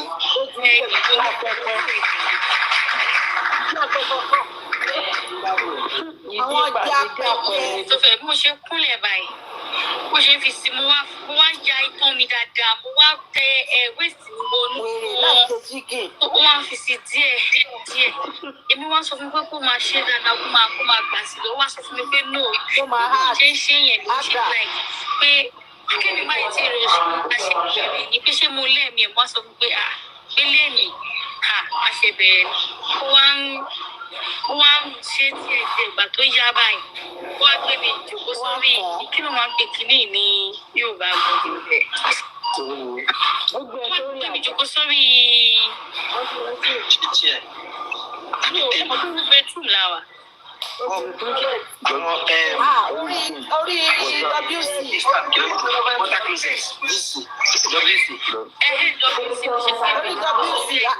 Mo ṣe fi ọwọ́ mi, mo fi fẹ ẹsẹ̀ mi méjèèjì, mo fi ọwọ́ mi, mo fi ká ẹsẹ̀ mi méjèèjì. Ó bá yà mọ́ ọjà yí ẹ̀ bàjẹ́. Ó ṣe kọ́ mi. Àwọn tó ń gbọ́ bọ́ parí oyè ṣé wọ́n lè bó ṣe wá nìyẹn, bó ṣe jòkó sórí ẹ̀yẹn, ọwọ́ mi méjèèjì mo fi fẹ́ itan mi, mo fi fẹ́ òwò mi wá fẹ́ dáadáa. So bó ṣe ṣẹlẹ̀ nìyẹn, bó ṣe ń fi sí báyìí. Bó ṣe mọ̀ pé bó ṣe kúnlẹ̀ yẹn kò rọ̀ọ̀ṣì ara ẹ̀, ó ṣe é díẹ̀. Bó ṣe jòkó sórí ibẹ̀ yẹn ló ti ń fún mi jẹ kógbà. So ibẹ̀ yẹn ló ti bó ṣe wá nìyí. Ó kàn mí signal. Ọ̀nà mi ò bí ìgbòho tó sọ. Àròsọ ní kí n ó ṣàròsọ o. Chibues ti sá lọ, ẹ bá yẹ ká lé Chibues. Chibues. Lágàtà Abáyọ̀ mẹ́wàá lè máa gbà fún ọmọ ìlú mi gbà. Ó ṣàròsọ ní ṣàròsọ yẹn. Gbogbo bí bọ̀bọ̀ yẹn ṣe rọra ṣe bọ̀bọ̀ yẹn ò fẹ́ tètè kàn. Ó wá rọra ń ṣe. Ìgbà tó wà lọ ní kó lọ jókòó sí closet yẹn. Tó lọ kan ibi tẹ́ pé kiri ó tètè yá da tọwọ́ ẹ̀ lẹ̀. Lion 50 lè máa drop ní ìgbà fún mi. Kí ló ṣe Chibues tó wá sá? Triple ilẹ̀ ti dá náà, ilẹ̀ ti ṣú náà, almost one like 4 minutes to one. Agbára Chibues ń move. Ẹ gbọ́. Ẹ wá lé Chibues lọ mí nígbà. Jíde ìgbẹ́ náà bí ṣí bí dis. Ìyá yín ni ẹ ti jẹ́ ìpadà, ẹ yà máa bọ̀ Chibues àti star play mọ̀ máa bọ̀. Ló máa dọ̀ ìpàdé. Chibues lọ. Àwọn ọ̀rọ̀ ẹni tó bá ti ń sọ ní orí Chibues ti ń mú. Ṣé mo mọ nǹkan náà Orobodobo, pásítọ̀ Orobodobo àbí kí wọ́n pè náà? Ìyẹn tó ṣe máa rò pé wọ́n imagination ni. I don't believe anything. Mo sá lọ ni mo sá. Àwọn yẹn ras bàjẹ́. Táyé sọ pé ara Chibues ti mú fún yẹn. Èmi tí mi ń gbọ́ bàbá Mohbad. èmi ò ní interest ló jẹ́ kí èmi sọ̀kalẹ̀ mo pé mi ò like gbogbo àwọn dómidómi kìnnìkan èmi ṣe rọra sọ̀kalẹ̀ mi ò like. èmi náà sì Are you a virgin? mo ti fojú ṣọ́ triple S gbà tí mo. He's written all over her. You don't know. Triple S, yes, you. Yes, I'm a virgin, of course. I'm 20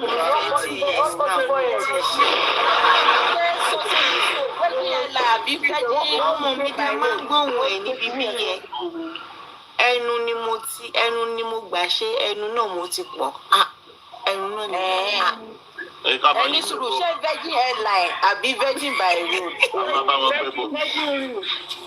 Òbúkọ dúdú. Virgin real. Virgin real kọ́. Virgin baby. Àmọ́ ìmọ̀ òwe ọmọ agbẹ́bọ̀.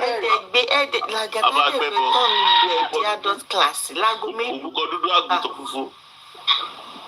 Àwọn tó rí fẹ́ẹ́ papọ̀. Ìwú òbúkọ yẹn. Àwọn tẹ̀ ń pè yẹn lágbára ní tèmi. Àgbo funfun la máa lò. Máa parí sẹ́ka àgbo funfun yẹn. Ìwú yẹn la máa tìbọ̀ yìí lábẹ́ àlè ìjàdánù. Ìṣàgbẹ́yẹ kọ́ bá yín fọ̀rọ̀ kọ́ rọra fẹ̀rọ̀ ṣe kọ́ fi kíní ló máa kíní gbà. fún triple S ṣé wà òkè àbí wà ẹ̀blẹ̀. lẹ́pìlì orin kan fún triple S ni. Why me tonight? Why me? Ìyọ̀ why me? Ẹ mọ̀ pé ẹ̀yin náà lẹ gbà mí last time.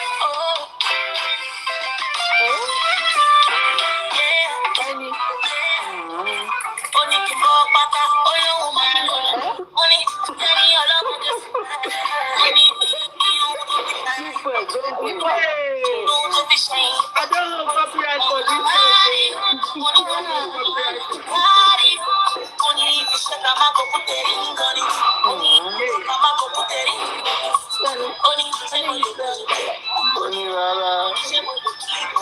Onírara fún fàájì o.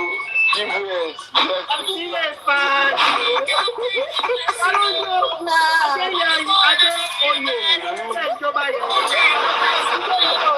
The track is over your belly, yeah. I want no copyright. I do. I want no copyright.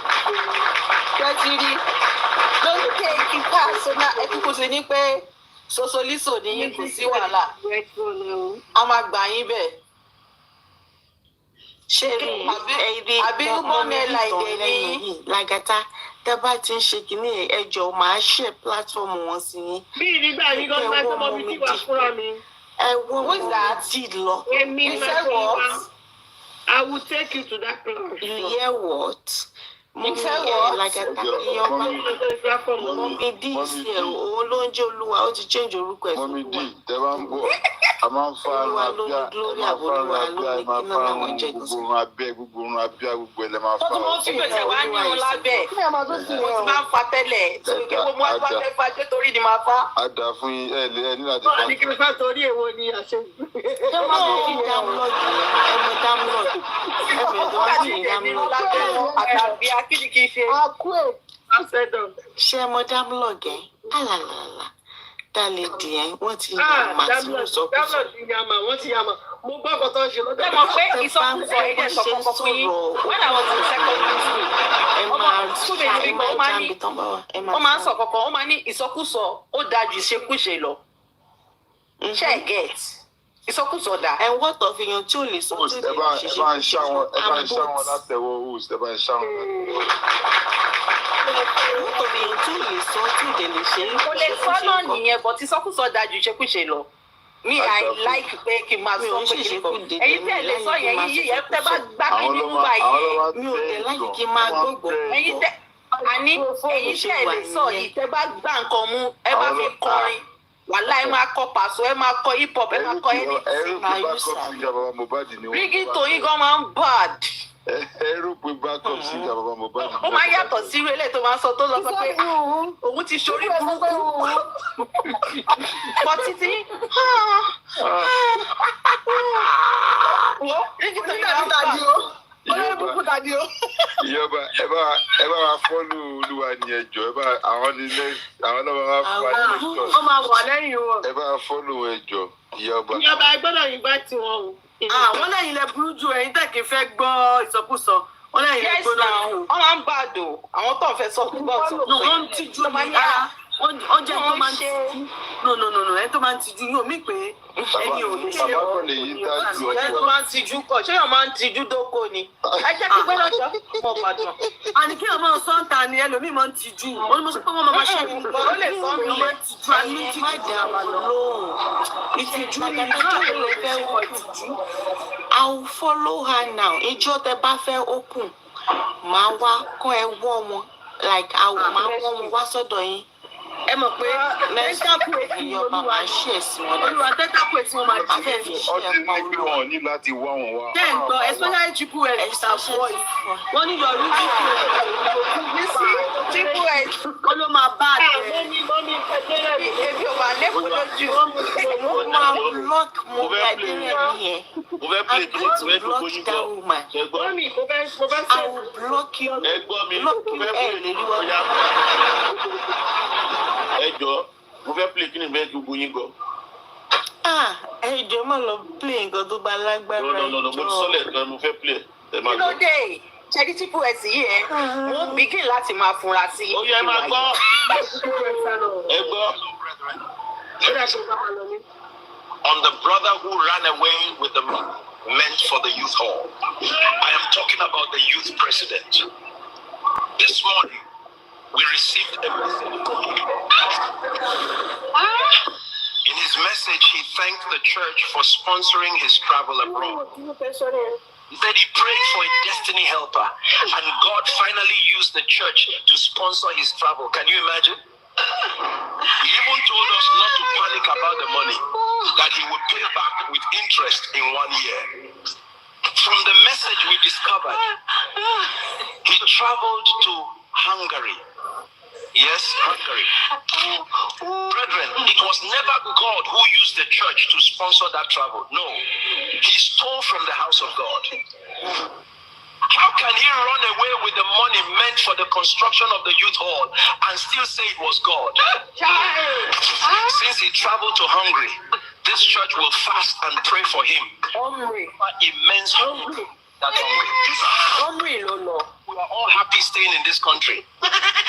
If I see opportunity, will I not travel to? Yes, I will continue my church. Smart guy. Must be hungry in that country called Hungary until he returns to this country. Amen. Báwo ló ṣe fẹ́ dáwó padà tó bá wá rí ìtọ́nù tí ó wọ̀ tó? Now let us continue. Pọ́ǹtì mi ni wípé ẹ máa gbọ́ mi. Pọ́ǹtì mi ni wípé youth leader ní church. Fídíò yẹn mo play fídíò ni o church inú church tó ti sọ ó wà lórí ọ̀tà pastor church ni o. Now ẹ wá dáwó jọ fún ẹ fi kọ́ church on. Àlàyé dẹ̀ fi travel gbèjà. Ìgbà tó tẹ̀lé ibi tó lọ. Pásítọ̀ wa ní kí wọ́n máa ń ṣépè fún. Ó send letter sí. Ṣó jẹ́ kí pásítọ̀ yẹn máa ṣépè? Ẹ máa ibi tí mo lẹ́ máa gbọ́ mi lọ. Ó send letter sí yín pé ẹ ṣe gan o. Ọlọ́ọ̀tì opportunity o ti fi travel gbé bọ̀ after 1 year tó bá ti jáde fún iṣẹ́ o máa dáwọ́ padà pẹ̀lú interest. Ìwọ pásítọ̀ wa sọ wípé ìlú tó lọ yọ ń dìde pé ẹ wá gbàdúrà òdì fún pé ebi ló máa pátí tó fi máa padà wá sí Nàìjíríà. Èpè yẹn àdúrà yóò ti lè gbà. Tó dá as a pastor. Ok, bàtà sọ̀rọ̀ Naira Marley gbà yẹn pé Naira Marley sọ kí Iyabo máa lọ gbọ́dọ̀ máa dájọ́ láàrin àwọn méjèèjì. Yes, now ìgbà yẹn ni now. Ó ní Naira Marley tó ń fojú burúkú wò pé èèyàn burúkú ni. Naira Marley ìwé fàwọn nìyẹn bẹ̀yẹn. Naira Marley sọ pé ẹ wá fò fa igbó lójú méjèèjì ẹgbọ́n tó sọ fún Iyabo Ògbó. Ẹ wá wo pásítọ̀ tó wà lórí ẹ̀ka pẹ̀lú ìsáwọn ilé ọ̀. Tó ìsákúlẹ̀ dẹ̀ sọ kọ́kọ́ fún yín. Tẹ bá àwọn onígbó ṣe ń gbọ́ àwọn onígbó wọ́n ní soft mind. Onígbó ń ṣe wàhálà Ọlọ́run. Tẹ bá súnmọ́ pé èèyàn tó ń fa ìjọ. They are very nice people. Òun náà ní good people. Ìgbé pásítọ̀ ìgbàgbé pásítọ̀ yẹn pásítọ̀ is a title. Pásítọ̀ is a title. Èèyàn ní pásítọ̀ kò ṣe. Ó jẹ́yàn kò jẹ́yàn o. Ìkà sọ ni pé ó ń preach the church. Now tẹ bá lọ síwájú pásítọ̀ ẹ máa gbọ́ mi ibi tí mo lọ ní tẹ bá lọ síwájú pásítọ̀ yẹn olóòní church yẹn o church yẹn tó dá àwọn èèyàn ló dáwọ́ jọ tó fi build church yẹn o ẹ̀yin ẹ lọ bí pásítọ̀ yẹn pé next of kegi church yẹn ta ló fún síbẹ̀ orúkọ ọmọ tí ọmọ ẹ ló máa fi sí. so lórúkọ àwọn church member tó dáwó. láíláí owó tó dẹ̀ ti sá lọ kì í sọ owó tiẹ̀ àwọn èèyàn ló dá ó tiẹ̀ béèrè lọ́wọ́ àwọn church member ó béèrè advice lọ́wọ́ àwọn church member èyí tó ń dùn ní wípé because all tó fẹ́ kọ́ yẹ ó mọ̀ pé òun padà ní. tẹ́lẹ̀ nǹkan. nǹkan tó ń dùn nìyẹn pé àwọn ọmọ bí ìtọ́jú máa tún kọ́ àdọ́dá olùfóun tó máa ní òun wá gbogbo ẹ̀ lọ. ṣe business nìyẹn. mo kúkú ti sọ mo ní ṣọ́ọ̀ṣì nàìjíríà yẹn business center dẹ̀ ní sìn. ó wá ń ṣépè tí bá jẹ́ máa tọ́jú ẹ̀ tí máa ń wà láì. pé tó kàn pera ẹ̀ tó lo phone call. ó wá ń gbàdúrà òdì fọmọ lọ́mọ ibo ni ìrìnjọ ẹ̀ wà. àdúrà yóò tiẹ̀ lè gbà. ọkọ tí church yẹn ṣe business ni owó ọlọ́run ò pè é. o tún wá ṣe fídíò ní church yẹn o tún ṣe fídíò. èèyàn ti yáwó ó dẹ̀ sọ pé òun máa san fún ẹ pẹ̀lú interest ṣe bí àdúrà kò gbà fún pé kọ́lọ̀ ń jẹ́ kó ṣe pé kínní àtúpè ìwọ ló bá tún jáfàní as a church member so ẹni kò lẹ́mìí ọlọ́run ó lè ní ta ló mọ̀ bóyá àwọn tó máa ń fọ ọlọ́run bójú tẹ́ pé babaláwo tó ń ṣe oògùn tó ń lo dúdú tó ń lo ritual ẹ jẹ́ máa wò ṣé gbogbo èèyàn tó pe ọlọ́run náà ló máa rí ìjọba ọ̀run wọ ni. ọ̀láì àwọn onígbò dà gan-an àwọn onígbò dà gan-an. ibi tó bá wẹ̀ tẹ́lẹ̀tẹ́lẹ̀ tẹ́lẹ̀ the best church pátá ní gbogbo nàìjíríà yẹn. tí onígbà tó nígbó bá ríra wọn wàláì wọn máa ń táìtì gan tẹ́ pé third party ò lè wọ àárín wọn tí ò bá ń ṣe onígbó. ẹni tí ò ń ṣe onígbó ni. ẹ wo nǹkan tá à ń sọ ẹ wò ẹ má jà sọ ọmọ ẹ ṣáà ní sùúrù ẹ má jà. kí ló ṣẹlẹ̀. ká máa sọ pé onígbó dàgọ́. kí ló dé kí ló máa ń ṣe jíìpù. 419 gidi. irú yìí àní mo sọ ṣẹ́tìrì Mr. Lagata ṣẹ́ẹ̀dì kan tí mo sọ lórí ọ̀rọ̀ CPOS. ìyá ọba ṣẹ́tìrì kan tí mo sọ lórí ọ̀rọ̀ CPOS. promoting it. olúwa ni ìwà mò ń fi vibe wọn o àgbáwo ni wọn o ìgboro gidi ni. ẹ ti rí CPOS yìí wàláì ṣé mo rí pé mo ká yín bàjẹ́ mo ká yín tán ẹ̀yin ẹ lè díbọ́ fún èmi kí ló ń ṣe yín èmi lẹ́fẹ̀ẹ́ máa díbọ́ fún. mo mi dì máa ṣe já yín bó bẹ ṣe wà yẹn. láì ṣe làfọ́ mi. èmi wo gan nípa onígbò. ẹ̀yin tẹ́tí rope ara yín tẹ́tí wéra yín tẹ́tí lace ara yín fúnra ara yín kí ló ń ṣe yín. ẹjọ ẹyàkùnrin tẹwàá nù building ṣẹrí iṣẹ́ kan lélẹyìí orógbó ẹ máa píìlì ẹ máa gé sínú ké báyìí ẹ wá fi 7 up sí ẹ wá rẹ fún 3 days thank me later. iṣẹ́ yìí ọkùnrin ni iṣẹ́ tó yí thank me later iṣẹ́ yìí orógbó ẹ máa gé mi 6 ẹ máa rẹ sí wẹ́wẹ́wẹ́ báyìí. mo kí iṣẹ́ yẹn lẹ̀ ní báwọn ṣe next week. kí lẹ máa fi ṣókè ṣé omi lásán ni. 7 up. what of omi èèyàn lè lómi. ìjọ 7 up. 7 up ẹ ní omi kọ́ omi yé ni. ẹ rẹ kí ọkẹ fún ọkọ yín mu kó lè kàn yín bí kápítà yẹn ẹ kó kàn yín á kàn yín dáadáa. ayé sàbẹ ẹ jẹ́ change the program Lagata iṣẹ́ tẹ̀bí hàn wá. program wo lẹ ń ṣe church program wo àbí mosque program wo lẹ ń ṣe. orúgbó ni tẹ́ fi hàn wá tó Lagata iṣẹ́ wa dúpẹ́ o. ẹ fọkọ yín ẹ máa di after 3 days ẹ ṣèkì ẹ dáadáa ẹ fún wọn ní 1 shot wọn òwò tó fún POS. wọ́n ti fún yín iṣẹ́ kan nìyẹn o. Mr. Kunle ẹ lọ gbọ́sẹ̀ yẹn o. báwo ló ń ṣe kí lẹ sọ jàre. orógbó ẹ máa orógbó bíi 6 ẹ máa píìlì kìíní. wọ́n ní tested and trusted. ẹ máa rẹ banana powder. ẹ máa fi sínú ké báyìí ẹ máa fi 7. Newbie, I want to reply you. a lè ń bá wípé àgbàfiri yóò yó.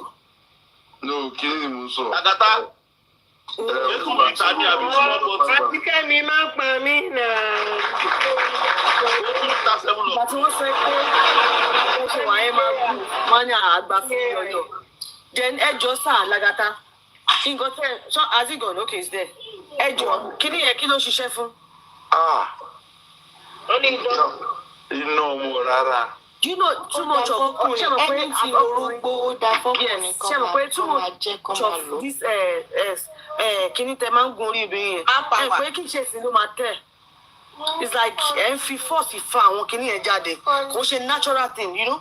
Can you punch me? Did you punch him? Sorry. Àwọn ọmọdé yóò ti sùn. Natural now. Ago mélòó?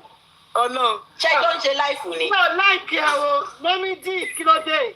Wọ́n sọ pé bí ẹ̀fínú mi lè mú àwọn ṣe ń ẹ jẹ́ kó máa pa. Ajá máa ń sùn sórí bẹ́ẹ̀dì tó tí ń bá sùn wọ́n lè sùn. Ilẹ̀ ò tí ì ṣù ẹ má dáwọn náà ní ìmìgà ẹ máa gbé ẹ lè gbójú ni. 112 la wà yìí náà, I'm not lying. Ó ní tí ẹ lè gbójú ni. 112. What I'm trying to bring out ṣe pé on a norms tẹ́ pé èèyàn fẹ́ ní sex bóyá like. No, you mean ṣẹ́rí mo understand for ten sọ kíní ten sọ yẹn.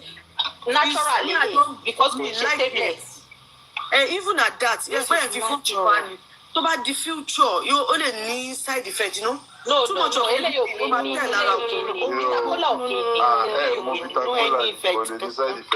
like your you got time with 10 minutes. That's why I don't know. Extend the stay for like 30 minutes. I just got to share for you.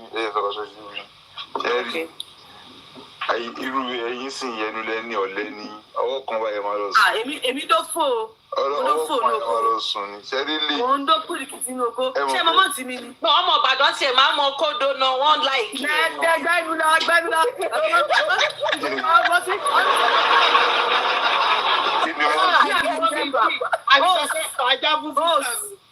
Boss, ẹ máa gbọ́ lágátá. Happy November, I mean back in me, I get the stress. Talking about I like her. I like it. Me, I like her. I like her. No, they share throughout the day. I like her. What do you want? Men and women won't like it. That is if I want. If I want. I affect what the best of. But if I want, I'll leave my bed. If I want. That one. November and Ọmọ Ìbàdàn, wọ́n láyé. Nkọrin. Ẹgbẹ̀lẹ́ ọmọ. Oníkẹ́ gbọ́dọ̀ jẹ́ ṣàlàyé lọ bí àtẹ́lẹ̀ ṣàlàyé. Fúró sísá tẹ́ni yẹn lágbára gan ni o. Tẹ́ni wo ni ẹ?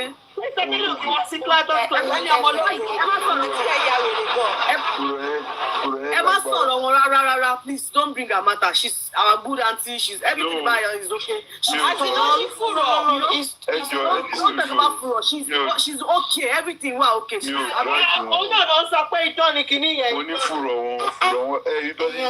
Èèyàn tán fẹ́ appreciate tẹ̀yìn sọ pé. Ẹ má appreciate ẹgbẹ́ wọn jùlẹ̀. Ẹ̀fílẹ̀ torí wọ́n ti ráìpì Ìbàdàn sí orí wọn ti ń wú. Ẹ̀gbọ́n aláìsí sọ pé wọ́n ti Ìbàdàn ju ọ̀nà náà. Aláìsí are you from Ìbàdàn? Wọ́n ti Ìbàdàn ju ọ̀nà. Ẹgbẹ́ ti tẹ́ni wá sórí adult class yín jẹ́ tó bá máa gbọ́ wọn ẹ̀jẹ̀ kí wọ́n ń bẹ̀ máa fẹ́ rẹ̀ nípa. Àbẹ́ni náà máa ń ṣàwádà. Àbẹ́ni náà máa ń ṣàwádà. Àwọn náà máa ń ṣàwádà. Wọ́n máa ń ṣàwádà dáadáa. Okay. Your brother there, he said he purely Ìbàdàn man. Ẹ sórí rẹ̀ bọ̀dá mi. Ẹ kórè òwúrẹ́ ní ọ̀dà fún. Ẹgbẹ̀rẹ̀ ó wà láti ìgbẹ́ lára yín pa. Ṣé àwọn ọkùnrin yín wá gùdù bẹ́ẹ̀ yóò obìnrin ṣe láì kókó yìí? Ṣé àwọn ọkùnrin yín wọ́n lọ́wọ́? Everything lọ́wọ́ Allah is great. Everything about us is ẹ sórí rẹ̀ bọ̀dá mi o. Tí yóò ní ìbàjẹ́, tí yóò sì ní yẹ́ ẹ̀ lẹ̀.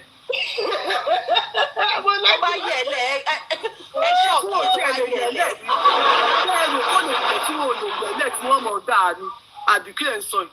Àní mo béèrè question ṣé bí ẹ̀yin obìnrin ṣe láì kókó yìí táwọn ọkùnrin láì kí ìbò bẹ́ẹ̀. Àwa ń dófò. Mo mọ̀ pé ẹ̀yin obìnrin ń dófò ẹ lè dó ọ̀rẹ́ ọkọ yín. Ṣàlàyé máa ń Ìbàdàn tó máa ń yálè nílé ẹ máa kà. Wọ́n máa ń yálè, wọ́n máa ń yọkọ̀, wọ́n dẹ̀ tún lálè. We need something about that everyone. Wọ́n náà ti ó fi áàbù kan ẹlẹ́bàá. Tẹ́bá dọ̀rẹ̀ ọkọ yín, ẹ̀mí gúngùn àtàlàáfíà ni, sẹ́mọ̀ ni. Ó bá tán. Ara la wá fi dá ní ṣe yín. Ọ̀nà ìdá ìmọ̀dédédé. Now we get our mouth. Mo béèrè question ẹ̀ tí Dàmílò Allah is great. ọjọ́ ìyọkùnrin náà gùdù bẹ́ẹ̀. Ẹ ká tẹ̀sí ẹ bá wà ní ìsẹ̀yìn lábẹ́ àti. Ẹ má dà wọn lò wàhálà ìsìnkú ẹ kàn wá sí wáyé pé ọjọ́ ní bẹ́ẹ̀ ni ọkùnrin Ìbàdàn ẹ gbọ́dọ̀ ọ̀nà olúwa ọ̀rọ̀ má dọ̀dọ̀ kù ló bẹ́ẹ̀ yẹn. Ọlá olúwa ẹ fún wa ní venue kẹ wá tẹ̀sí wa. Come and test us. Come and test us. Come, just come.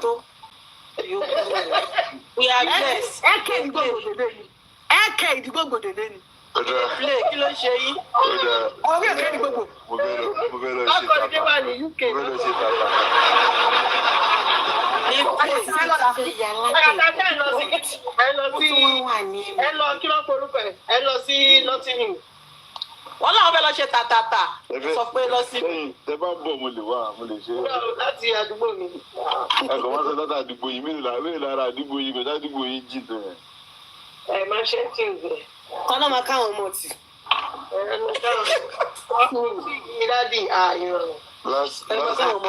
Last nothing new tí mo lọ was 2020, I think just before the COVID. Okay, 2029. No. 2018, sorry. Bagata. Yeah, I just Bagata. You will not believe it, though. Yes. 2000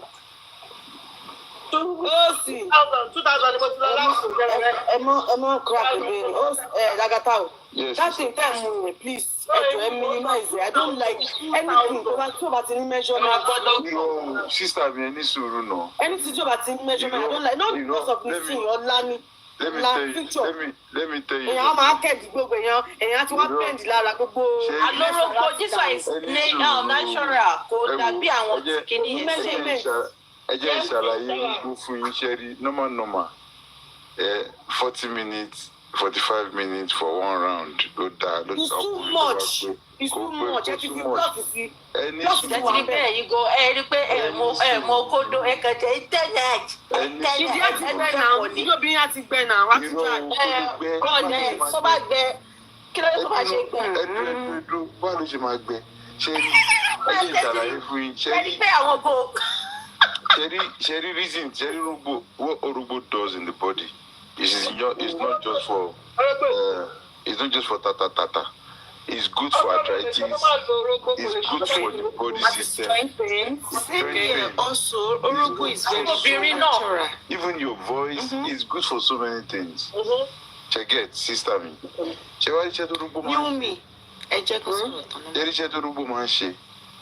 Wíta ọkùnrin bá ti dóbò tán bá ti dà first round kó tó gbérí padà ayé máa ní sùúrù díẹ̀ bó ṣe wá rí ó máa pẹ́ díẹ̀ ṣé wá rí tí bá ti lo iṣẹ́ yìí ọkọ yín bá lo iṣẹ́ yìí tí bá ti lo sára 30 minutes before ẹ ti mú ẹgbẹ́ máa mú bí ẹni tó mú normal ẹ rí gbogbo ìdán yín máa sun omi ni ṣe rí ọkùnrin yẹn tó bá ti dà ẹ kan tán first round ẹ ní wàá dry. tó bá ti dà first round yẹn tán báyìí kò ní pé 5 minutes báyìí okó yẹn tún máa lé. ẹ mọ̀ pé ó máa dẹ̀ padà tẹ̀ lórí that kind of a man. kò lè tẹ̀. ẹ jẹ́ gbọ́dọ̀ tẹ̀ nǹkan àbí kò ní fi ní prostate cancer. kò ní fi ní prostate cancer dáfẹ́ tó sọ̀rọ̀ yẹn bá ṣáwọn látẹ̀wọ́. It's good for lẹ́yìn ìgbọ́dọ̀ bá ti ń pọ̀ jù. No. But it's natural.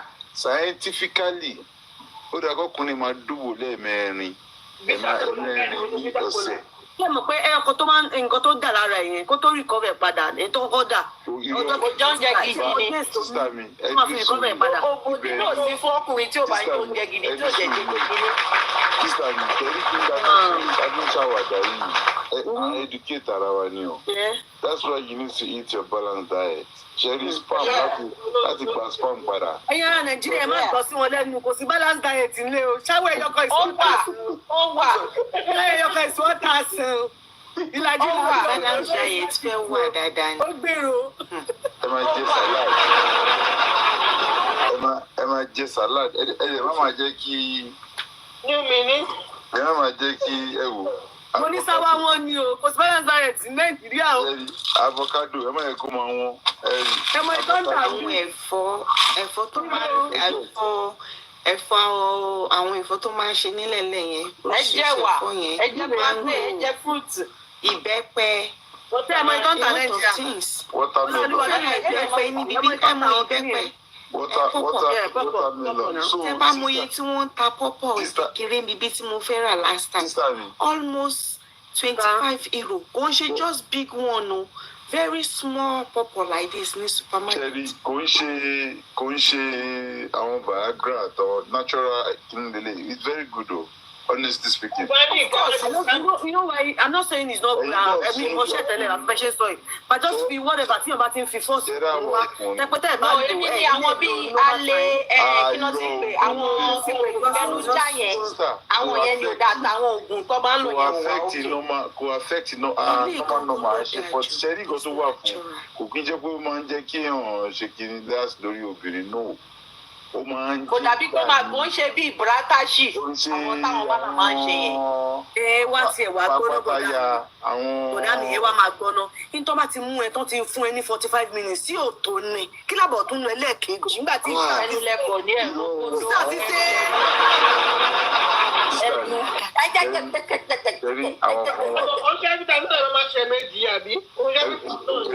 obìnrin tó bá tẹ̀ dúró gbà kejì ó try. ìfọ́nẹ́sì ni pé tóbìnrin yẹn bá kàn kára ẹ̀ bá ti wálẹ̀ kò nídìí kejì bọ́ tí ò bá ti kàn kò ní wà. 45 minutes ó ti kó. Ẹni sùúrù ẹni pé tóbìnrin bá ti wá. ẹmọ atayire olden days yẹn. Atari yẹn náà wà pa. Atayijọsi. No, atari. Okay, alligator pepper, right? Alligator pepper. Obìnrin lè lò pẹ̀lú omi láàárọ̀ kẹ́ tó jí. Tẹ́lẹ̀ ní ti ṣúgà owó rẹ̀ bà ní gbogbo ara yín ẹ máa fi bọ̀. Tẹ́lẹ̀ pé mo sọ pé bíbú ẹ̀ sí ìyá aláwo ni.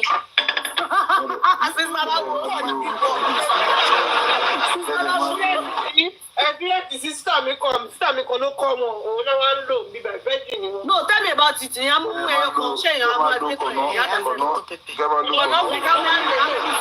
Ó máa ń lo kọ̀nọ́fù rẹ̀. Ìyá ìyá mo máa ń lò yẹn. Ìdí mélòó lèèyàn máa mú? Ó dáa gan. Ẹ lè kó bíi mẹ́fà sómi. Ẹ lè kó kò ń ṣe pé kíní. Ẹ lè kú.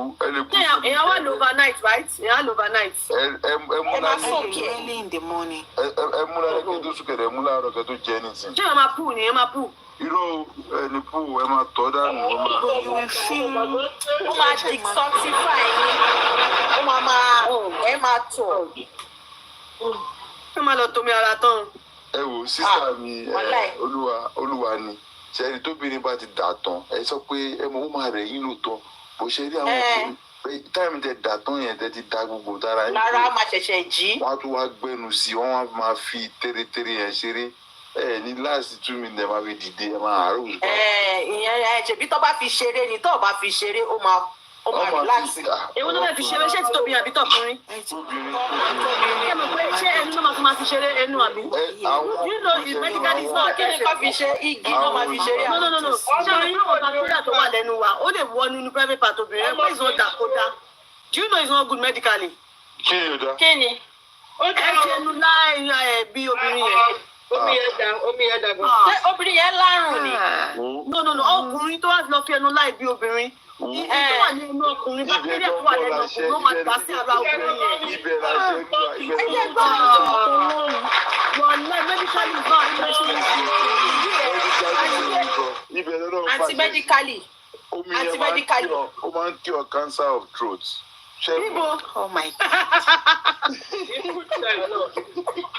Làgàtà tó wà bá gbogbo ẹ̀jẹ̀ cancer of throat. Kó máa fi ẹnu lá kíni abẹ́ obìnrin. Ó fẹ́ lu gbé nǹkan. Orí nǹkan tó yín saliva wà tó mẹ́rin tó wà ní. Ẹni sùúrù so ẹ̀yin ò lè fi máìkì kọrin lọ́rọ̀ kan ṣá. Ó dáa. Mo ń bọ̀ kó lọ dà sí mi lẹ́nu. Miss.